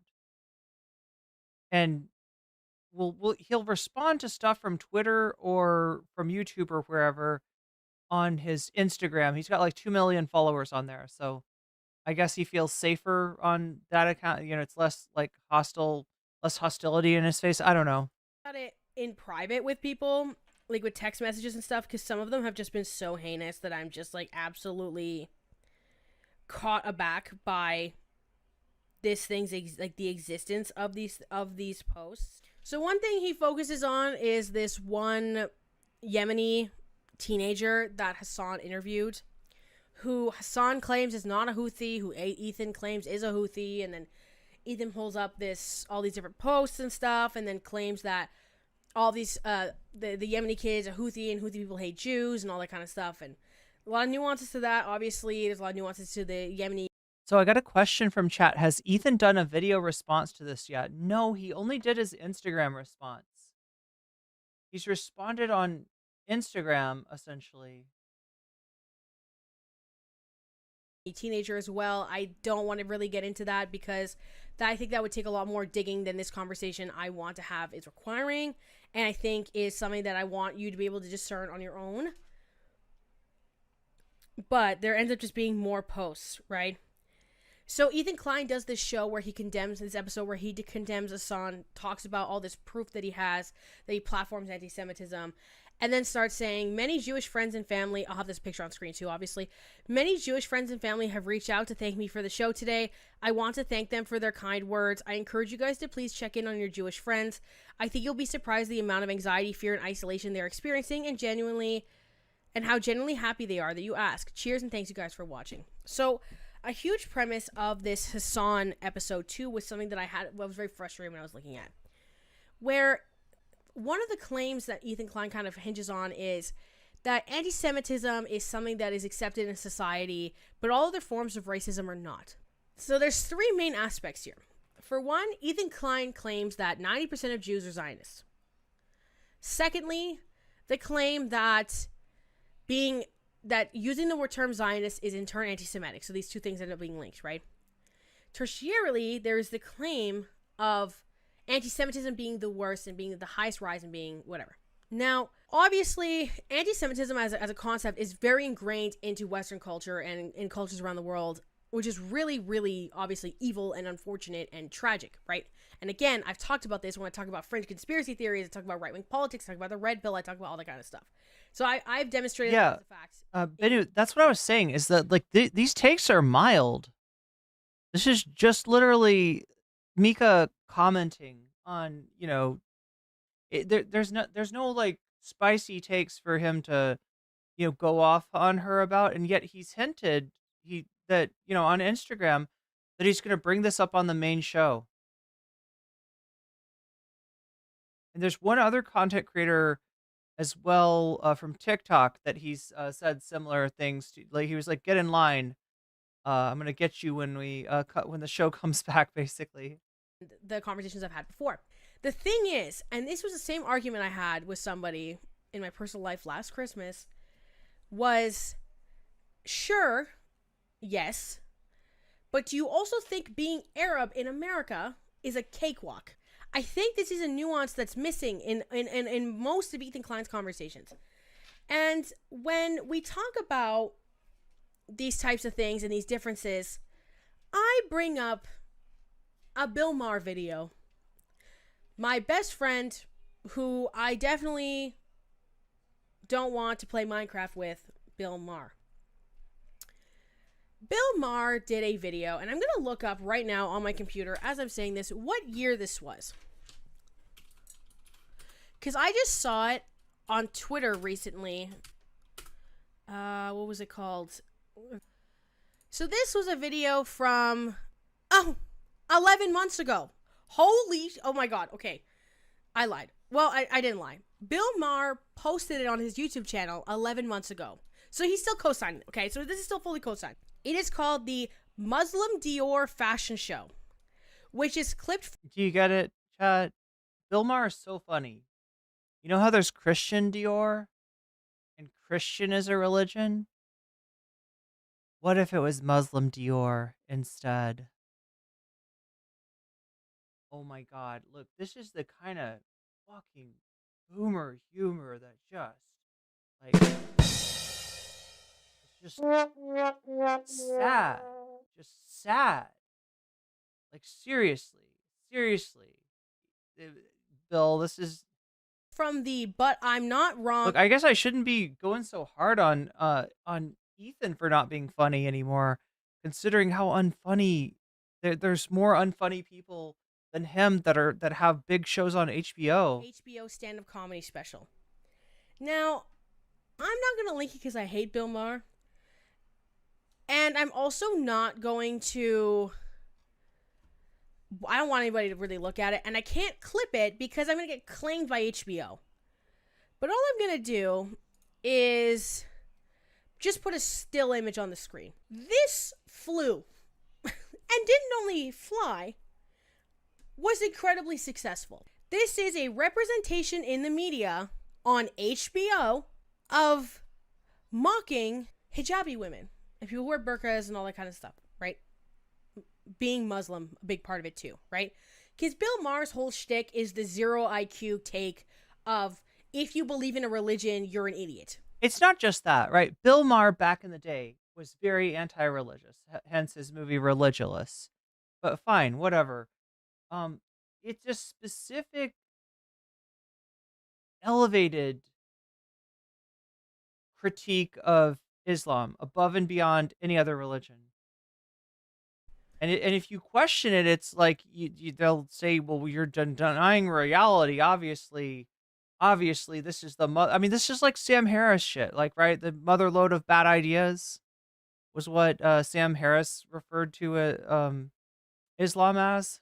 Despite the fact that all of my arguments as Bill Maher... It's this thing that the new atheists did, right? They were against religion. They were against New Earth creationists. Okay, fine. There's some ridiculous stuff out there.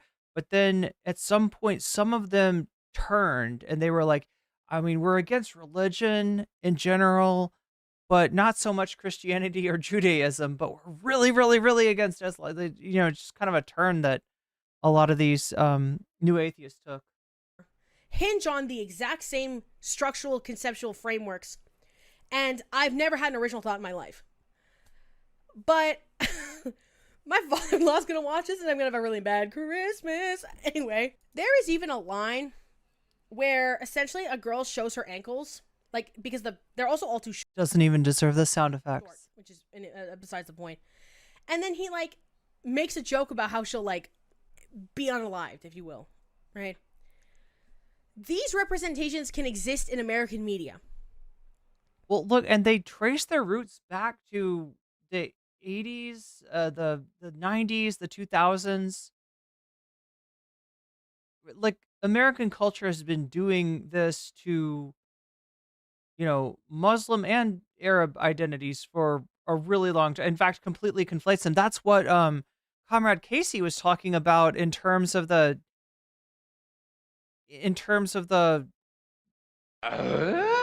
Davy Cliff super chatted $9.99. I'm convinced the atheist movement of the 2000s was entirely driven by Islamophobia from the beginning. From the beginning, huh? I mean, they did definitely redirect it there, even if it wasn't. Yeah, I mean, you can find new atheists that don't believe like this, right? Steve Shives, I think, is a name that comes to mind. Christiosity, Rebecca Watson.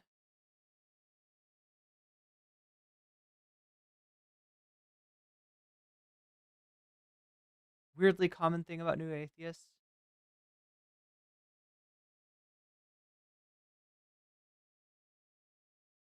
But thank you for the super chat, Davy.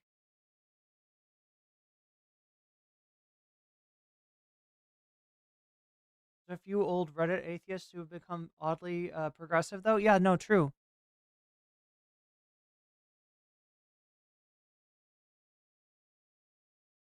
Vadim, what's up? And be openly accepted. I've known people in my personal life that are from like rural areas that will see a person who is a hijabi, for example, and then be worried that they're going to be unalived by them via like extremist terrorist tactics. I'm not going to get into that because I think it's just so heinous to even discuss. Islamophobia is so intensely ingrained in especially post 9/11 North American culture, but also Western culture, that I just genuinely don't understand the cognitive dissonance. Ethan Klein also goes off about this FBI statistic about hate crimes to certain marginalized groups, putting all these statistics to be like the Jewish struggle is the undermined one. When media representations like this can exist, like all of George Bush's presidency can exist. Yeah. The sentiments towards people from the Middle East. That's what I was trying to say, is that this shit was so fucking normalized, going back to the 80s, right? This was literally how Americans saw both, Muslim culture and Arab culture and basically anything in the area was just conflated into that stereotype, right? And you couldn't it's like trying to talk to your uncle at Christmas or Thanksgiving dinner. You can't talk them out of this. They're like, no, that's literally how they are. No, they are all terrorists. No, literally all terrorists. They do the, like they perceive it as reality because it's represented everywhere in the culture, right? It was just like, to disagree with this and say that is not representative of any of these groups was just, they would just say, no, you're wrong. I saw it in a movie. I saw it on, what was that South Park creators did like was it Team America? Did Team America have some of that in it? And obviously Comrade Casey mentioned Borat and still exists. And I just think, and yeah, it takes in a big, huge, geographic area, a huge group of very different people and just like lumps them into the same stereotype. That there's a dissonance there. And that dissonance is the main point of frustration with that audience. Because it's one thing for Ethan Klein to go, I don't like Benjamin Netanyahu, I don't like what's going on in Palestine, I don't like any of this. But to then, every other statement is an argument against the people who support it because of the 10% of things you don't agree on. You openly attack pro-Palestinian creators on a regular basis, demand that their sponsors be taken away, demand that their revenue be taken away, demand their platform be taken away. The actions aren't aligning properly. Because I think the biggest issue is Ethan Klein often talks about the eradication of the Jewish people being an ideology of the Houthi, of Hezbollah, whatever. Which again, are instances of that being true, yes. But doesn't seem to also acknowledge that it is not right for the preservation of Israel to come at the cost of other people. Because he always says they want 8 million Jewish people to be displaced from Israel. And then that's the biggest issue, which again, I don't think is a lot of the arguments that a lot of people have. Are there, of course, people who are anti-Semitic on the left that are saying, yes, but also that doesn't mean that your arguments, your absolute arguments are correct either. You see what I'm saying? That there is, to a certain degree, a nuance to these things.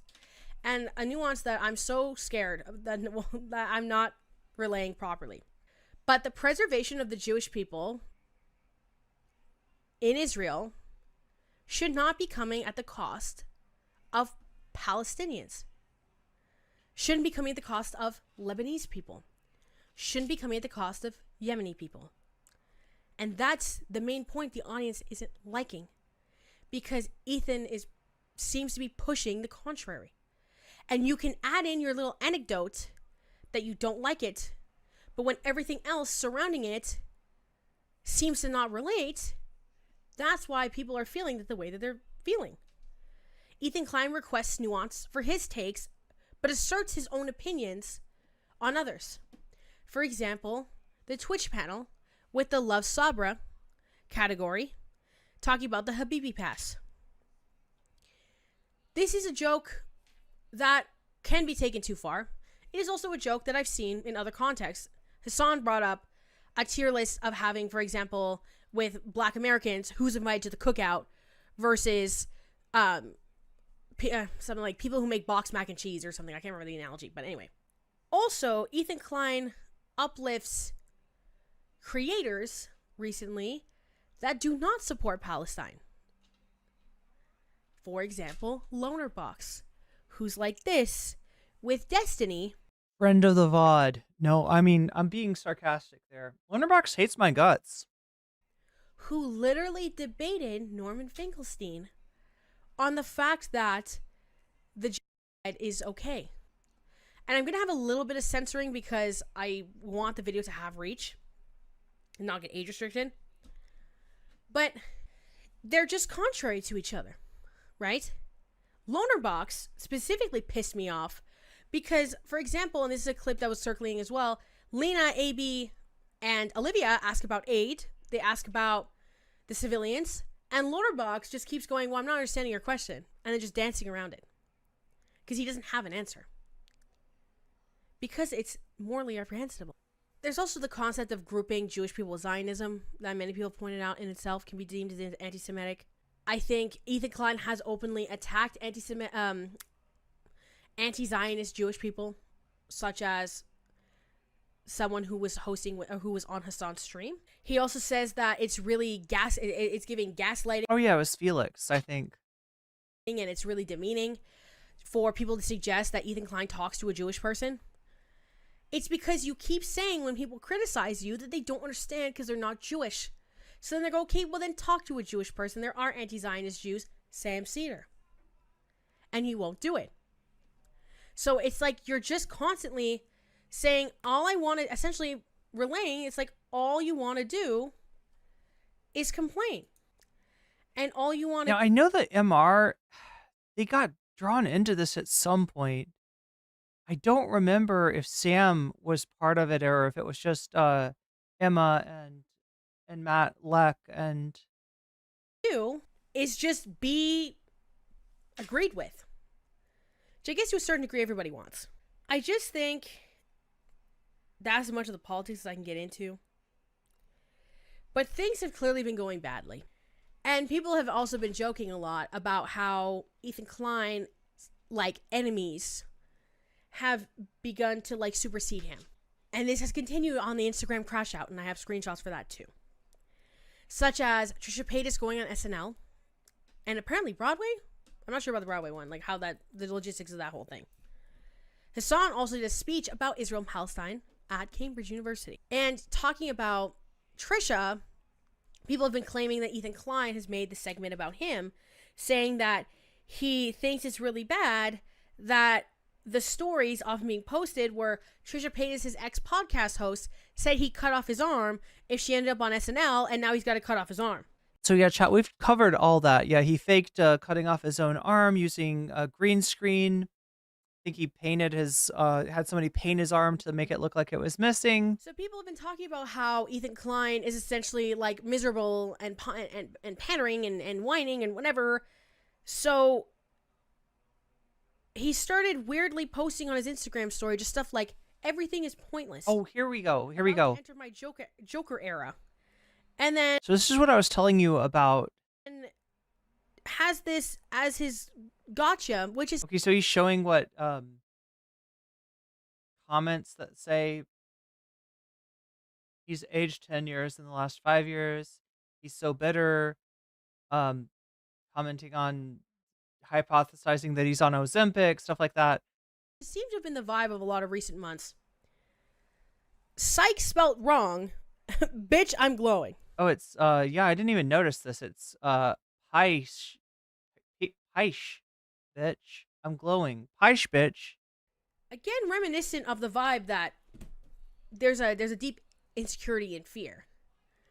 And Ethan Klein also revealed that the revenue from November had gone down 10% from the previous, what was their lowest month by 10% or whatever since this year for the podcast. Now, I don't think people realize how serious that is because it's November. Last month, I made 3 videos, I think. Not a lot of videos. We did not make a lot of videos in November. Did I see the Steve Shives video? Why you shouldn't be a good friend to a bad friend? No, I haven't seen that yet. November, I was tired. I transitioned jobs very, very late October. So, I made one on October 28th. 1, 2, 3, 4 videos in November. I made double what I made most months in November. And obviously I had a video get over 100,000 views, which is pretty base and epic. Thank you for that, by the way. So that obviously helped. But double is not proportionate. So if your revenue is lower in November, that means it's going to be exponentially lower come January. November should never be. Yeah. She's hitting on a lot of the points that we've covered before. November and December, you should be juicing on nothing. I'm also, again, just the 2 videos I Juicing on nothing sounds like what happens if your pen runs out of vape. Put out this month, 2 videos. It is projecting that I will again make double what I make in a normal month. I also forgot to mention, and this is where I'll end off my last thing, it's my personal leaving point, which again does not contribute well to Ethan's claims. Aaron Bushnell last year, or earlier this year, might have been January. I'll actually look up the date of that. February 25th of this year. So this is when I checked out. Aaron Bushnell self-immolated. Self-immolation means to set yourself on fire and protest. Ethan Klein, and I was actually a member at this time because what happened was when the BBTV fallout happened in 2023, Ethan Klein was talking about it on his members' videos. So I signed up for the membership. And then Lady Badash says, I like her glasses. I like her makeup. I like her eyeshadow. I forgot that I had it. And then I tried to cancel it a couple times on my PC and it wouldn't work. It would just refresh and I would still be joined and it wouldn't work. Months and months and months. I would just randomly remember because I was told that you couldn't cancel it on your phone. One day I tried on my phone and it instantly worked. Right after this Aaron Bushnell stuff. When I was like, you know what? I'm done with everything. I'm unsubscribing the whole 9. Because of the comments that Ethan Klein was making, essentially mocking Aaron Bushnell's efforts and the impact that he had. And if I could find the clip on that, I'll insert it here. My first reaction is this. It was absolutely insane how he stood the whole time. That was crazy. I don't even know how that's humanly possible. Again, not to put this uncouth, but he's a champ at burning a lot. I mean, that sounds bad, but he did it really good. Does that sound bad? We have to make levity of things. Does that sound bad that he was really good? I mean, but I mean that as a compliment. Yeah, look, we have to make levity of things. Maybe don't include self-immolation amongst those things. We don't have to make levity out of literally everything. And I don't know. Look, there's a joke. There's a rule in comedy. If you're gonna make a joke about something that is, you know, emotionally charged, your joke has got to be funny in proportion to how emotionally charged that is. When you're talking about a self MO, yeah, that's maybe just like a degree of difficulty you shouldn't try. Because I don't know what kind of joke is worth is funny enough to like I just it's not a. What the f are you guys angry about, you weirdos? What did I do? The other thing about this joke is it's like it's a very clear. Yeah, you don't gonna make fun of the person who did it, right? That's not. My God, stop. They're just saying, all I hear is Ethan, no, but I don't understand what I've even said. The disrespect of that effort and the mocking of the concept and the harshness and lack of humanity really highlighted to me those feelings I had acquired from those other instances and the core of where I felt like they all came. And that was my end point. That was when I said, you know what, I'm having a lot of cognitive dissonance about this. Exactly, Several Wolves. That's a great way to put it. And I don't appreciate this content. I don't appreciate how it makes me feel. I don't appreciate the impact that it has. So with that, I'm going to conclude, and hopefully my address doesn't end up on Reddit. This is just my nuanced conversation on my feelings about it, and I hope that you appreciated it. And okay, so there it is. I mean, I don't feel like she said anything over the line. I don't feel like she deserves to be harassed on social media, and yet that does seem to be what Ethan is heading towards. Another dummy taking a ticket and getting in line. What is he saying? What is he saying, right? Pretty much sounds like he's going to go after her after the, when the show comes back. So, yeah. Again,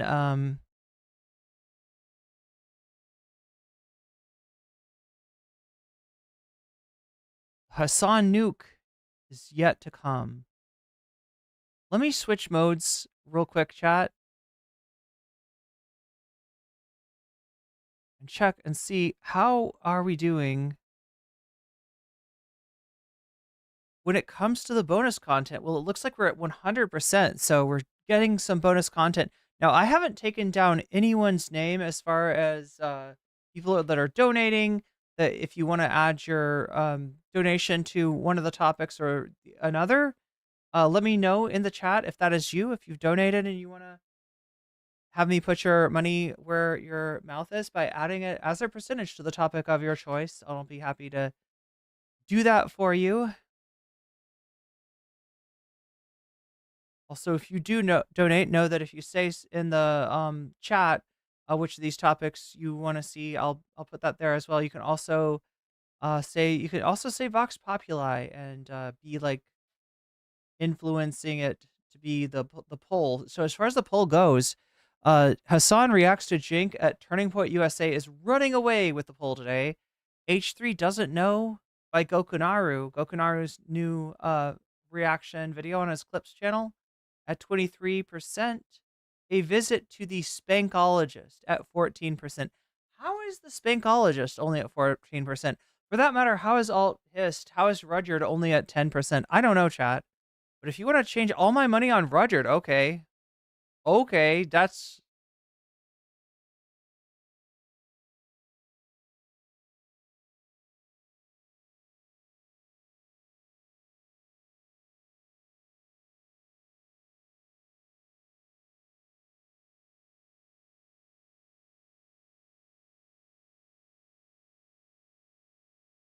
That's 45 on Rudyard. Damn, Rudyard's getting that boost. Anybody else?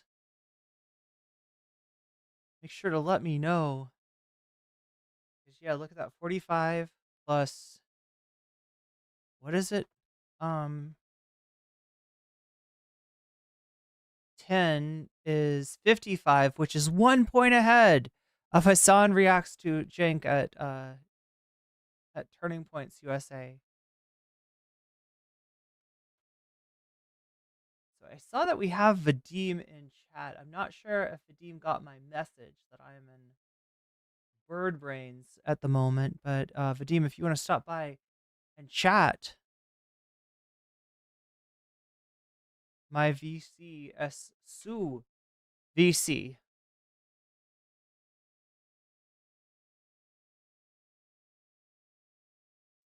Plus 50 for Rudyard. Yo, people really want to get back to that. Hey, lucky for you, chat. I found, so Rudyard took that shit down. Rudyard took down his video, but I found it. I dug it out. I found it in, so somebody had archived it. So, damn, look at that. What, 95 extra for Rudyard? How is that a thing? How is that going on? Hot Ham Radio, thank you for the gifted membership to Art Vandalay. Art Vandalay, you just got weaseled, and that's a good thing. That's to Rudyard too? Yo, what is up with Rudyard having a come from behind? Talk about a come from behind victory. To be in last place, and yet to somehow win because like almost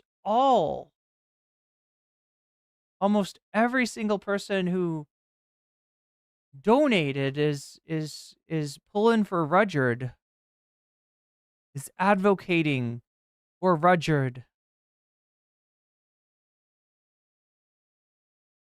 Kind of amazing.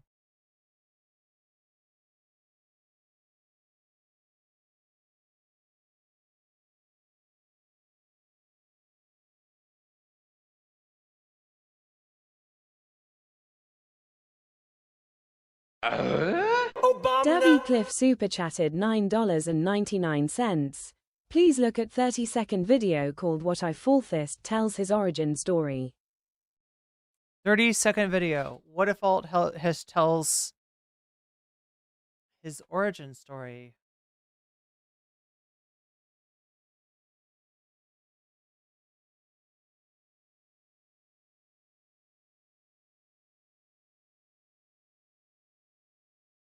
What if Alt Hiss tells his origin story? We're going to be looking into that origin story tonight, quite possibly. It looks like What if Alt Hiss has got all the juice.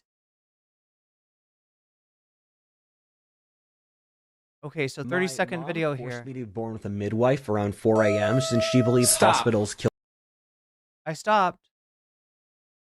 the spirit of a child through how they birthed children.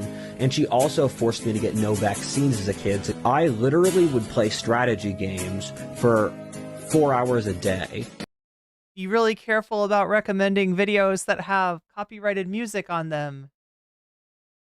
Hopefully we're okay. But you know, that's the rest. It's like it's the song that they play at the end of Fight Club. Right? If you've seen Fight Club. And they're still playing it.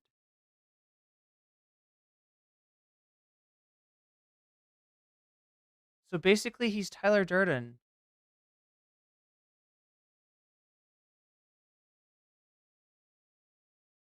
Damn.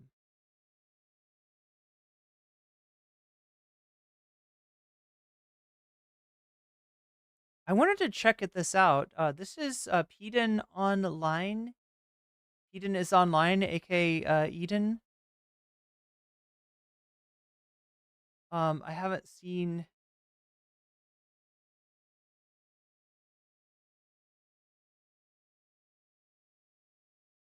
anything by Eden in a while. So chat. Davy Cliff super chatted $9.99. I'm so sorry. Oh, you're good. I'm on it. I'm on it. But thank you for the super chat. Wait, so what does that make this like? 118. Wow.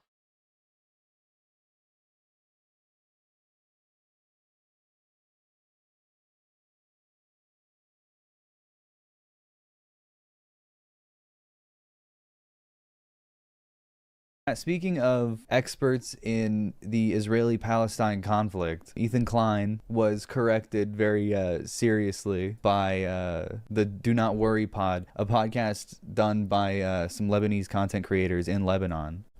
Hassan glazing up Hassan Nasrallah.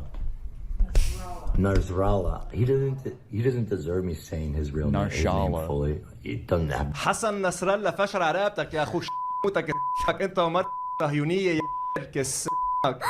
the leader of a fucking resistance force that fucking fought you guys single-handedly, you motherfucking genocidal fucks. You know. Narshala. Yeah, Hassan was glazing him up. Sure, man. By like describing the nature of his life. Like, what? So, on the same track, I figured we'd do a little bit of a deep dive, a DD, double D situation, watching back-to-back Ethan Klein's Crash Out, specifically because about a month ago, this whole Twitch drama started, Adpocalypse, he got a bunch of creators banned for no reason, and we're a month out from all this happening, and the results are zip.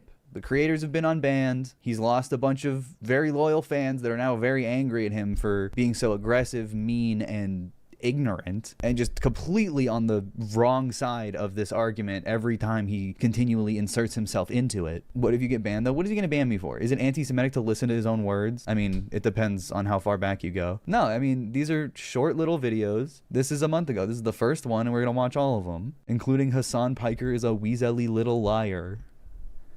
Like, what is this, man? You're friends with this person, and you're making videos about them like this? That's so beyond the pale to me. But this is the first one, and we'll see the decline happen in real time. Hello, everybody. It's Ethan Klein from my basement. Beautiful Friday evening. My kids just went to sleep, and I opened Reddit to browse my community, who I love so well. And at the top of the subreddit is this very lovely clip. And the guy who cares a lot about anti-Semitism, by the way. Guy who cares a lot about anti-Semitism. Titled, Just a Casual Panel Provided by Twitch at their con, broadcasted on their official channel. What is it? Well, it's Why is he so close to the camera? What do you mean?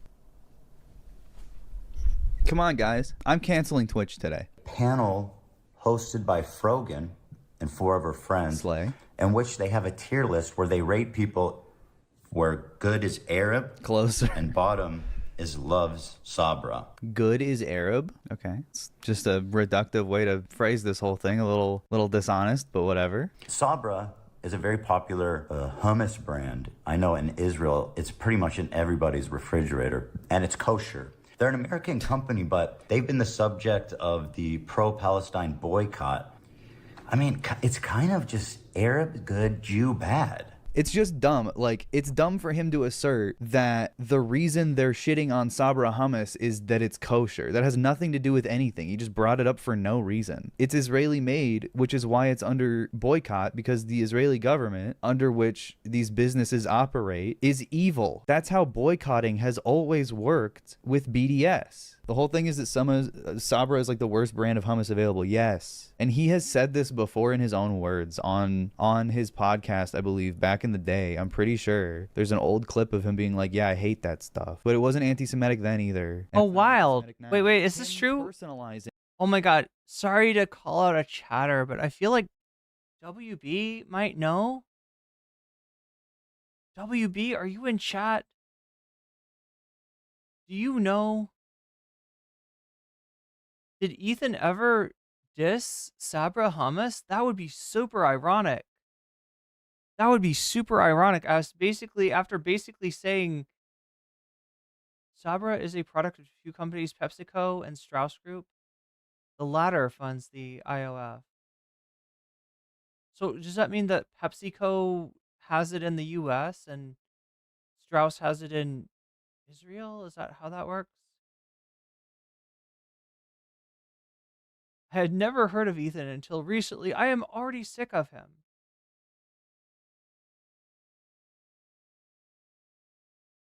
He doesn't put his kids on his channel? I don't think so. I mean, I haven't seen. But can we confirm that? Can we confirm that Ethan has also said he does not like Sabra hummus? Because there's like, I mean, it's objectively, actually can't say objectively, right? You know, everything taste is to each their own, right? It's very subjective. It's the opposite of objective. But I will say, as objectively as I can say, it's not tasty hummus. And he has said this. That's real. That is so goddamn ironic.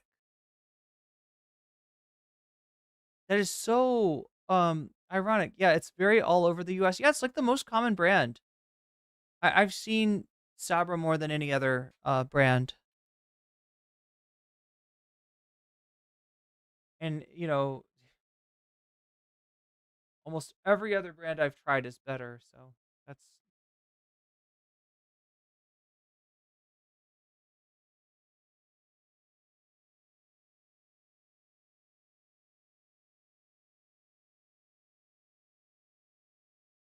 I've walked past Sabra because it was too expensive, but not too many of us would not know good hummus. Well, yeah, it's something, you know, you have to.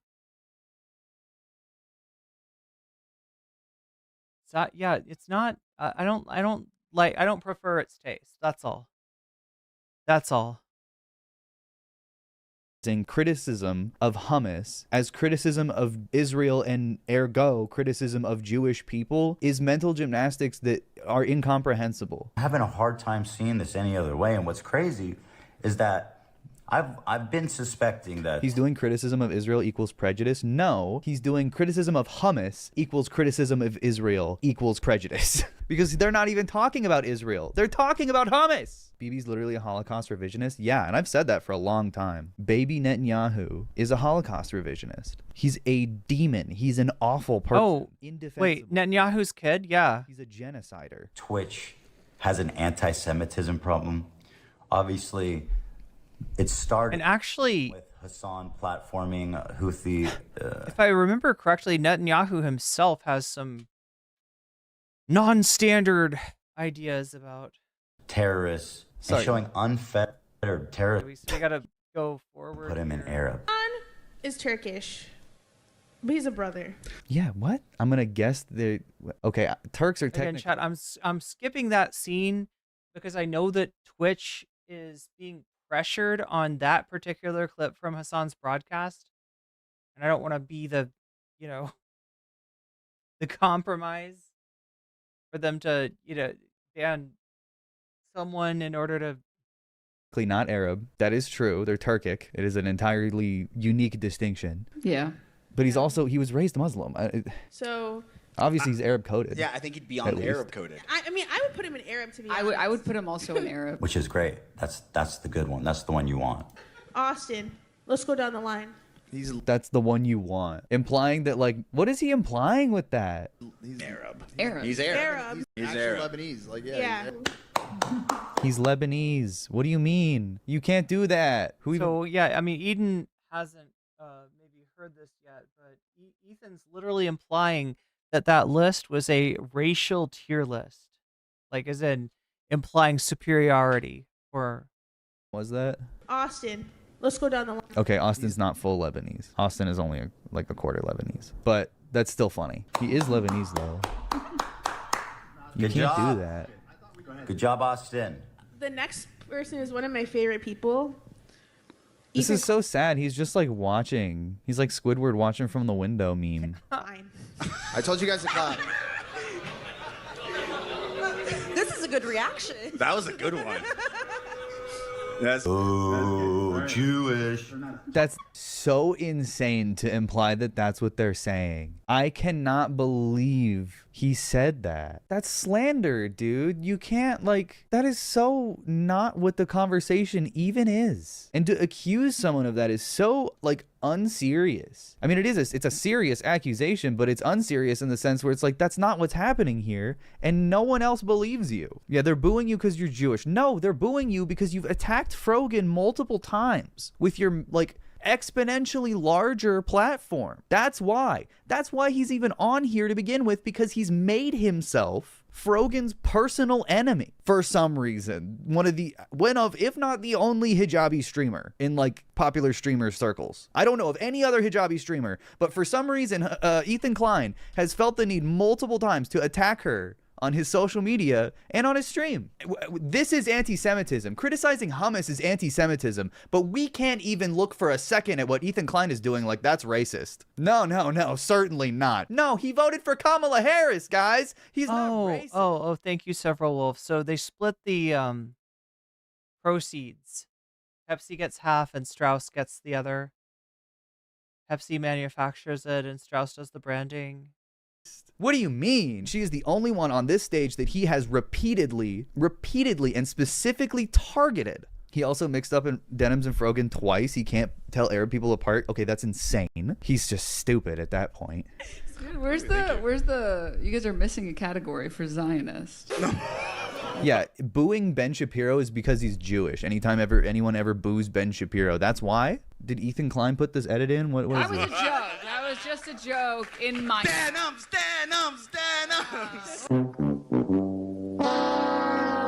We're very proud of you, Denims, for bringing anti-Semitism right on stage, and you guys are killing it. And Was may that anti-Semitism? Let me listen to that. Hang on. Good one. That's Jewish.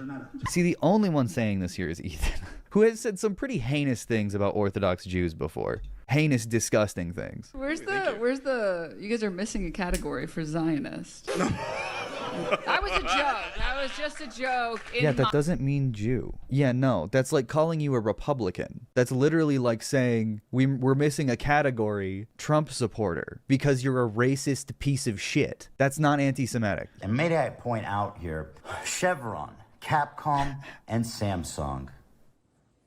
Do you know that there is an Arab to Jew tier list happening in front of your sponsor?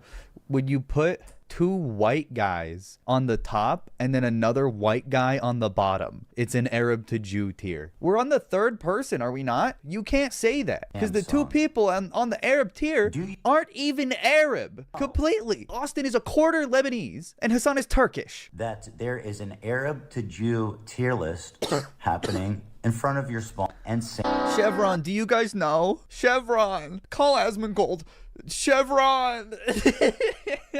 Yeah, no, we're on the third goddamn person. This is not an Arab tier list because nobody in the Arab tier is Arab in the way that he is speaking. Arab doesn't mean Arab on this tier list. What do you mean? They put Mike from PA in that same tier as well. They put Mike from PA right next to Ethan Klein. To fuck with him. It's a joke. It's a joke. It's a fun joke. Does Ethan Klein not know anything about jokes? No, he doesn't. You don't get it. Hassan needs to be Arab for Ethan to keep calling him a terrorist. Yeah, I wonder. It's almost like that word has meaning beyond, you know, just saying it to excuse the horrible crimes your wife has committed. Sorry. I don't like bringing that up, but it just makes me feel gross. Every time I hear the word. Okay, so yeah, it seems like Eden is reacting to all the Ethan Klein basement crash out vids. This is maybe the one about Yoav Gallant.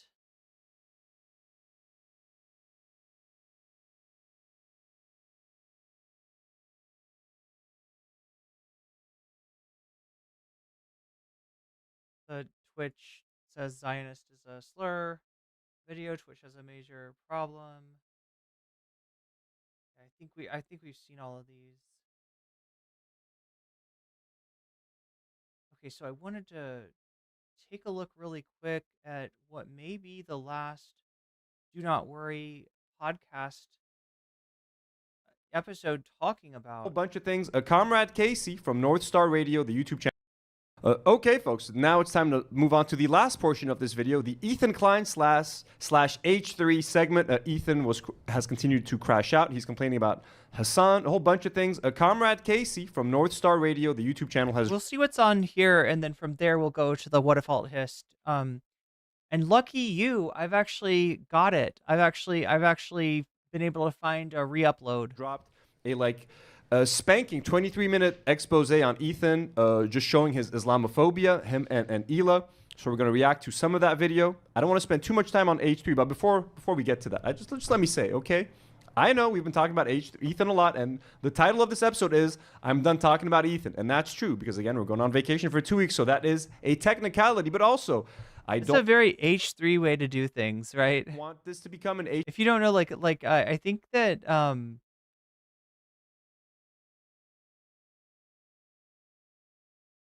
think that this podcast is kind of modeled after H3 in a way, and again, you know, former fans that were disappointed in the direction that the show went. H3 Hate podcast, but there's something that happened that I'm not at liberty to talk about, and maybe one day I'll be able to tell you guys what happened, but something happened to someone that I know that is kind of directly affected and was caused by Ethan. I think so.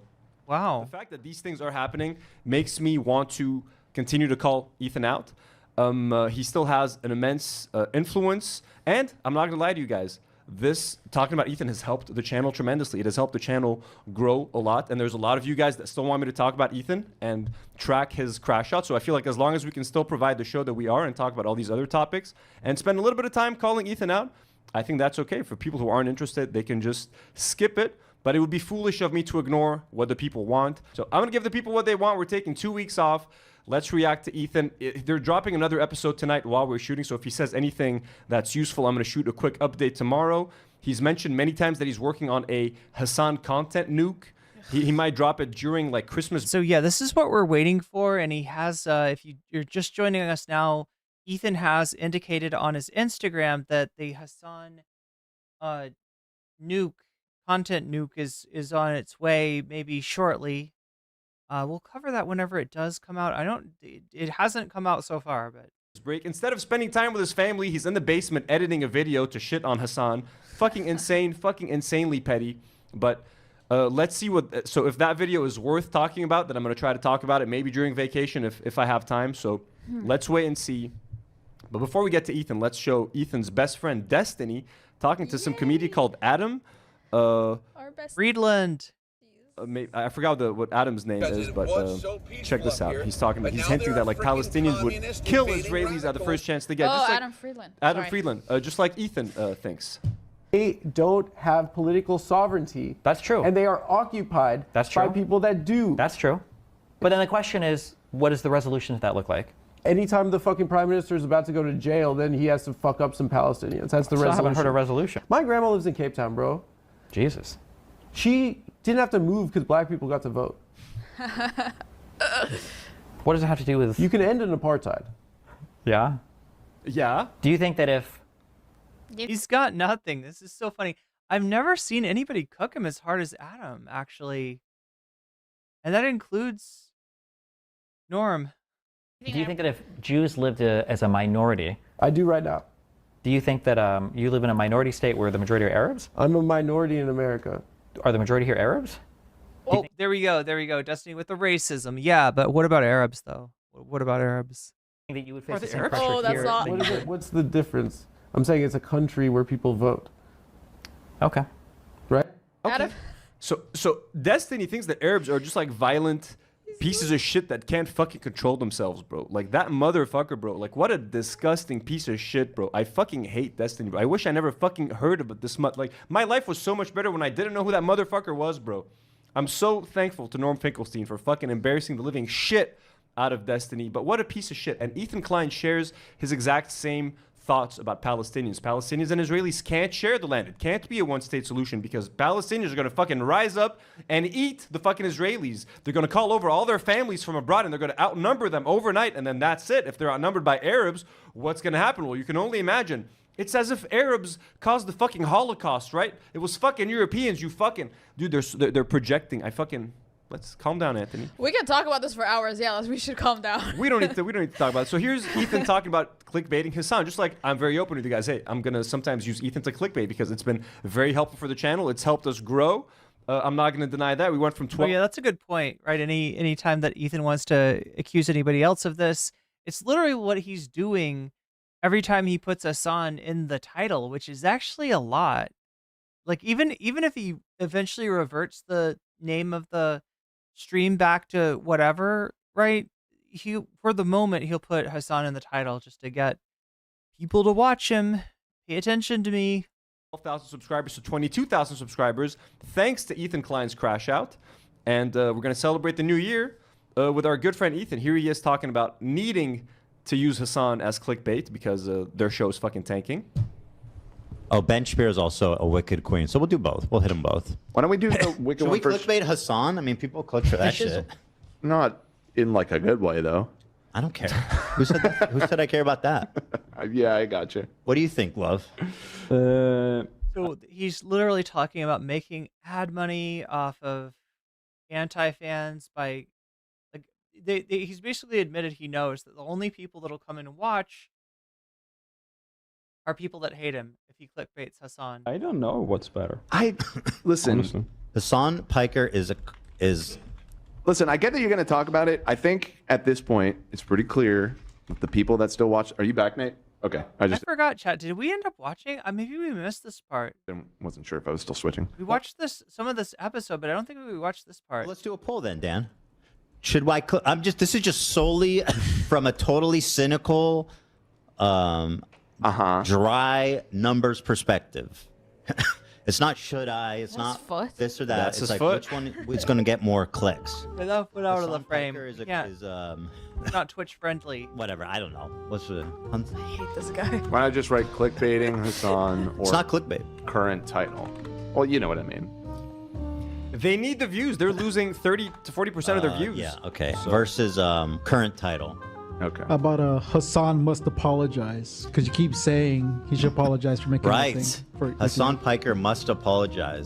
That's pretty good. I'm clicking for Hassan because I think that one would be better. So fucking obnoxious. Well, I will. Yeah. Okay. Okay. Fine, haters. Wait, is this true? That are still here. Jesus, WB, you got all the receipts on everybody. Destiny, wow. Obviously, like. We won them in the divorce. Right. So, but they're still watching because they still enjoy the show. It's not fair. But they don't Hassan necessarily. gets to poison the well against me to like his entire stream for like an hour straight, and I can't even click. Yeah, he's like, come on, let me harm the show that you are all relying on for money. Let me continue to drive viewers away. It's not fair. We're not fighting. Hassan gets to talk about me. Equal Fair. field. What's fair in love and war, Ethan? What does that mean? Fair. We'll find out. Posting your L's is generally not useful, but whatever, Ethan. Remember that. Dan, you fuck! I'm about to teach him something about fairness. Okay, fair enough. Let's keep the title as it is and let's push on. He said, "I'm about to teach him something about fairness." He's talking about that content nuke, the video that he's working on. Like he's been threatening for like fucking. There we go. So more on the content nuke. I'll show him soon with my fucking video. It's so. And I really didn't mean for this stream to just be like hype for the upcoming content nuke.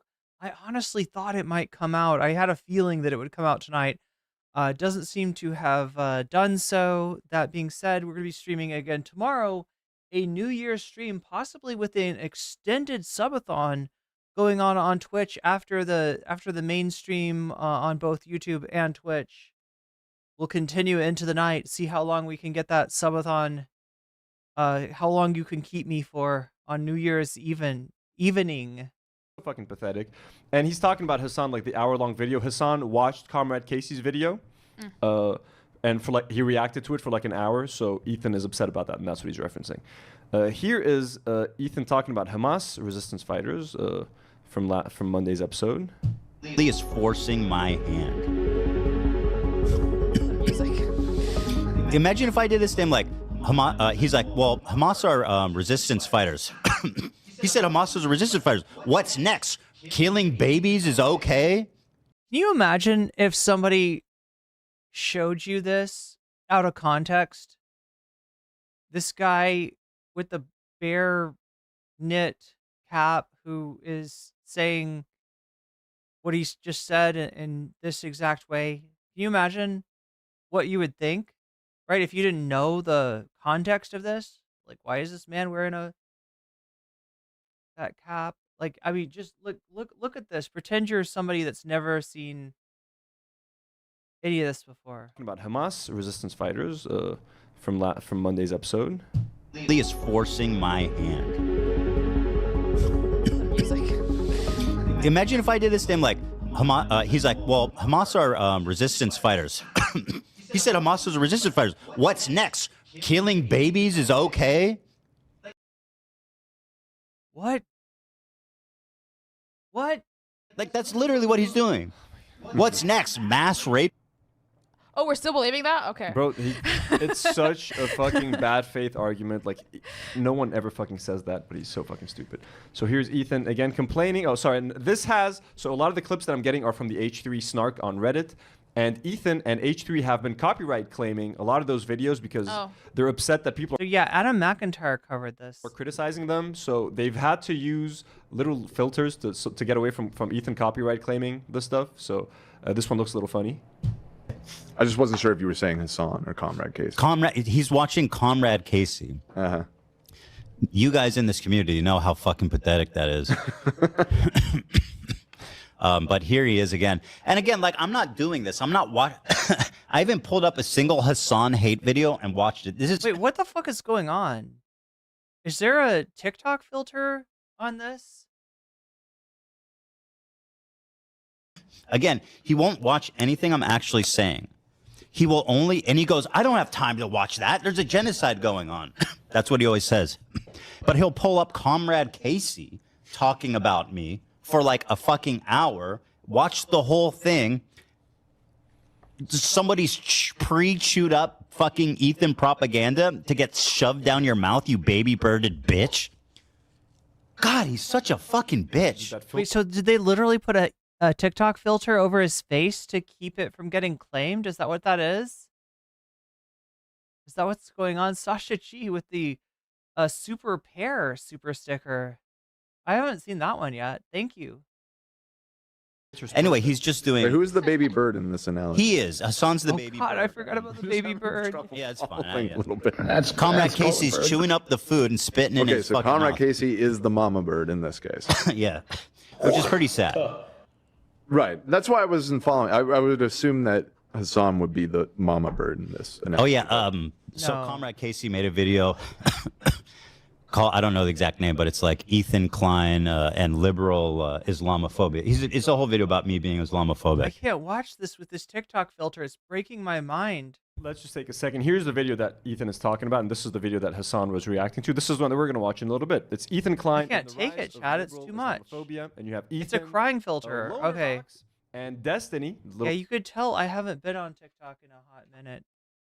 Piece of shit on the thumbnail, and it's a very good video. And by the way, Comrade, and hey, if you want to help me appear on TikTok more, all you got to do is make a clip of my video, and it might end up as a TikTok. If you clip me in a funny moment, it might end up on TikTok. Casey, a North Star Radio friend of the show, he left a comment a couple of weeks ago on one of our videos. He said, "Ethan's crash out brought me here."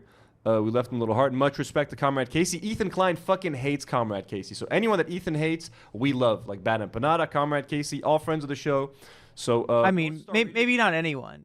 You're not going to bring in Keemstar, right? Go subscribe to his channel. And again, we're going to react to like the first half of his video. And if you guys want to watch the second half, go subscribe to his channel and watch it on his channel. Support him because this is really great work. And again, it's driving Ethan insane, which we love. Let's continue this video. You got it. Which is like awesome, bro. You got it, man. Go back to the Hassan meme. No, the crying filter fucks with me, though. There's a genocide happening, man. And I'm the worst thing that I'm the thing you need to be talking about right now in terms of Islamophobia. Okay. And then I mean, these guys are so full of shit.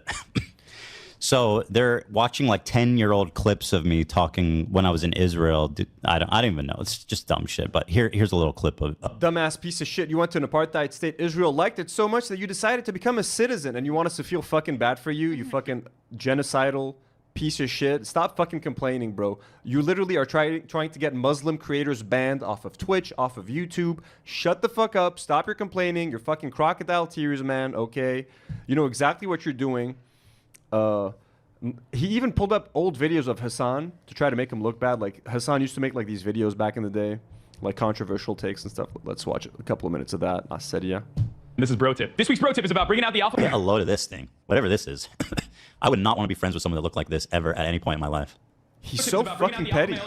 And I should have done more research, you guys, and I apologize. I should have known that he actually dressed like this at one point and should have disassociated with him forever as a result. Again, apparently the bro tip was a poorly done parody. A few things to consider when you're thinking about Lady Gaga as a top contender. Okay, this is the part that... Okay, yeah, we gotta... Anyway, chat. I owe you some bonus content. And it looks strongly like it's gonna be What If Alt Hist. DJ Giga says, I like the Do Not Worry podcast. They are kind of like what H3. Yeah. Basically, they were inspired. Like Anthony was inspired by H3 and, wanted to do a podcast in a similar vein. And then when H3 started, going downhill, the Do Not Worry podcast has caught a not insignificant number of the former fans, so kind of worked out for them. Hassan talked about bro tips on leftovers. Ethan is unbelievable. Yeah, he should know what this is, right? Bro tips is hilarious. Well, yeah, I mean, it's supposed to, I mean, they're trying to be funny. Like, some of the jokes kind of didn't land super well, but it's not done, and it's pretty easy to see that it's not done in seriousness. Anyway, like I said, there's a man, his name is Rudyard. He made content. He made a lot of content, chat. He made so much content that I don't know how long it'll take us to get through all of it, but we got through 45 minutes of it. So let's get through some more now. I'm told by Bad Empanada's video that the kind of like the juicy part of this conversation is that he wait, where have I seen that fox before? I swear to God, I've seen that fox. Like a round fox. Where have I seen that before? Anyway, chat. Supposedly he goes into a ayahuasca trip that he took and says that he is now like the world's most preeminent mystic. He's the natural mystic. And it's one of those beautiful places I've ever seen in the world where, as I said before, it looks like the Shire. It's just rolling fields and countryside. And Winslow Homer was a famous painter who used Chad's Ford, where I grew up, as the set for his landscape paintings. Everyone was really nice to me, and I made a lot of friends. I even got along with the teachers, which I thought was impossible because I was so combative. When I was in 4th grade, one of the teachers saw a map I made, and she said, Rudyard, you're going to be famous when you grow up.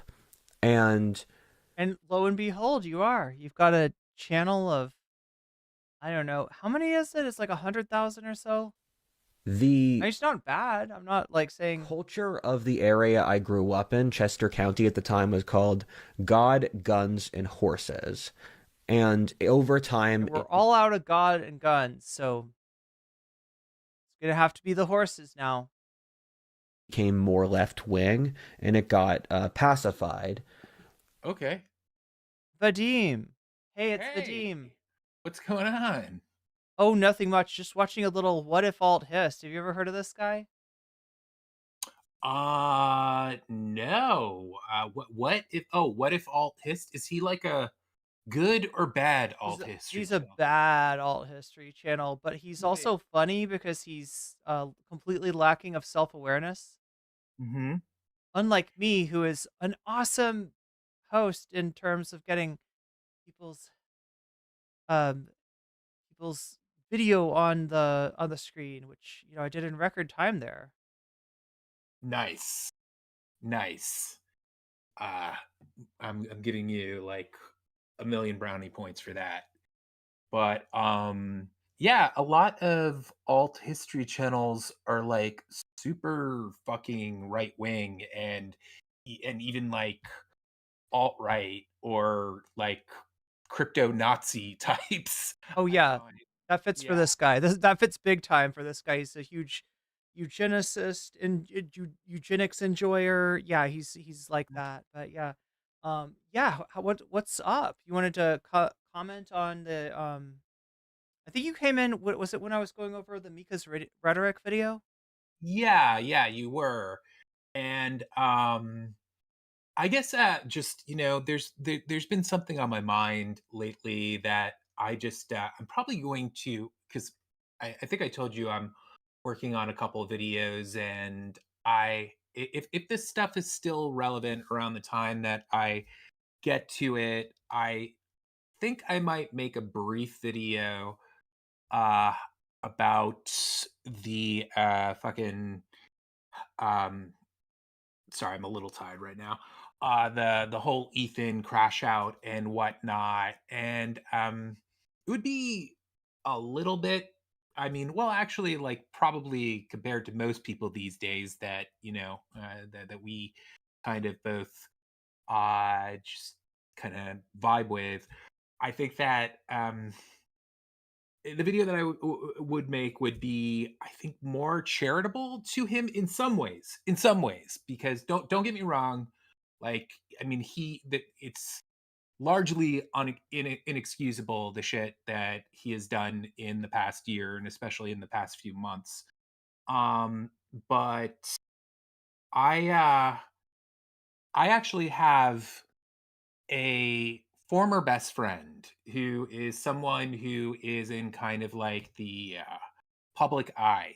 Mhm. And I don't want to say who they are because, well, I mean, basically, like I've been working on yet another video that has to do with just the experience of seeing this person change massively because this is, I mean, first of all, this is someone who was like literally a best friend to me for many years, and we had kind of a falling out, but we were so close that just the type of close that like they're a part of you no matter what, Mhm. like a kind of like a brotherly sisterly love kind of a thing that Yeah. you have, that, like even if they like, no matter what happens, like yeah, so you get me. Yeah. And really, right after October 7th, a few weeks into it, I started seeing this person like all over the internet just doing things that were insanely close to things I mean, it's almost like I like seeing him freak out and get worse and worse, and following that very closely, and then seeing Ethan do all this shit. Uh it's almost like I feel like there's stages that people go through as they sort of like turn to the dark side, or like like get fashy, and also those who specifically are kind of like influenced by, clearly have like a lot of friends who are Zionists. You obviously, I I just mean like Israel people who are pro Israeli government and whatnot. Sometimes I feel weird using that word because of Yeah, I mean, we can yeah, if Twitch is weird about that word, too, just for the right, record. right. Yeah, no, Well, it's the kind of thing where officially, if you're describing a philosophy, right? A philosophy yeah, that, some people that are evangelical Christians have, and some people that are Jewish have, but obviously not all Jewish people feel that way. So it's just so we're real clear that we're yeah. not saying the dog whistle form of this is, Exactly. Sorry, I just felt like I needed to well, clarify no, that. it's Yeah, good that we stop on or kind of like talk about this just because they're weird about it, right? Like officially, they just don't want people. If you were to say Zionist and then like a animal name or something like that, like yeah, that's where they say, okay, this sounds like this might be a um, but in practice, right? You saw that. I mean, we talked about this last time. The Sabra panel, the Habibi panel, right? yeah. Nothing racist was even really touched upon on that panel, and yet the response from Twitch was, "Let's ban these people for a month, so that we can make an example of them and signal that we're you know." Signals kind of a surrender to the people that are coming after us. Obviously, that didn't work. Dan Saltman wants to see Dan Clancy fired from his job or resign. That's the only time that he'll stop. Destiny obviously is in this because he hates Hassan. Yeah, totally. I'm just very quickly because I basically like I don't want to get too derailed from what I was about to say. Right, go ahead and let's But, get. yeah, but at the same time, you just mentioned something that I kind of like want to bring up after we talk about this. So I'm just writing a note so that I don't forget what it is. Sure thing. Anyway, so I saw someone who again was like basically a brother to me. And this is someone who was in his heart was always pretty like maybe radical wouldn't be the word, but definitely compared to most people I knew in my youth. And he had parents who were hippies and just really he understood a lot about, I don't know, the nature of fascism. And he also just that we kind of had that falling out a little under 10 years ago. But I basically like followed him a little bit, like or looked into like how he was in the just literally like a few weeks before uh September, or no, rather October 7th. And he just continued kind of being that way, like pretty forward thinking, or at least that's the way he seemed, in terms of the things that he'd say about politics online and yada yada yada.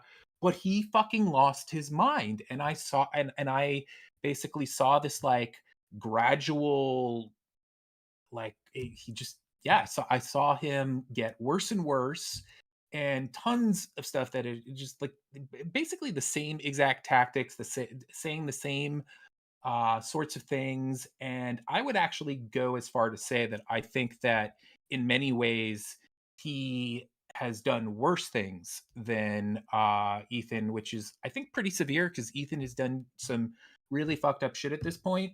Yeah. But this is really like what I've been thinking about a lot recently, because there are a lot of people who understandably, when they talk about Ethan, they kind of bring up a lot of horrible stuff that he has done over the course of his internet career. Oh yeah. And I'm talking like before October 7th here. And they point to these things and they say like, see, he's always been a piece of shit, and yada and look, there's tons of things that I'm not going to defend that he did. But I do think that to some degree he did have a genuine first of all, I think he was, in spite of really shitty stuff that he did, I think he had a positive side, during the points of his career where he was like doing a lot of that anti-SJW shit, which is really lame, don't get me wrong. And he kind of had a period, I'm sure you know what I'm talking about here, where he kind of decided like, okay, a lot of that stuff that I was actually doing, it was more destructive and shitty than I realized at the time. And that's kind of like that arc is what eventually brought him to doing The Leftovers with fucking Hassan. Yeah, Hassan, right, sorry.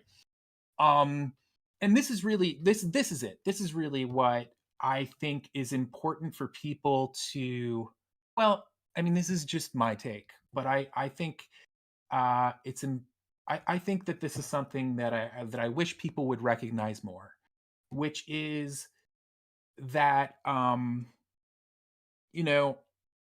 like, again, I understand people saying that like he's always been a piece of shit, but I think that even if he has been, it's important to recognize that there are very good people out there, or people who, are better than they are worse, for lack of a better way of putting it.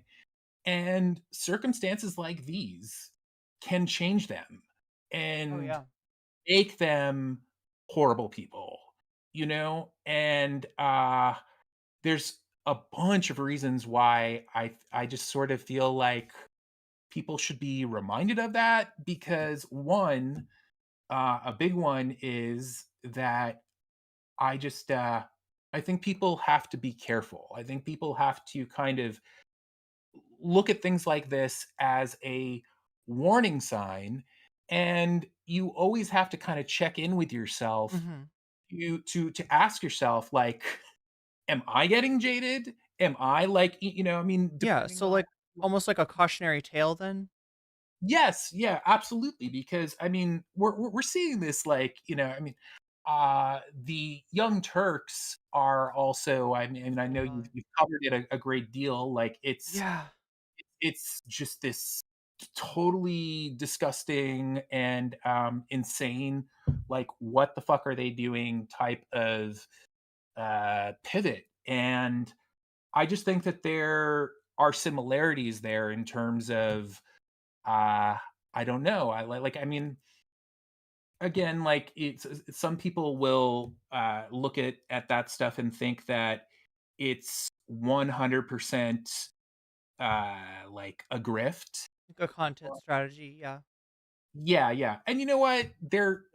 It's hard not to think that a certain aspect of what they're doing is a grift, but Opportunist to say the least. Yeah. yeah, yeah. But the thing is like, no one wants to, in their hearts, in their minds, either admit or think of themselves as the bad guy. So people who, I think most people, maybe not everyone, but most people who do something like that, they baffle themselves with their own bullshit, Hmm. and they like they buy the bullshit to a large degree. And anyway, I mean, I don't want to depart too much from Ethan in particular, but it's just But like, you're noticing the similarities, the parallels, and this sort of self-reinforcing trend that they're going along, the pushback that they get, kind of, they react to that by doubling down, and so you see them get worse and worse and worse rather than just, having a inability to perceive how what they're doing, what they're saying is out of line with their normal, you know, ethics.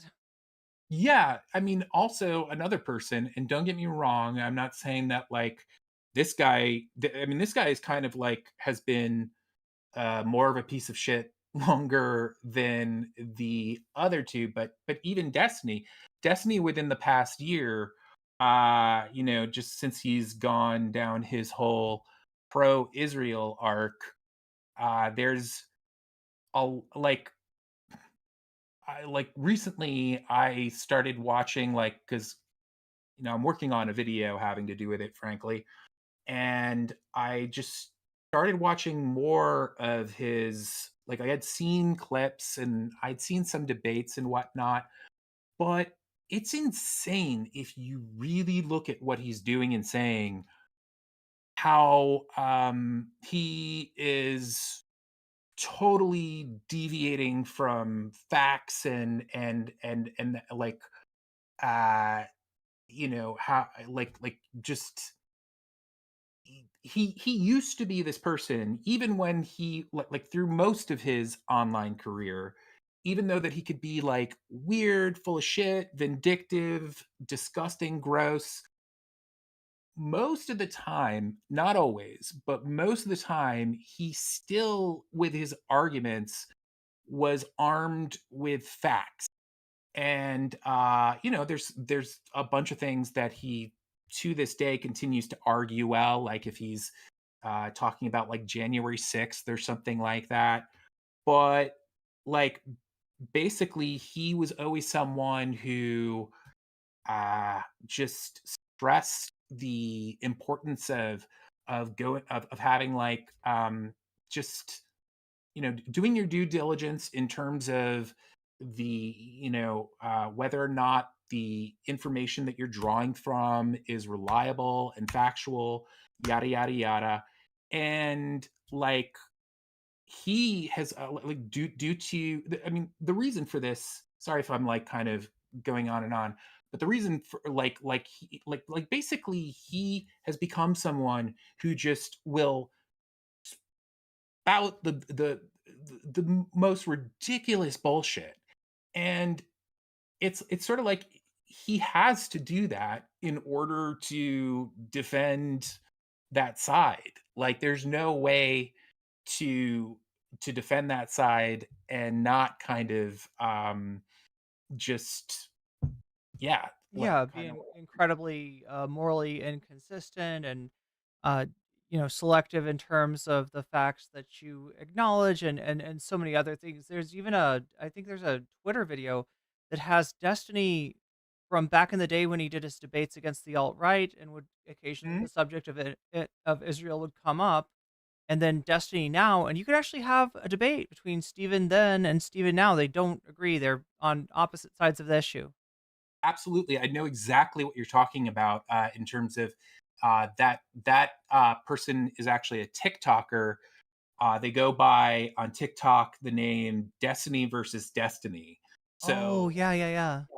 and I actually, to tell you the truth, I've been kind of I told you I'm working on this video, and I was so impressed by that person's edits because they have a whole bunch of edits that are really inspired in terms of kind of like the things that he can find from sometimes it's stuff that he said years ago, and sometimes it's stuff that he said like literally 3 days ago that that completely clashes with something he'll say a few days later. And he's so wildly inconsistent, and really it's just like, again, like I knew that he was being like until about like I don't know a month and a half ago or so, maybe 2 months ago.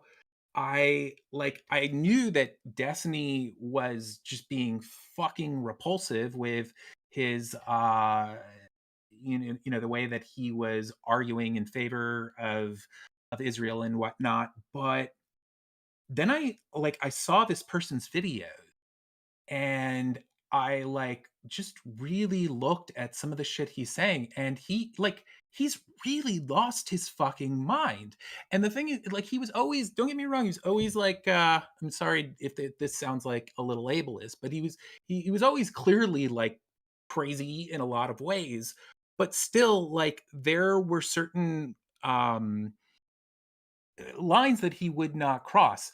And I'm not even like I don't think he even realizes it. Like I think that he has sort of well, sometimes I think he totally knows that he's lying, but again, like what I was saying about just buying your own bullshit and whatnot.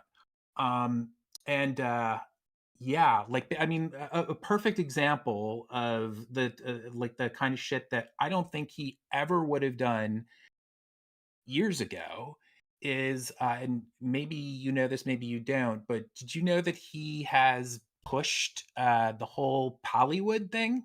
Oh, I saw him do that. Yeah, that was the line. So, Chad, if you don't know, there is I don't know what you want to call it, a conspiracy theory.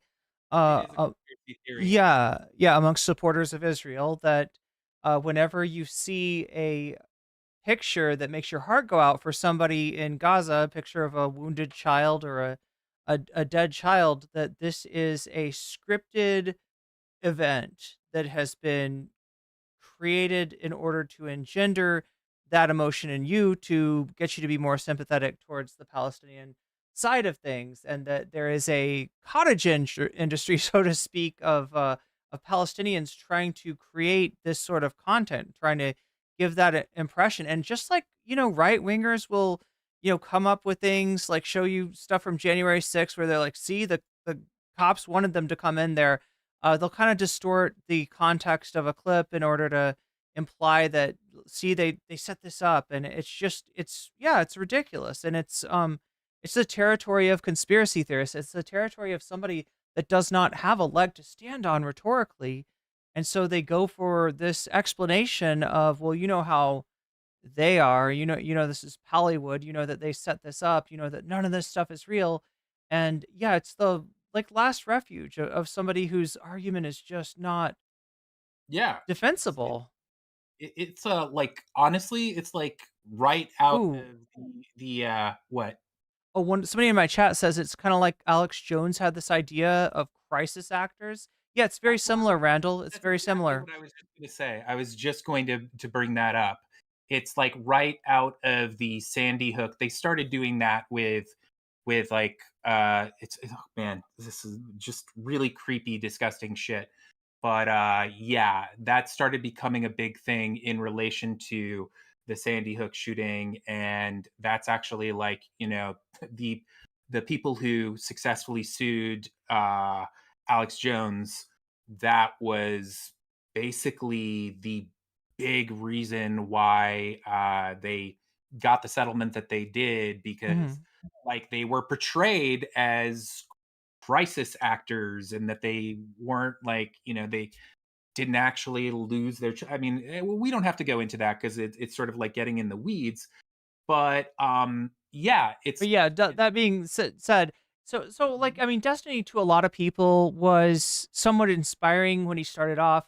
He was exclusively confronting right wing personalities, and often these are smug personalities that prided themselves on debate and that said that the left refused to debate, and so Destiny would come on and debate them and embarrass the fuck out of them. Sometimes like it'd be like I don't know, there's like a 12 versus 1 debate where it's like Lauren Southern and all these right wingers coming at him, all at once, and he's like one by one smacking them down. I think having the longer that Destiny has stayed in the political space, the more that he has aged like fish, right? He has gotten worse and worse and more reactionary, and you've seen more and more dishonesty and just reprehensible kind of shit from Destiny.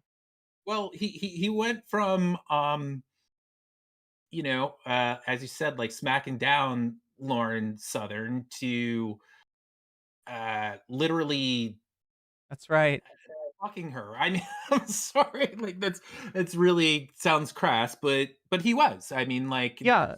we know that's the truth. And rehabilitating her career, maybe I mean it's hard to say. I don't want to say it was a tit for tat. Oh my gosh, I definitely shouldn't say tit for tat.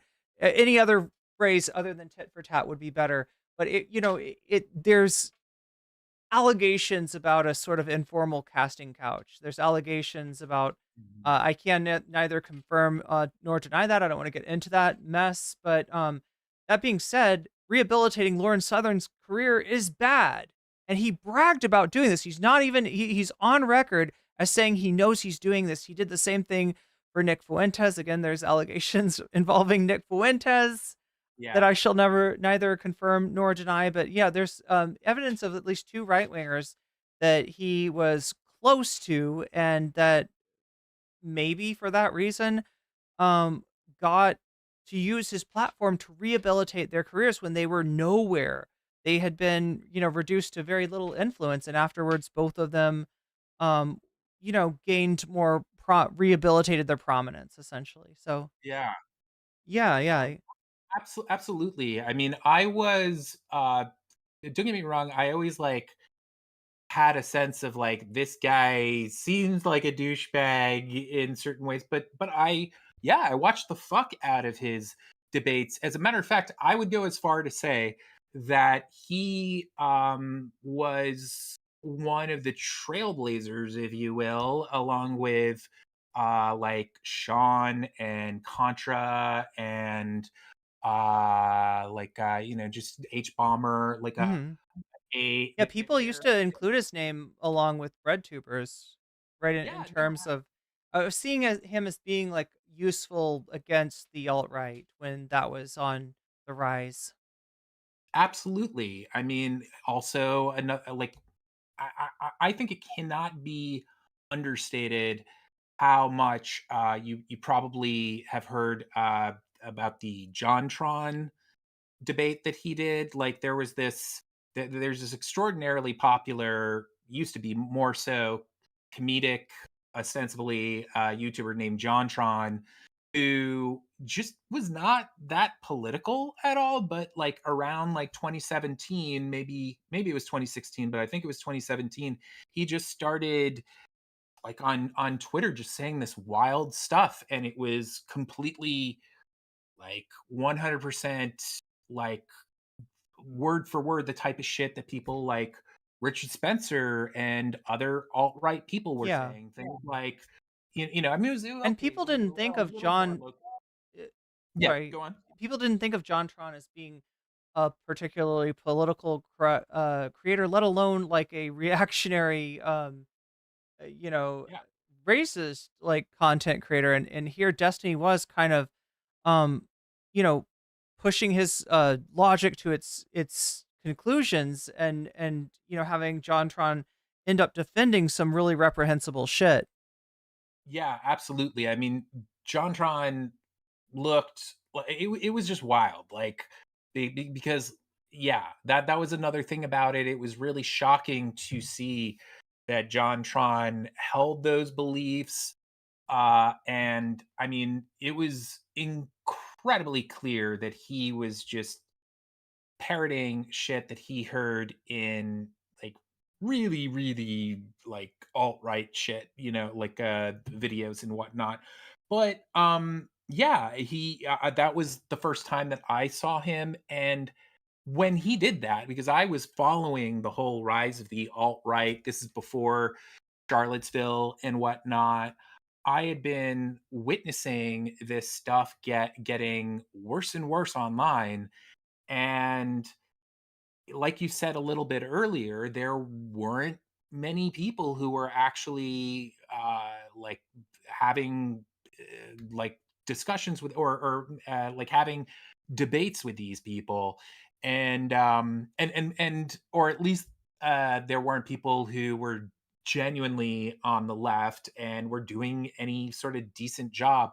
Here and there you'd have like Cenk Uygur interviewing like some idiot like David Duke, or you'd have David Pakman. Like they actually did some okay stuff.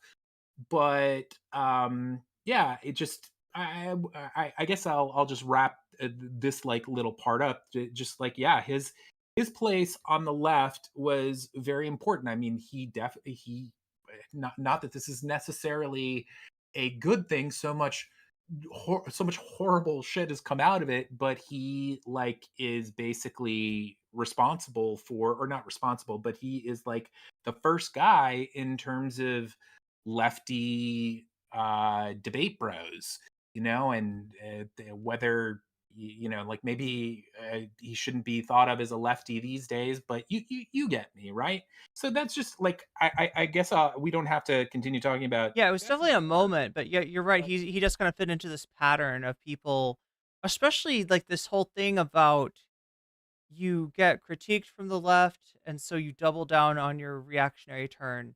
Seen this with especially Anna Kasparian, but really both of the Young Turks. You've seen this with Ethan Klein, and you definitely see it with Destiny. It's way too common. It's way too common of a phenomenon, and like you say, it's a cautionary tale for people that you know have the right take historically, but maybe find themselves in a moment where they end up embodying what is way too similar to what they would regard as the wrong side of history, despite Yes. having seemed to have learned that lesson. And also another thing about Ethan in particular is, and again, a lot of this is informed probably by my experience seeing this person who I really cared about making kind of the same crazy Hmm. change that he has. But I do have just, I mean, ultimately, I'm not like trying to say here like I'm not trying to give him an out for what he's done. but I have more sympathy for what has happened to him because of the fact that, like, you know, yeah, just he clearly has both family and friends and wife and whatnot who are very close to Israel, and there's just this whole like horrible, yeah, I mean, I'm sure you know what I'm talking about, just like propaganda, and it can be like a huge mindfuck. And that's why, sort of at the beginning of our conversation, I said that thing about like it's important to check in with yourself over things, because the thing is just like we like to think that in the face of certain circumstances, like that we would always recognize fashy shit going on and call it out and yada yada yada. But if you're just like immersed in that world, and I don't know, it's just like I think people are more susceptible of getting going to the dark side when just they're in a circumstance like that. Yeah. I hope it doesn't sound like I am like You're cutting just him way seeing, too much slack. yeah, you're just seeing like Ethan's transformation, I guess, reminds you of what And you saw with your friend, and you have compassion, obviously, for your friend. So another thing, so because my friend also very publicly started like in his case, he started talking about like the woke bullshit, right? Which was insane, because this person happens to he at one point he was kind of conventionally considered as like pretty fucking woke, or it's a silly word, but you get what I mean by it, right? And he like literally started using like writing tweets that were akin to like, I'm left wing, but I'm not woke, because woke is basically like being left wing but hating Jews and things like that. And he just sounded more and more like a fucking idiot every day.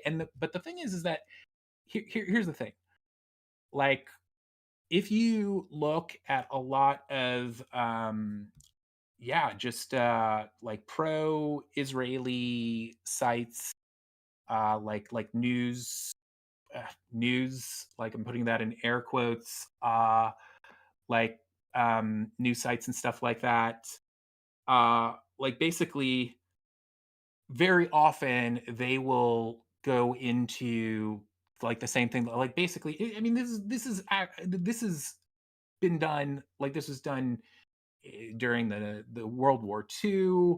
I mean, what I'm saying is that like it's a common tactic for fascists to demonize the left, right? Mhm. And they will kind of use them as a scapegoat. And so I think the interesting thing is because like basically the friend that I had, he had like basically sorry, I'm like trying to like explain this well, but he was starting to kind of like, I mean he has become like pretty fascist himself, I think. But basically like he went from being like very like pro uh like trans LGBTQ stuff, and and he like he I'm not saying that he started like saying things that were like outwardly bigoted towards the LGBTQ community or things, but he started like just using a lot of them as an example of like and he tweeted things like uh which funny enough Ethan did. He like basically tweeted a bunch of things that were the equivalent of like hey, LGBTQ people, don't you know that like if you were in Palestine, they'd throw you off a rooftop and shit? Mhm. And so this is what I'm saying, that like it's just really interesting because Ethan has been going on this kick that is demonizing both Hassan and just like socialists, communists, tankies, like he puts them all in one box. Yeah. But it's interesting because the thing is that just about every other um person like him who kind of has experienced the same thing, they will go after like more middle of the road lefties because they already were a bit to the center. But in Ethan's case, I think he's still probably, I mean, I think he's probably very like, how can I explain this? I think that he still like he's more to the left on social issues than most of the people who are saying similar things to him. So whereas those people would be talking about like they would start saying like that like the BLM and the like woke LGBTQ mob, they're like where this like left-wing anti-Semitism is coming. He identifies with that, so he goes even further to the left, and he basically is getting all these messages from communities that he's a part of, that like the shit is coming from the left. There's this like horrible anti-Semitism coming from the left. So he thinks like, okay, well that tanky group. I mean, again, like when I say these words, I'm not like using the terminology. We're not offending any tanks that might be in the audience, right? Yeah. Well, I mean, it's just like basically he puts tankies and Anybody to all in one the basket. left of his social democracy that he thinks the his purported position as a social democrat. Anybody beyond that is a tanky. He's like, I mean, like some social democracy, that'd be pretty cool. And then I was like, well, so how about the workers controlling their the means of production? He's like, whoa, tanky, whoa. Yeah. That was a kind of a line in the sand that he drew. I just want healthcare and stuff. Um. Yeah, I mean that is how he was, but yeah, I think it's really interesting in his case because it's just like he is already he still, I think when it comes to he doesn't like really talk about this stuff very much because he's just like basically like 24/7 fuming about Hassan and similar creators. But I think that that's like why he focused on communists, because or again the like just that whole what he sees as being like far left, because he just has all these sources that he listens to, and probably maybe even family members and whatnot who are telling him like there's a part of the left where this stuff is coming from. Mhm. And so he just thinks like, okay, well it must be coming from that part of the left that I Yeah. don't really identify And the sad with. thing is that there is a rise in anti-Semitism. There also is like an anti-Semitic component to the left. I was talking about them earlier. I don't know if do you remember Enfred Haas at all? Oh yeah. I mean, Yeah. well, I mean, like So somebody that'll call himself a tanky, like if you meet, he describes himself. He's like, what, is your politics? He'll say, I'm a tanky. Now, nobody says that, right? That's usually a pejorative, but he starts out with that so people just take him at his word. Turns out the guy is more like a third positionist, more like, it's a particular flavor of, his big hero is Alexander Dugin. So he's into a form of a third positionism called Eurasianism. And, Jackson Hinkle, people like this are, they'll call themselves communists, and they are legitimately MAGA communists, communists. patriotic socialists. Yeah, all that stuff. Although I feel like did Peter Coffin finally get away from that crowd? I don't know. I mean, I suppose I hope so, but Right. I don't think he did. Like that, I mean, unless that's like very recent. Uh he is, yeah, I also just, I mean, I will say that I've never seen him be quite as hateful as, but even he, I think the last time that I was like checking in with him, he was kind of veering into some like just sounding more like, I don't know, just maybe not hateful, but yeah, bigoted, especially towards like the LGBTQ community. Maybe I misread that. It's not like I don't want to sound like I really have delved into him that much recently, but Well, he's definitely punching left at the very least from what I have seen. Yeah, he did I guess a live stream where he talked about a clip of me that was sent to him by somebody in the spicy chat server, and it was just me criticizing Haas, but he had an opinion about that, and that got me a bunch of hate from the Nazbol sphere of things. So I did a video on him. Eventually, I was blocked, I believe, by Peter Coffin for roasting, him and Miss ACD on Twitter, and then eventually forgiven and refollowed, I guess. So we're back to where we started. Okay. Do you want to hear I think hilarious, crazy story about him? And There's so many. Yeah, but this is one that I, that happened to me. Okay. Yeah. We're here for it, right, chat?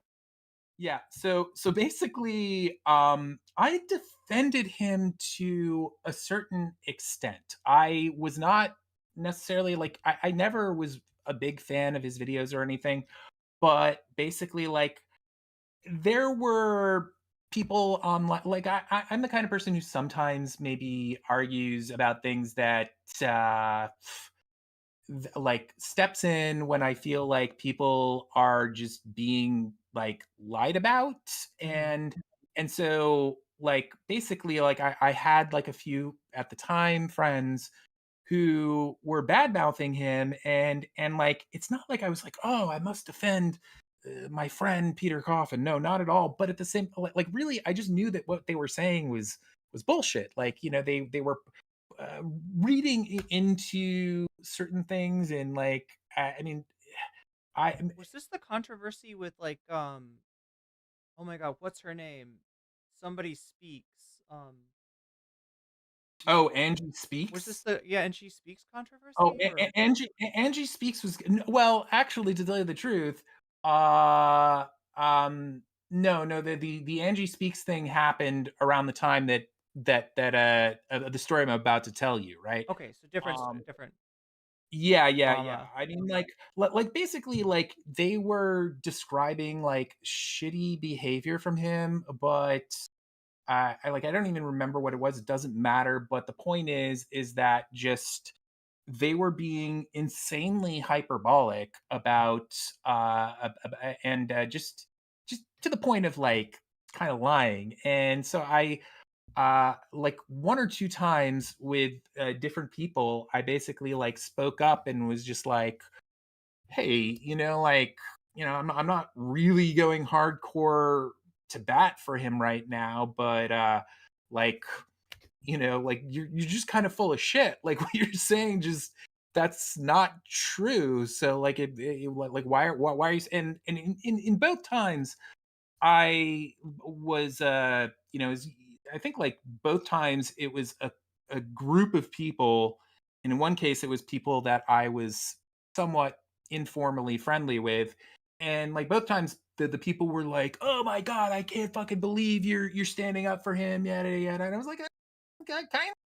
kind of am. But anyway, so that's just my way of saying that, like, more than shitting on him, I had come to his defense, and I like had started like the Angie Speaks stuff happened, and I think that this is why he reacted to me in the way I'm about to tell you. But this YouTuber Angie Speaks, who he was really close to, was doing some really cringe shit, and I did post a few like meme tweets that I don't know, that got like a decent amount of retweets and whatnot.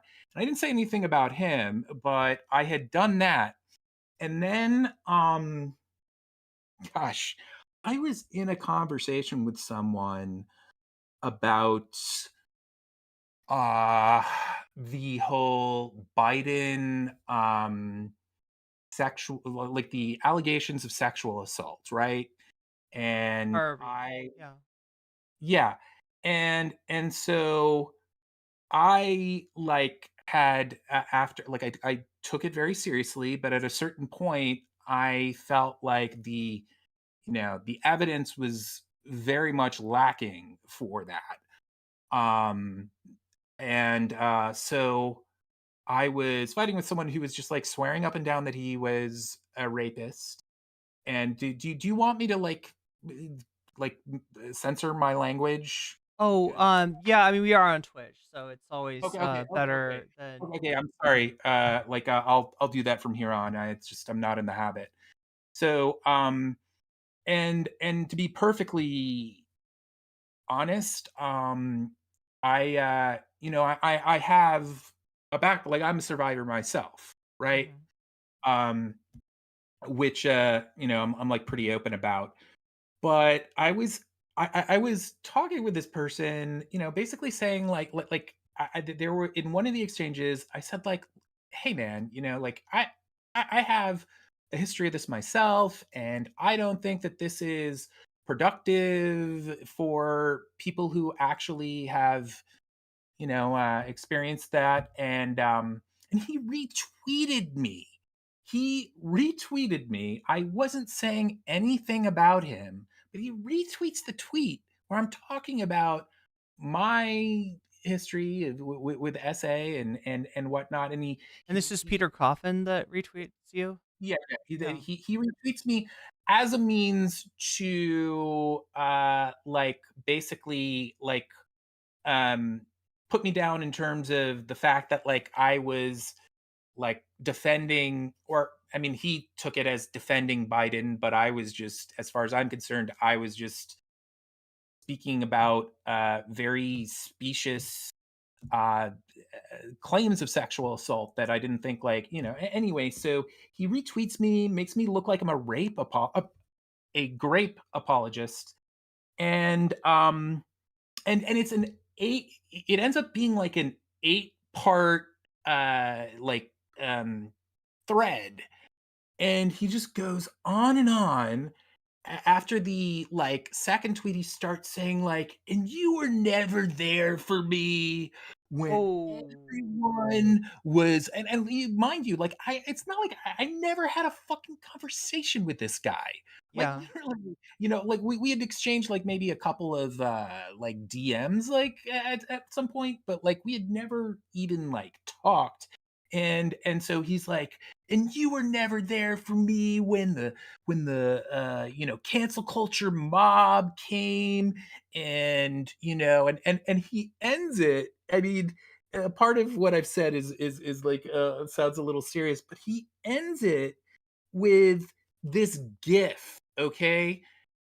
And I'll explain what the GIF was in a second, but the last tweet is just like, we could have been comrades, but you just threw it in the toilet, and fuck you, and eat shit out of my moldy a-hole. And he posts Oh my god. he posts this GIF. That's intense. No. He posts this GIF of a monkey's ass. Like the camera like zooms into a monkey's ass, and then like when it's like right up to the butt, No. these turds. No. Yes, yes, yes. Peter Coffin.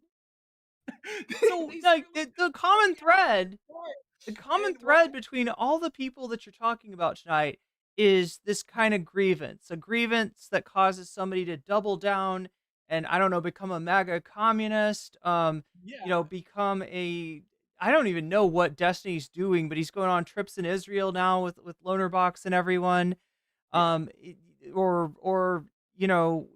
ruin his fucking career the way that Ethan has.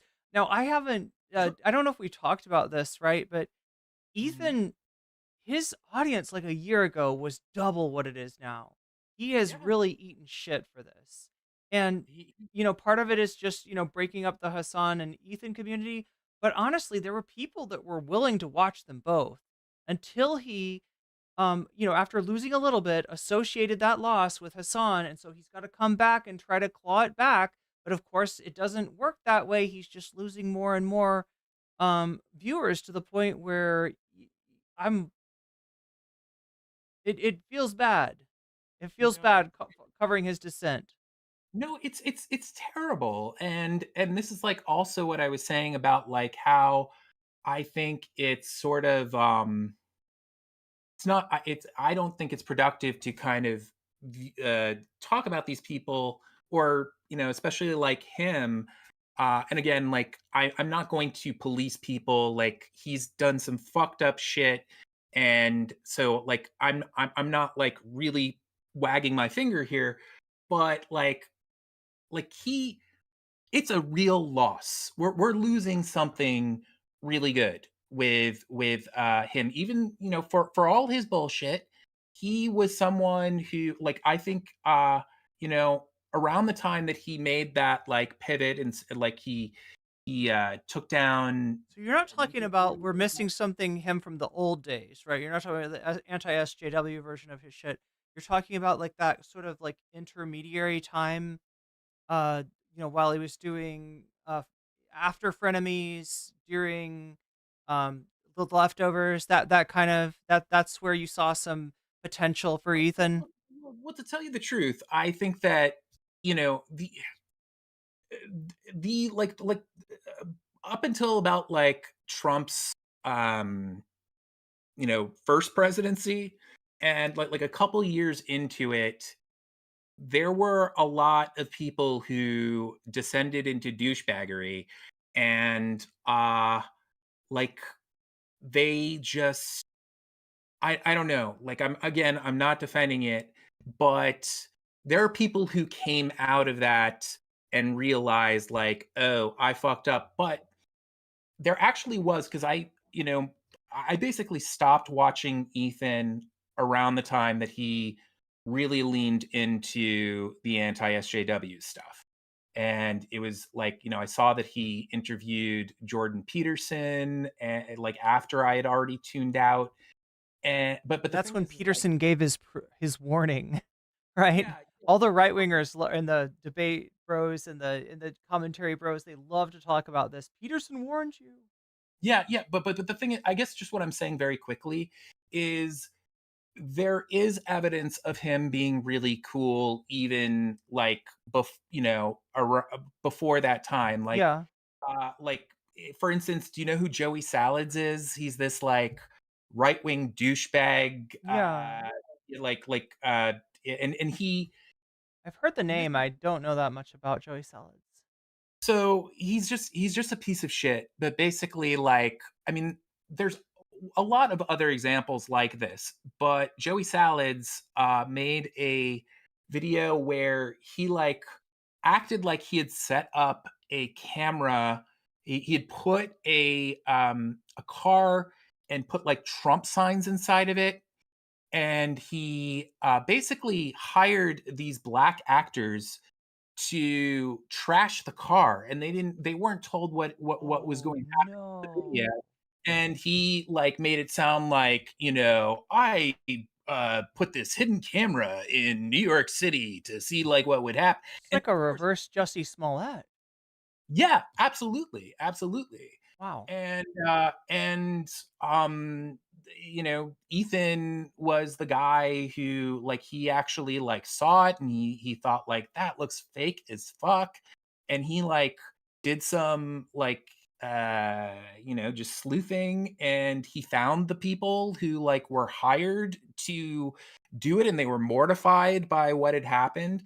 So like there were things like that in his videos Hmm. where he would like genuinely be doing a good thing and you could tell that he was like really disgusted by like that level of racism and Yeah, he whatnot. rejected that universe. Like, I mean, I don't know everything about the old days with Ethan Klein, but I get the Mhm. feeling that I just know by the, I don't know. I guess Nick Diorio is like a great gauge on him.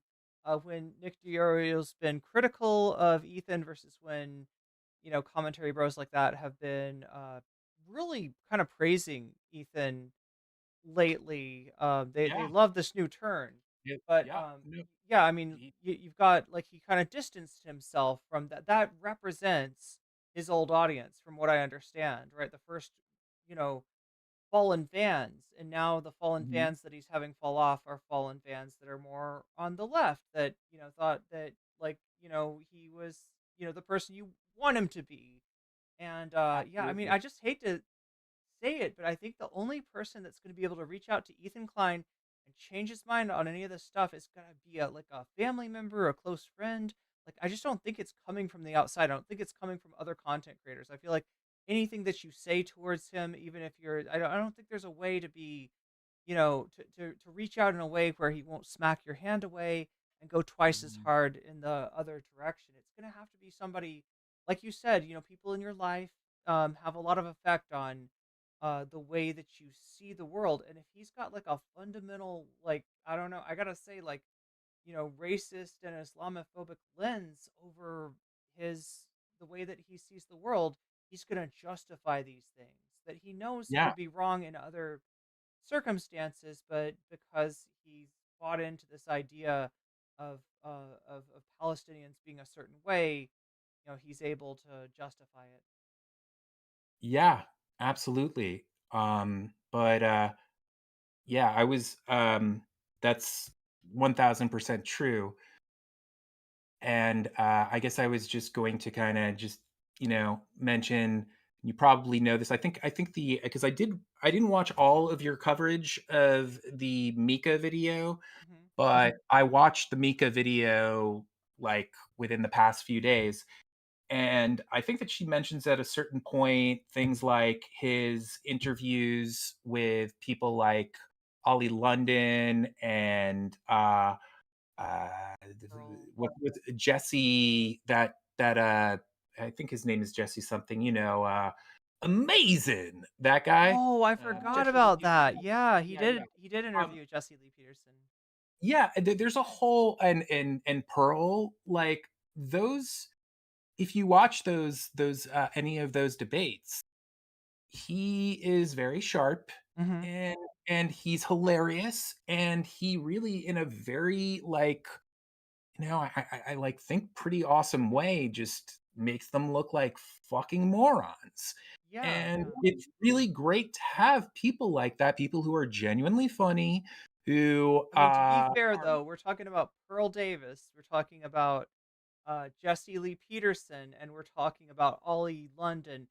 These are people who, they really do lend themselves towards that particular uh, view of them. Also, I'll throw in one extra, Fresh and Fit, right? He did a good Mhm. job debating Fresh and Fit and kind of exposing them as being racist, despite the fact that they didn't want to admit it. But it's the thing that well, you're just literally pushing like Holocaust revisionism. Like they were Mhm. pushing a movie that is literally Hitler apologia. So Yeah. yeah, he did a good job with those, and nothing wrong with that. I just don't think sadly that you're gonna get that uh really back. I don't see No, him no, coming back from this. absolutely. I mean, the only way, like, and believe me, I look at this as an insanely remote possibility. But the only way would be for him to just have like, some sort of come to Jesus moment where he's just like, oh my God, I have really, really fucked up. And I actually do think that again, don't get me wrong, I'm not like an idiot. I don't like place much of likelihood on this. But if someone like him, he could actually be someone like him could be incredibly important if they were to have like a big change of heart and it felt authentic to a lot of people. Don't get me wrong, tons of people would like never forgive him, and that's their fucking, like they're right. Like My concern is people like Mika. They're on the chopping block now. Like he's not gonna hurt Hassan. He's just gonna hurt himself going after Hassan. But it's all these other people that are smaller content creators, people who he's already hurt, like Frogan, people that Right. he's acting like he intends to hurt, like Mika. I guess there's this other guy, Aubrey Smalls, that has come out recently, made a critical video, and I'm trying to think. There's like oh yeah, Comrade Casey, who Yeah. he's already basically implied that Casey is a sex pest, right? And Yeah. he's joking about it. He's not seriously saying that he asked for dick pics, but his audience doesn't know the difference. Like he never bothered to make that clear that, like, no, I'm just saying that it's weird that he has a parody account of love and that's kind of creepy. It's a huge ship of Theseus, but what he says is just like, oh yeah, give me, like, here's my dick pics, love, Yeah. here's, give me some back. And it's like, oh my God, just like, I No, I don't envy being in so I mean, like, he's taken down some people that appropriately deserve to be taken down, Vosh, and then when Keffels and Tipster came in to try to be like, no, Vosh is actually good, he kind of made them look ridiculous too. So I mean, like, I've seen him do good things. I've covered it. I just yeah, I I'm don't not have a lot of saying hope I'm not going forward. I'm not look, I'm not saying that to I think you understand this, but I'm not saying that to kind of make you think like, yeah, he's actually a good, no, what he's done is Yeah, you're not here to do apologia for him. shameless and disgusting. Like it feels like evil. And another but the thing is, I mean, that may sound like a little hyperbolic, but yeah, I mean, it's just the extent to which he's going after people, and just how also he's not funny when he does any of this stuff. Like when he would, if you look at those conversations that he had with those people, he is very intelligent, and like, shrewd in kind of the way that he takes those people down. And now when he talks about people, he's just like, this guy's a fucking idiot and like a douchebag piece. Like it's just like these really lazy like character assassinations, and just like, I mean, like that's fine if you follow that up with other things that are either like jokes or that are insightful. But that's what I was talking about before, Yeah. when you kind of like go down a path where you're on the wrong side and you're trying to justify more or less like bullshit, you're not going to have like good arguments, and you're not going to be able to like, I actually think that it's far more difficult for a comedian to be funny when they're trying to like, because so much of comedy comes from, it's rooted in truth. It has Mhm. to feel like authentic, especially when it comes to like political comedy and whatnot. So but just I'll kind of wrap It's this got to up, and have I a want seed of truth at the very least, right? That's what you mean. Yes. Yeah, yeah, and it has to feel authentic in some way if you're, like, talking about politics related stuff. But I won't go like, I feel pretty strongly about that, but I don't know, I won't go into that right now. Basically, I just wanna, like, finish up that, the Ethan stuff by saying, like, when I say that he could potentially, I mean, again, I don't think that this would happen, but just imagine if there was someone like him Mhm. who actually did realize the harm they were doing Oh, and I see. and use that as a means to not only like apologize, but were able to kind of like understand and communicate to people Mhm. like I have been immersed in this like in these lies, in this whole kind of like culture that, that is yeah, that it is like supporting genocide and like due to the fact that like I'm like eh, having a hard time kind of like I explaining see sort of what you're like a saying, that he hypothetical if thing that he could say, but he if he came back, he could show others, like, like, he could be like, "Look, I know you think this, but that's where you're wrong," right? yeah, 'Cause it's really the seed of, like, racism that gets injected that yeah, causes his perspective to warp out of what he knows is right in other circumstances, and yet he's not applying to this situation because of that fundamental dehumanization of the Palestinians that so many people that are justifying what Israel's doing right now have internalized. Yeah, yeah. No, I see yeah. what you're saying. It would be amazing. It would be great if that I could mean, like happen. again, like all of this is stuff that I've thought about because there's that friend of mine that who you probably even know who this person is. I'm not going to say who they are because I'm making a video down the line about it, and I kind of don't want to just divulge everything.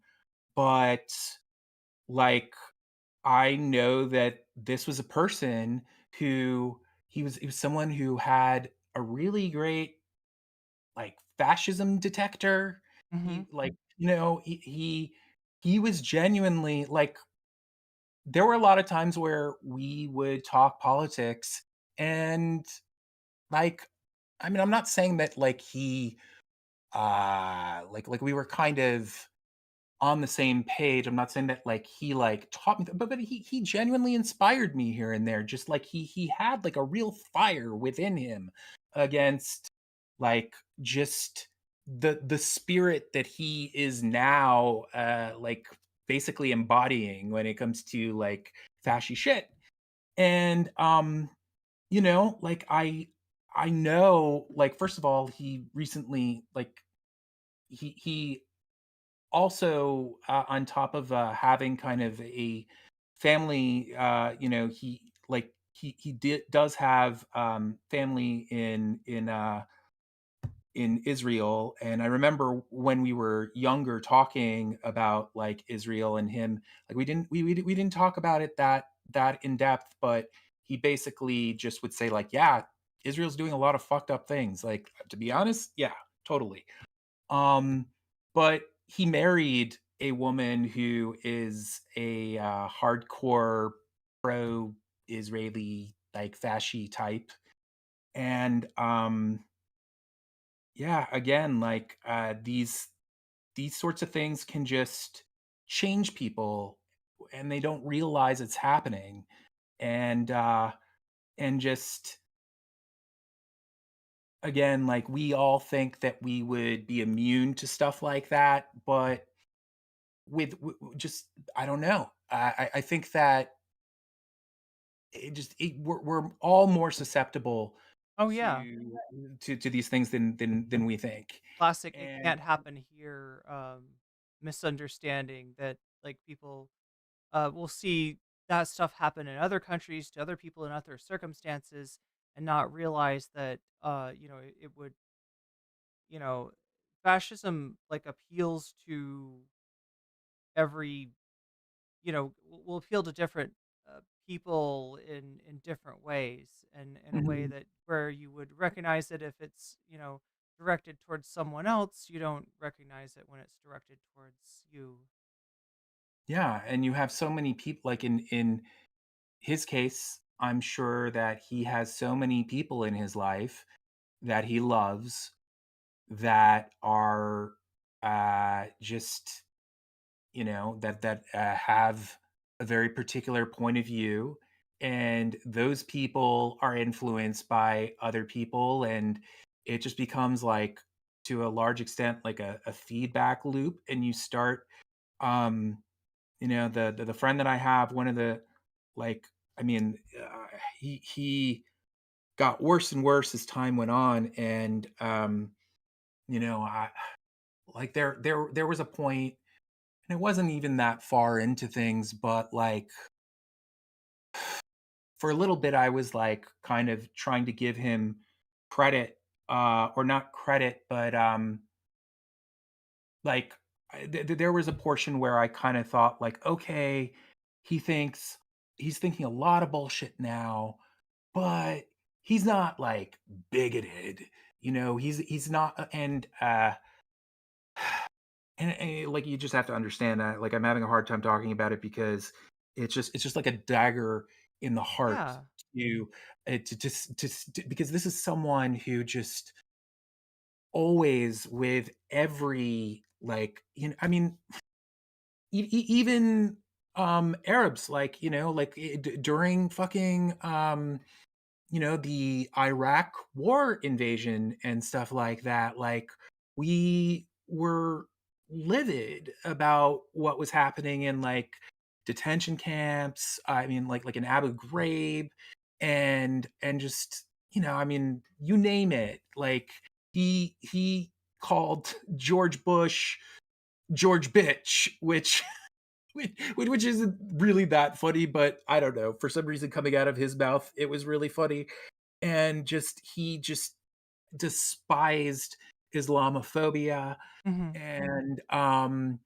and he has become, like, he tries to conceal it, but it's very clear, like, if you just, like, read between the lines, he genuinely, like, because you have to, like, basically, if you really dive into being pro-Israeli, you kind of, like, have to become racist, because the thing is that you have to justify in your mind the treatment of these people, and that's, it's the whole dehumanization process and whatnot.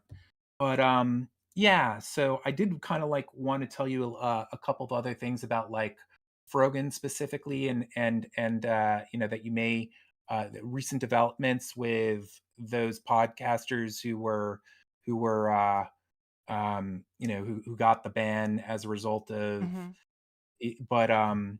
but yeah, I'm sorry, maybe I'm wrapping things up too quickly. I know I've been talking a lot, but I just, that's, I think that's kind of Well, like, no, it hurts to yeah. lose somebody. I understand, and like, it's kind of like with all the parallels to, examples of content creators that either you've known or known of, and that you can see so much potential in. It really has to kind of compound that. It's understandable. Yeah. And I just, um I guess, just, I'll reiterate that I think that if we sort of talk about certain, people as just like it, like, kind of dismiss the goodness that they exhibited, and Mhm. the cool things about them in the past, and just kind of say like, oh, this person was always a piece of shit.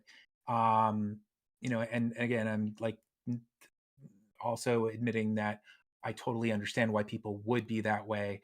But I think that we're kind of robbing the these sorts of things of their real impact.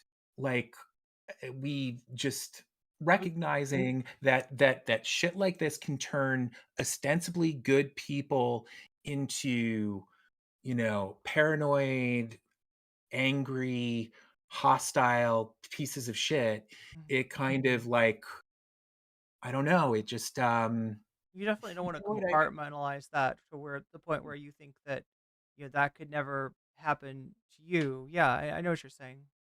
yeah, and it's just we I maybe this is kind of like getting in the weeds here, but I am really inspired by Desmond Tutu, the Archbishop Desmond Tutu, who, for your audiences, for those who don't know, he basically like was along with Nelson Mandela, one of the most like well-known voices who was advocating against apartheid in Africa, and just had a really distinguished career as someone who fought against hate and had like a really positive, just so many wonderful, beautiful things to say. And there's an interview with him because he visited Gaza many times, and he was well known for saying that he actually thought that the apartheid in Israel was worse than that in South Africa, and that was over 10 years ago when the situation was not good but better than it is now. And there's this really compelling interview that he did alongside Jimmy Carter, actually. But because they made a bunch of trips to Israel, and like the both they didn't go to Gaza, but they went to the West Bank a bunch. And anyway, there's this like one part where he's talking about it all, and he mentions that we the I mean, I'm paraphrasing heavily here, but the cost of all of this, with the Palestinian people, of course, like we understand that that is horrible and awful, but he basically goes on to say that but we have to recognize that it also like it it demoralizes and affects the those who partake, who are the perpetrators of apartheid and worse things. It like degrades their souls, and and kind of again, I wish I could kind of conjure the actual words that he said, but it's just very true. Like we become worse, and just when just tying it back into like it being like a something that we all have to like look at, like this country has no, I mean, I'm not saying anything groundbreaking here, but we've gotten worse and worse, and now we're going to Oh be yeah. deporting like people en masse and whatnot, And there was probably. no pushback And on that, like a whole election, and you don't even get the candidate pushing back. Instead, they're just like, "No, I guess we're against immigration too." Yeah, haha. Sorry, the left went too far. Yeah, it's so ridiculous. And now they're the right wing are the ones that are finding the arguments for, um, you know, why this moral panic against immigrants are wrong, but it's only in the context of the immigrants that are useful to the tech bros, right? That they're making this argument, and so it's like there it is all along. There goes the media, repeating the argument. Where the fuck were you in July and in June? Where were you when this, you know, this discussion was going on, and where were the Democrats when we needed somebody to push a counter narrative instead of just like this whole thing of like, yeah, I guess the immigrants are doing all these bad things to us. I guess they're to blame for everything. Your price is too high, blame an immigrant. Yeah, it's fucking ridiculous. I have a really amazing like I saw it on YouTube, but I have like a clip with Ronald Reagan debating George Bush, Senior. George Senior. Yeah, who eventually became his vice president, and they're debating immigration, and they are way to the left of the Democrats in 2020, 2024. It's like they talk about how they want to give free schooling for the children of illegal immigrants, and just like they are like they talk about them so positively, but still, like, at the time, the things that they were saying felt to many to be like, shitty, and so it's just wild, like, where we're at. And so, yeah, like, the Israeli people, they are dragged down by doing those things, but we're also in the process of being dragged down ourselves. So I don't know. I just I don't. Yeah, and we're kind of in it together. Like as far as the foreign policy, the United States has, especially Biden, given what his history of supporting Israel almost with no restrictions. The United States has really sort of bound their fate in a negative way to Israel, who is the new pariah state, every bit as much, if not more, probably more so than South Africa was. And it's going to be this of all things that ends up degrading the soft power of the United States to where it will likely lose influence in the world going forward. A lot of the truly nasty nature of the United States and what it was willing to do to maintain this global hegemony has been unmasked by the just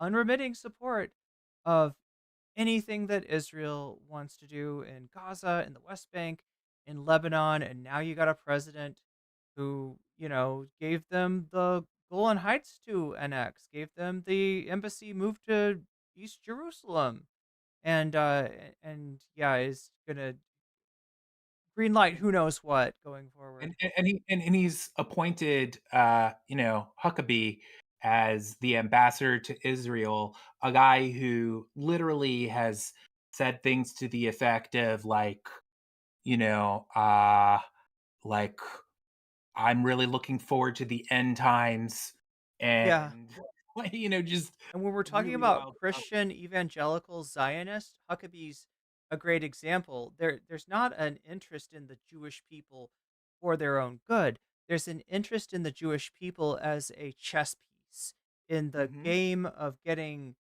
Jesus to come back to earth. And it's not a good thing for Jewish people. Like their prophecies, right? Are that like Mhm. what 2/3 of the Jewish people die and then 1/3 are converted to Christianity. Like I mean that's the but yeah, I mean there's this Yeah, there's like a whole, like, there's a range of I think that the amount that you just said, a third is actually like pretty it's like what the more generous Christian Zionists will say. But like I've I've heard like some like crazy pastors saying like 350 Jews will be chosen. Like it's just like yeah, they look at them not even as chess pieces. And it's just like they're cannon fodder.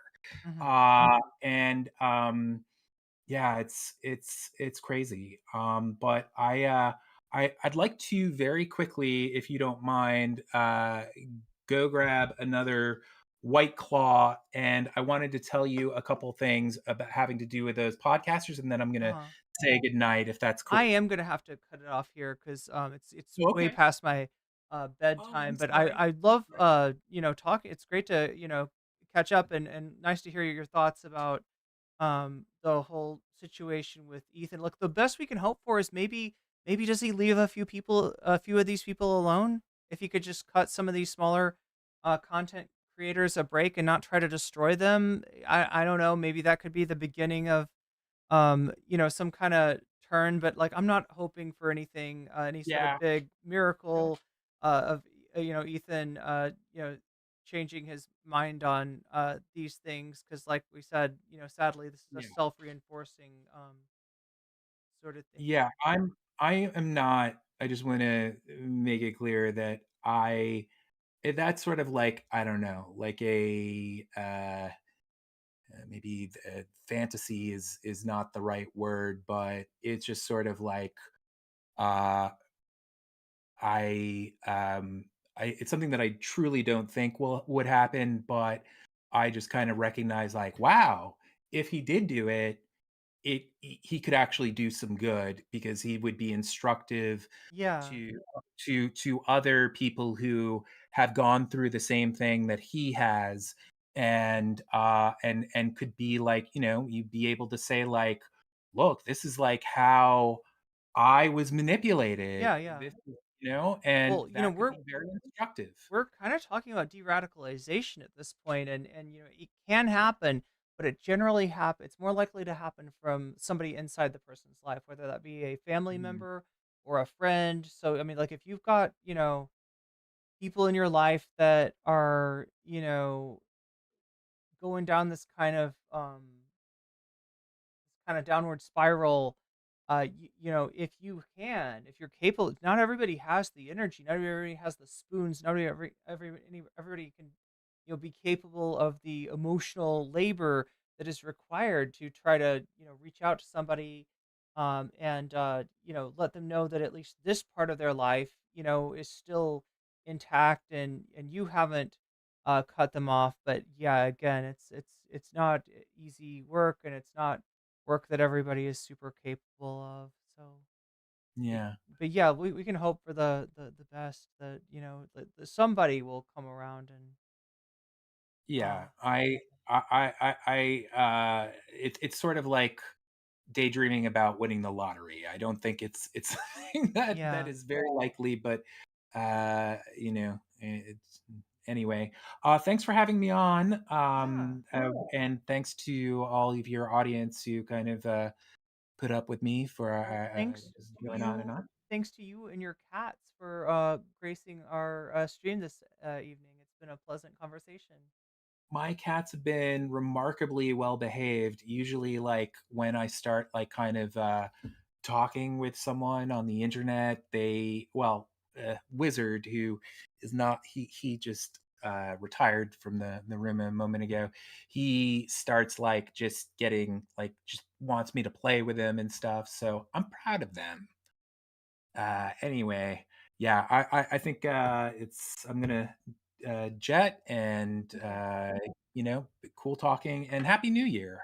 Okay. Yeah, and I may be doing a Twitch subathon tomorrow for New Year's Eve. You might be busy, but you're welcome to drop by. If I'm doing that, I'll be talking to a lot of people, doing a lot of different content, trying to keep the chat entertained, and trying to see how long we can keep me on during New Year's Eve. Because if you want to have a late night stream with Irene, this is your chance, chat. But yeah, everybody go follow Hey It's Vadim if you are not doing so.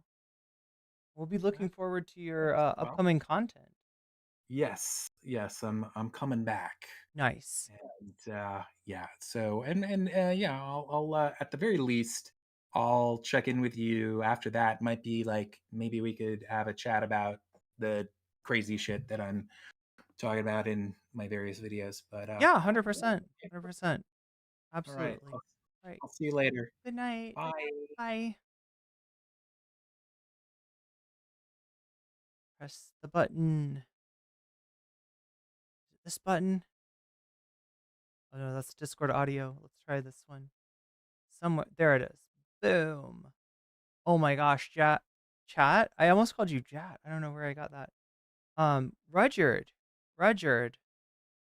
4 hours until 2025. Wait, for real? I mean, some places, I guess. For me, it's almost.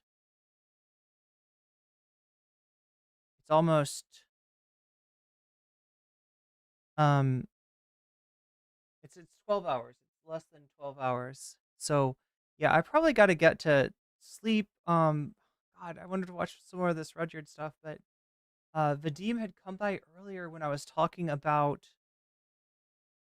the Mia's rhetoric video, and I don't know. I think like I couldn't get a hold of him until just now. So, but yeah, it was nice to catch up.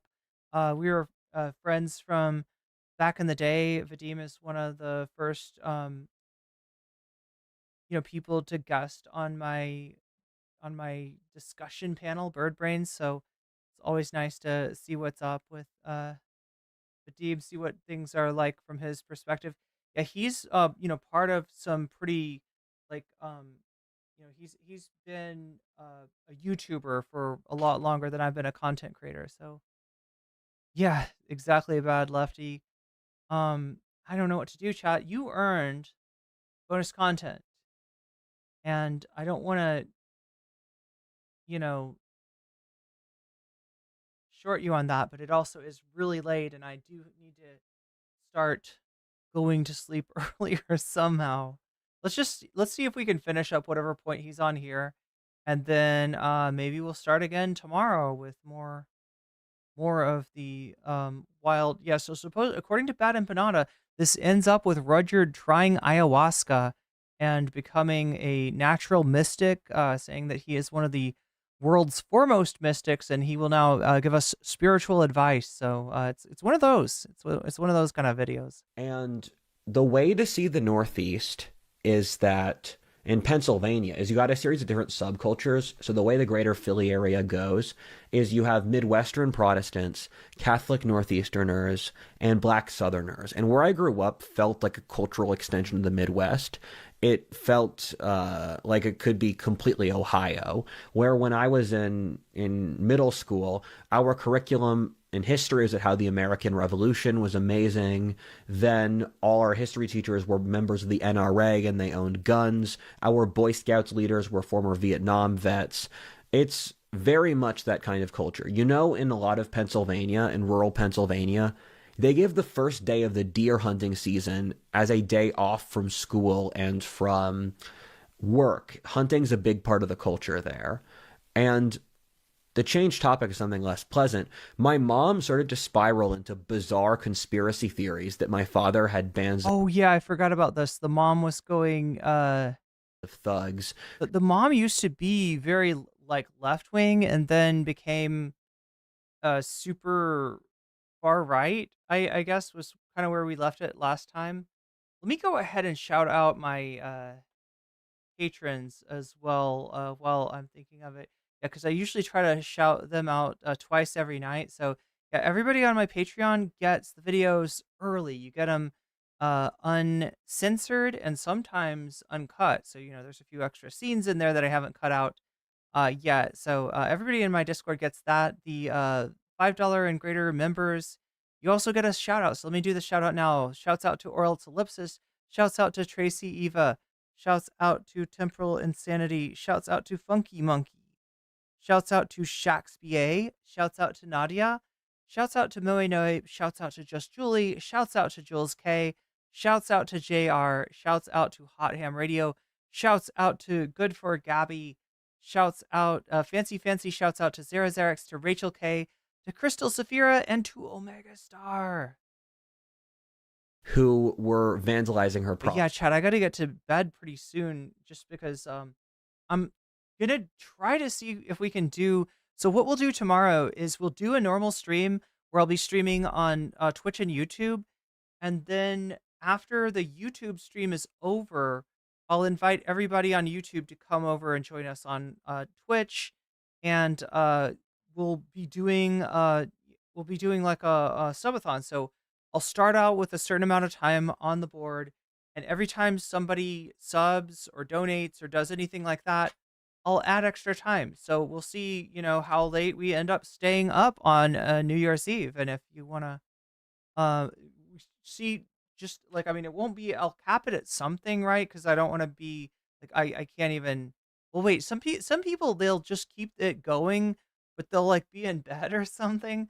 I feel like if I did that though, I'd want to have somebody come on as a guest and like host like through the night. So, but we'll figure that out, and I've got a lot to. Property.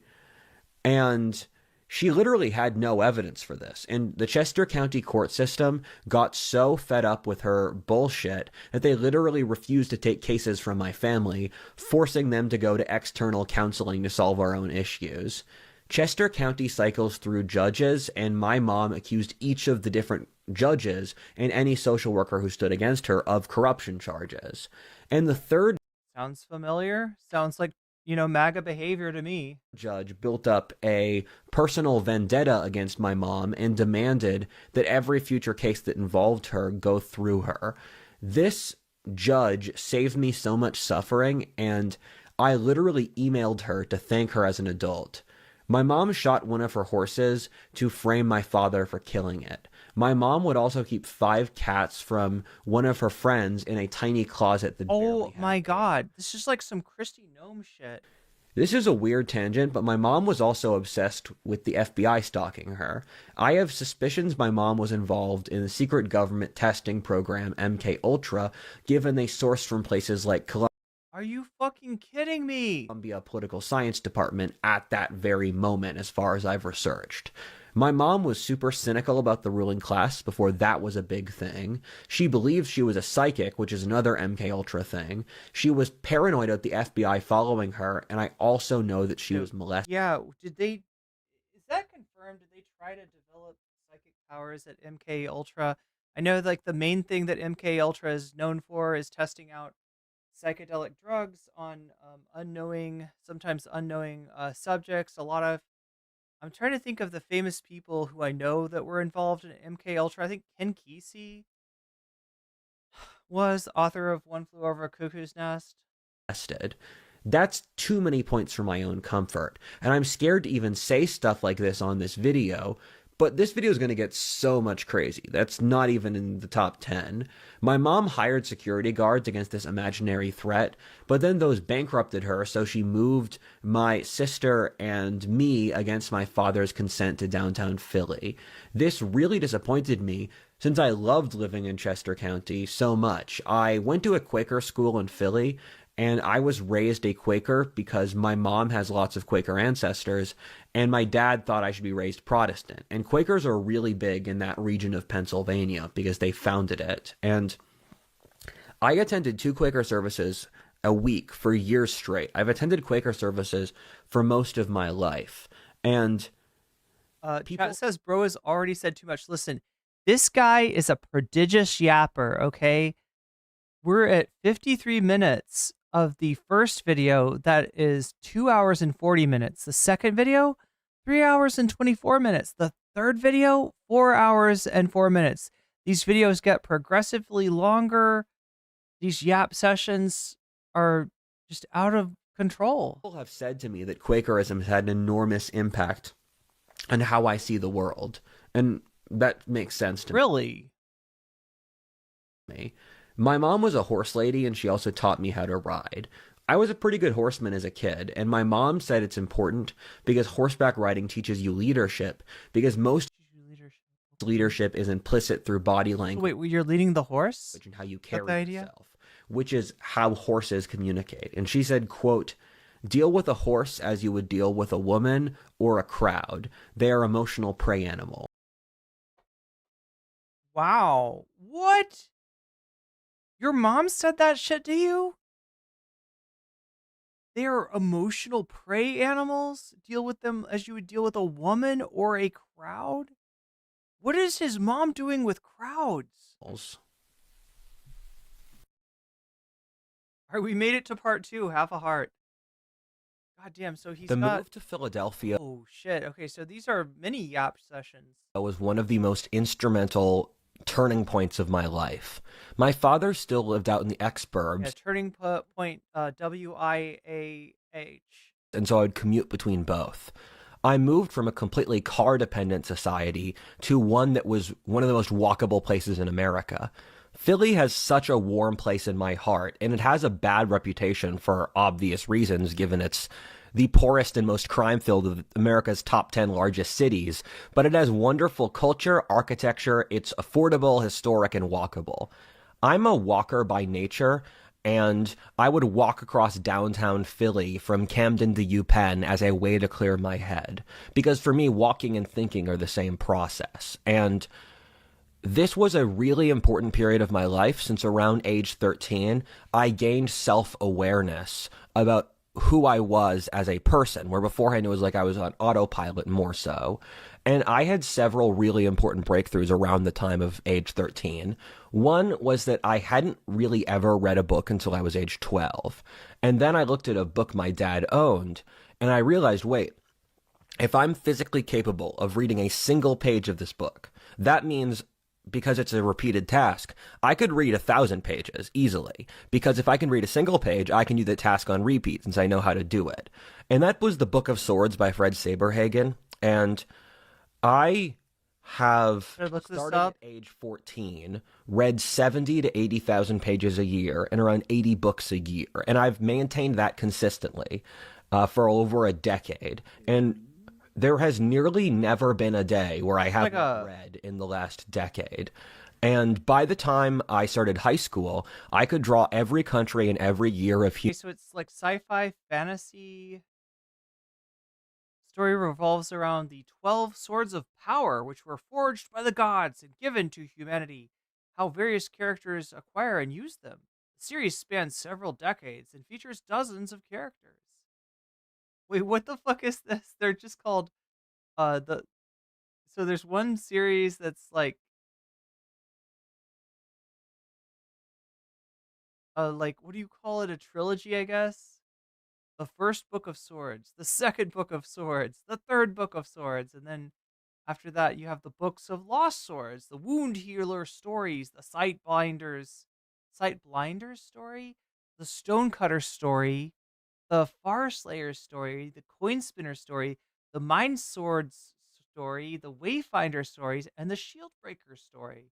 And then the short story, a collection of short stories called the Armory of Swords.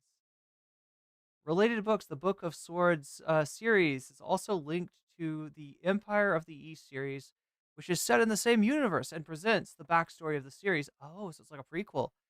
First 3 works in the Empire of the East series predate Book of Swords series, the Broken Lands, the Black Mountains, the Changeling Earth. Wait, so these are early. These were written way earlier than the Book of Swords. I mean, I don't know. This is not. Anybody read this? Saberhagen wrote the first books in the series in the 80s and with the intention of developing them into a video game. Well, I should have guessed. It does sound like a video game. Not a particularly good one either. Although some preliminary code and art was developed, the project was deemed technologically infeasible. Oh my god, there's like a lot on this. So the 12 swords of power are Coin Spinner, Doom Giver, Dragon Slicer, okay. Farslayer, Wound Healer, Skull Twister, Shieldbreaker, Sight Blinder, Sight Blinder, I see. Soul Cutter, Stone Cutter, Town Saver, and Wayfinder. The principal protagonist is named Mark, probably the single most experienced human in dealing with the 12 swords of power, with the possible exception of the blacksmith Jord. Maybe Jord knows more about the swords. I don't. Jord with the swords, right? He initially believes himself to be Jord's son, but later he learns that he's one of many illegitimate children of the Emperor. This gives him several mystical powers in addition to considerable mundane ones. He's got mundane power. What's a mundane power? He can like reheat coffee by holding a cup. What's a mundane power? What the fuck does that mean? Reception. The retrospective of Saberhagen's work, Joan Spicy Saberhagen says the series proved very popular among readers. Okay, so that's what it proved very popular. A review of the Armory of Swords in Circus was lukewarm, calling the series as a whole generally above average. Short story collection. Agreeable entertainment for Lost Swords fans. Jason Heller's reflection on science fantasy. Oh, it's science fantasy, not science fiction. As a genre, remembers the Swords series as being an exciting exemplar of science fantasy, presenting a similar premise to Thundar the Barbarian. Okay, I don't know. It's like Conan the Barbarian. I don't know. Novelist Dan Wells credited Saberhagen with inspiring his own writing aspirations and praises the series' combination of the stunning imagination of fantasy with the logical plotting of science fiction, despite noting that world building is sometimes underdeveloped. Wells praises the series' addictive brilliance in building and then resolving the swords as interlocking logistical puzzles. Okay. Human Of history swords. off the top of my head. I would have events at my school where people would yell countries at me on a whiteboard and I'd draw them and I'd see how many I could draw in 2 minutes. And I started this channel on my 13th birthday. See, the thing about this is this whole conversation, like, it feels more like it doesn't feel like somebody his age would be like, this is like a old person looking back on their life, right? Where you're kind of like, do I really have time to listen? I mean, you want to listen, but you're like, but like, he just doesn't have like that much life to look back on, and yet he's like savoring every morsel. Where I stopped playing video games when I became a teenager and I got into alternate history as my hobby. And I would spend a lot of time on alternate history forums where I just didn't think they were that good, if I'm honest. The alternate history community is kind of amateur because it's probably lots of people like me who are in a certain developmental stage of their lives. And so I thought I could make startling admission. Better alternate histories. I had nothing better to do. I hated school. And so I tried to make an alternate history wiki account, and that was too difficult with the account process they have. So I started making a alternate history YouTube channel, and I was really inspired by the book series Time Riders, which is a young adult sci-fi alternate history series. And Cody from Alternate History Hub was my biggest inspiration, and I wanted to make a channel like Alternate History Hub as a teenager. And for the first 7 years, I made alternate history content. You can scroll through the old channel. It's stuff like, what if the South won the Civil War? Of course it is. Never went extinct. What if the Germans won World War II? Yeah, that kind of shit. Keep in mind, for the first 5 years of my channel, I had less than 500 subscribers total. I literally bought the microphone I used for the channel with money I made from the channel 5 years in. You can tell that because the mic quality sucked. It was a meme for commenters on my channel for the longest time. And I was obsessed with this. I would literally work on Christmas to avoid my family and just making content for the channel. And I read 40 books in alternate history when I was a teenager because I was bored and it was my thing. And I think people have commented upon alternate history's effect on my current philosophic views because alternate history assesses the world in a probabilistic manner based on causation, and that's instrumental in my worldview. I think alternate history, my dad's background in banking analysis, and strategy video games are 3 really important influences in how I think, which look at basically causation and strategic decision making. When I moved from Chester County to Philly, I moved from a majority conservative area to a very left-wing area. I went from a society that seems pretty close to John Hughes or The Simpsons' stereotypical America from decades ago, which I just assumed was how America was. In Philly, our elite are WASPs, and so I assumed that that was the ruling class structure across America, and that America was still the way it was in the 20th century. And I was so are we gonna get into some racism here? shocked to see the World Economic Forum types because I just didn't Wait, what does he say? What does he mean by that? think they existed. It was a crazy wake-up call when I became an adult traveling around the country how backwards Philly is compared to other places. And I jumped from a 3 out of 10 wokeness to an... When he says Philly, yeah, you know, he means... Okay, so... 3 out of 10 wokeness? Wait, what? Are you talking about 8 out of 10 wokeness. The small private Christian high school I went to had become what was by all accounts a leftist seminary. I hated that ideology ever since I first saw it. Teachers would openly say in class that there were too many white men in science and academia, and I was forced to go through what amounts to constant humiliation rituals in school as a white male. I read 1984 as a teenager and knew that the ideology I saw in school was the exact same ideology as that dominated 1984. I was a centrist until I was in college, but I started watching Sargon of Akkad, who was moving me rightward and who Supervillain origin story here. Introduced me to conservatism. Chat, we gotta get that Spankologist video. I vowed to fight back against an ideology that would push this. I just wanted revenge against the left, if I'm honest. Things got pretty bad in high school. The year after I graduated, they turned the entire humanities curriculum into leftist-based. This included race and science in the Roman Empire, as well as not talking about the French or Industrial Revolutions in the history curriculum or the World Wars, to spend more time I don't understand. They skip the French Revolution and you think that's leftist? Talking about slavery.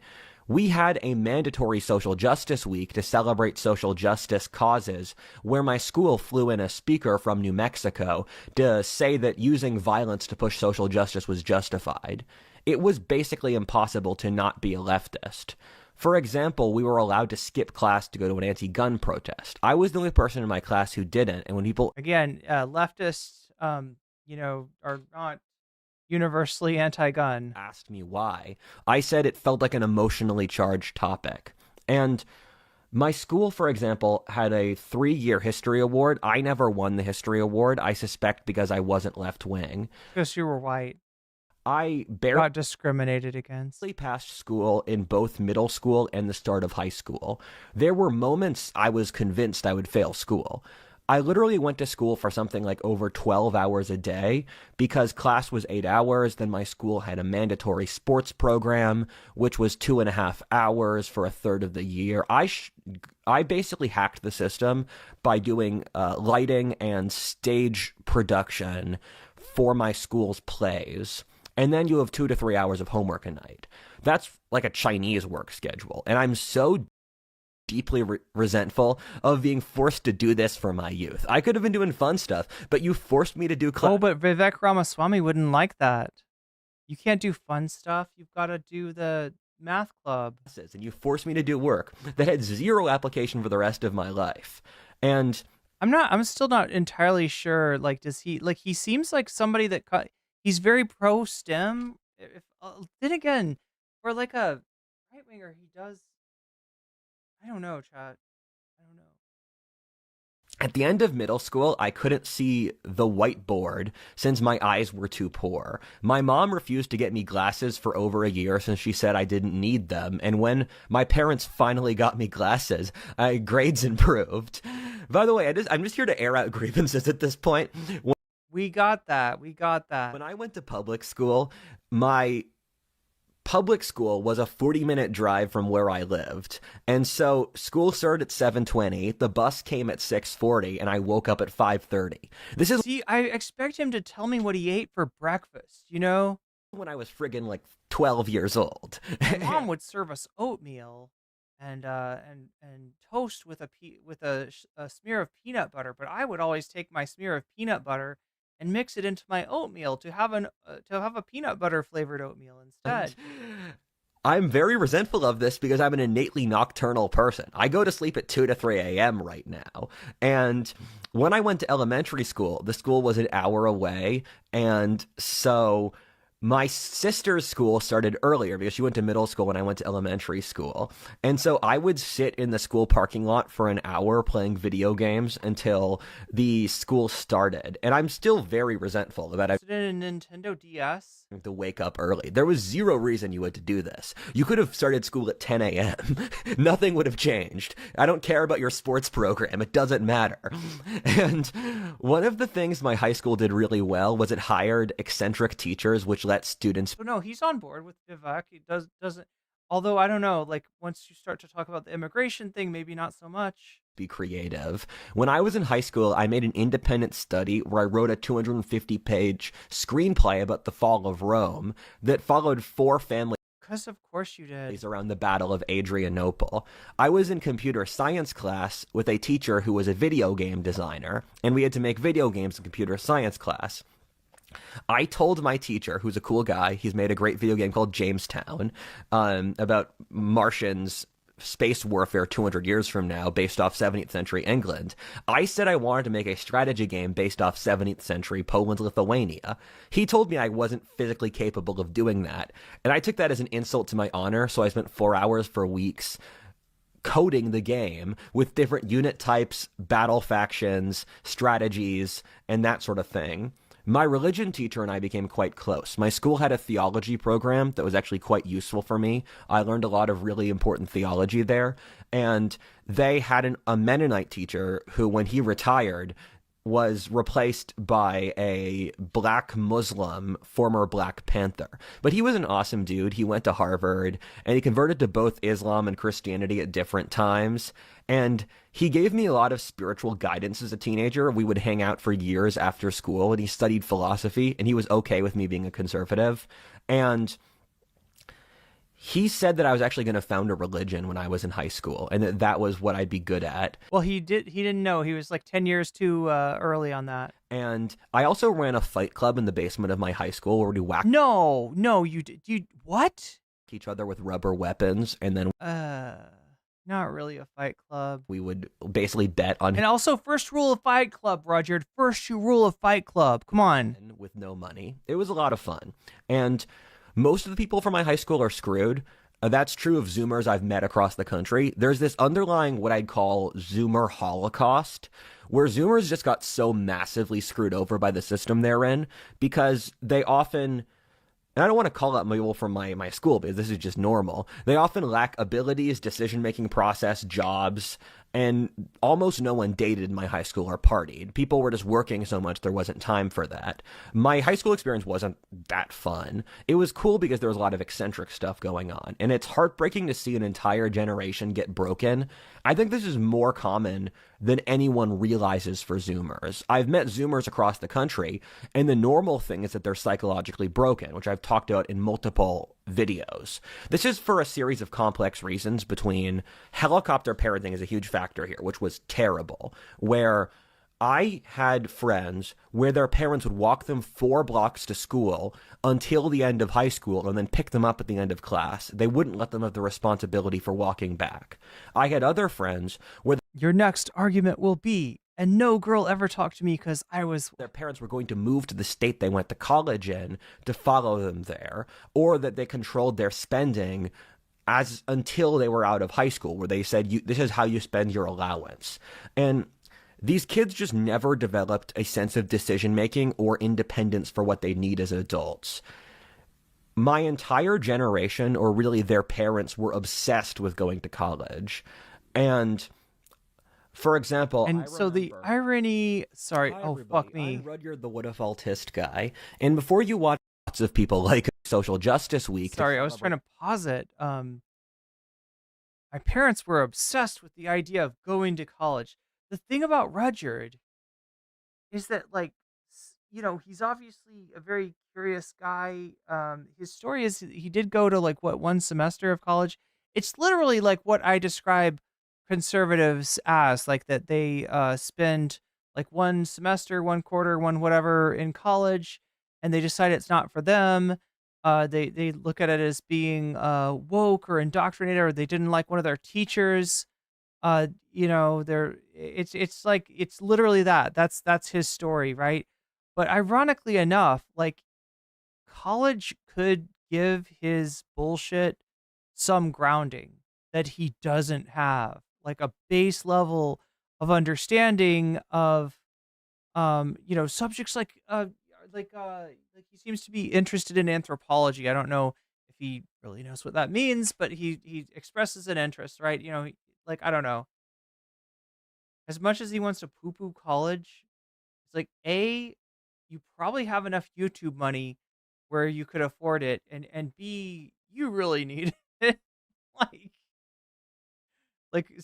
spare us from this like bullshit factory that you're trying to impress us with, right? But then again, remember, the right wing model is not to actually be smart. It's not to actually know what you're talking about. It's to know enough to be able to impress those who know less than you. And that's what he does. That's what his channel does. That's what it's doing. Okay, and with that, chat, I have got to get to bed.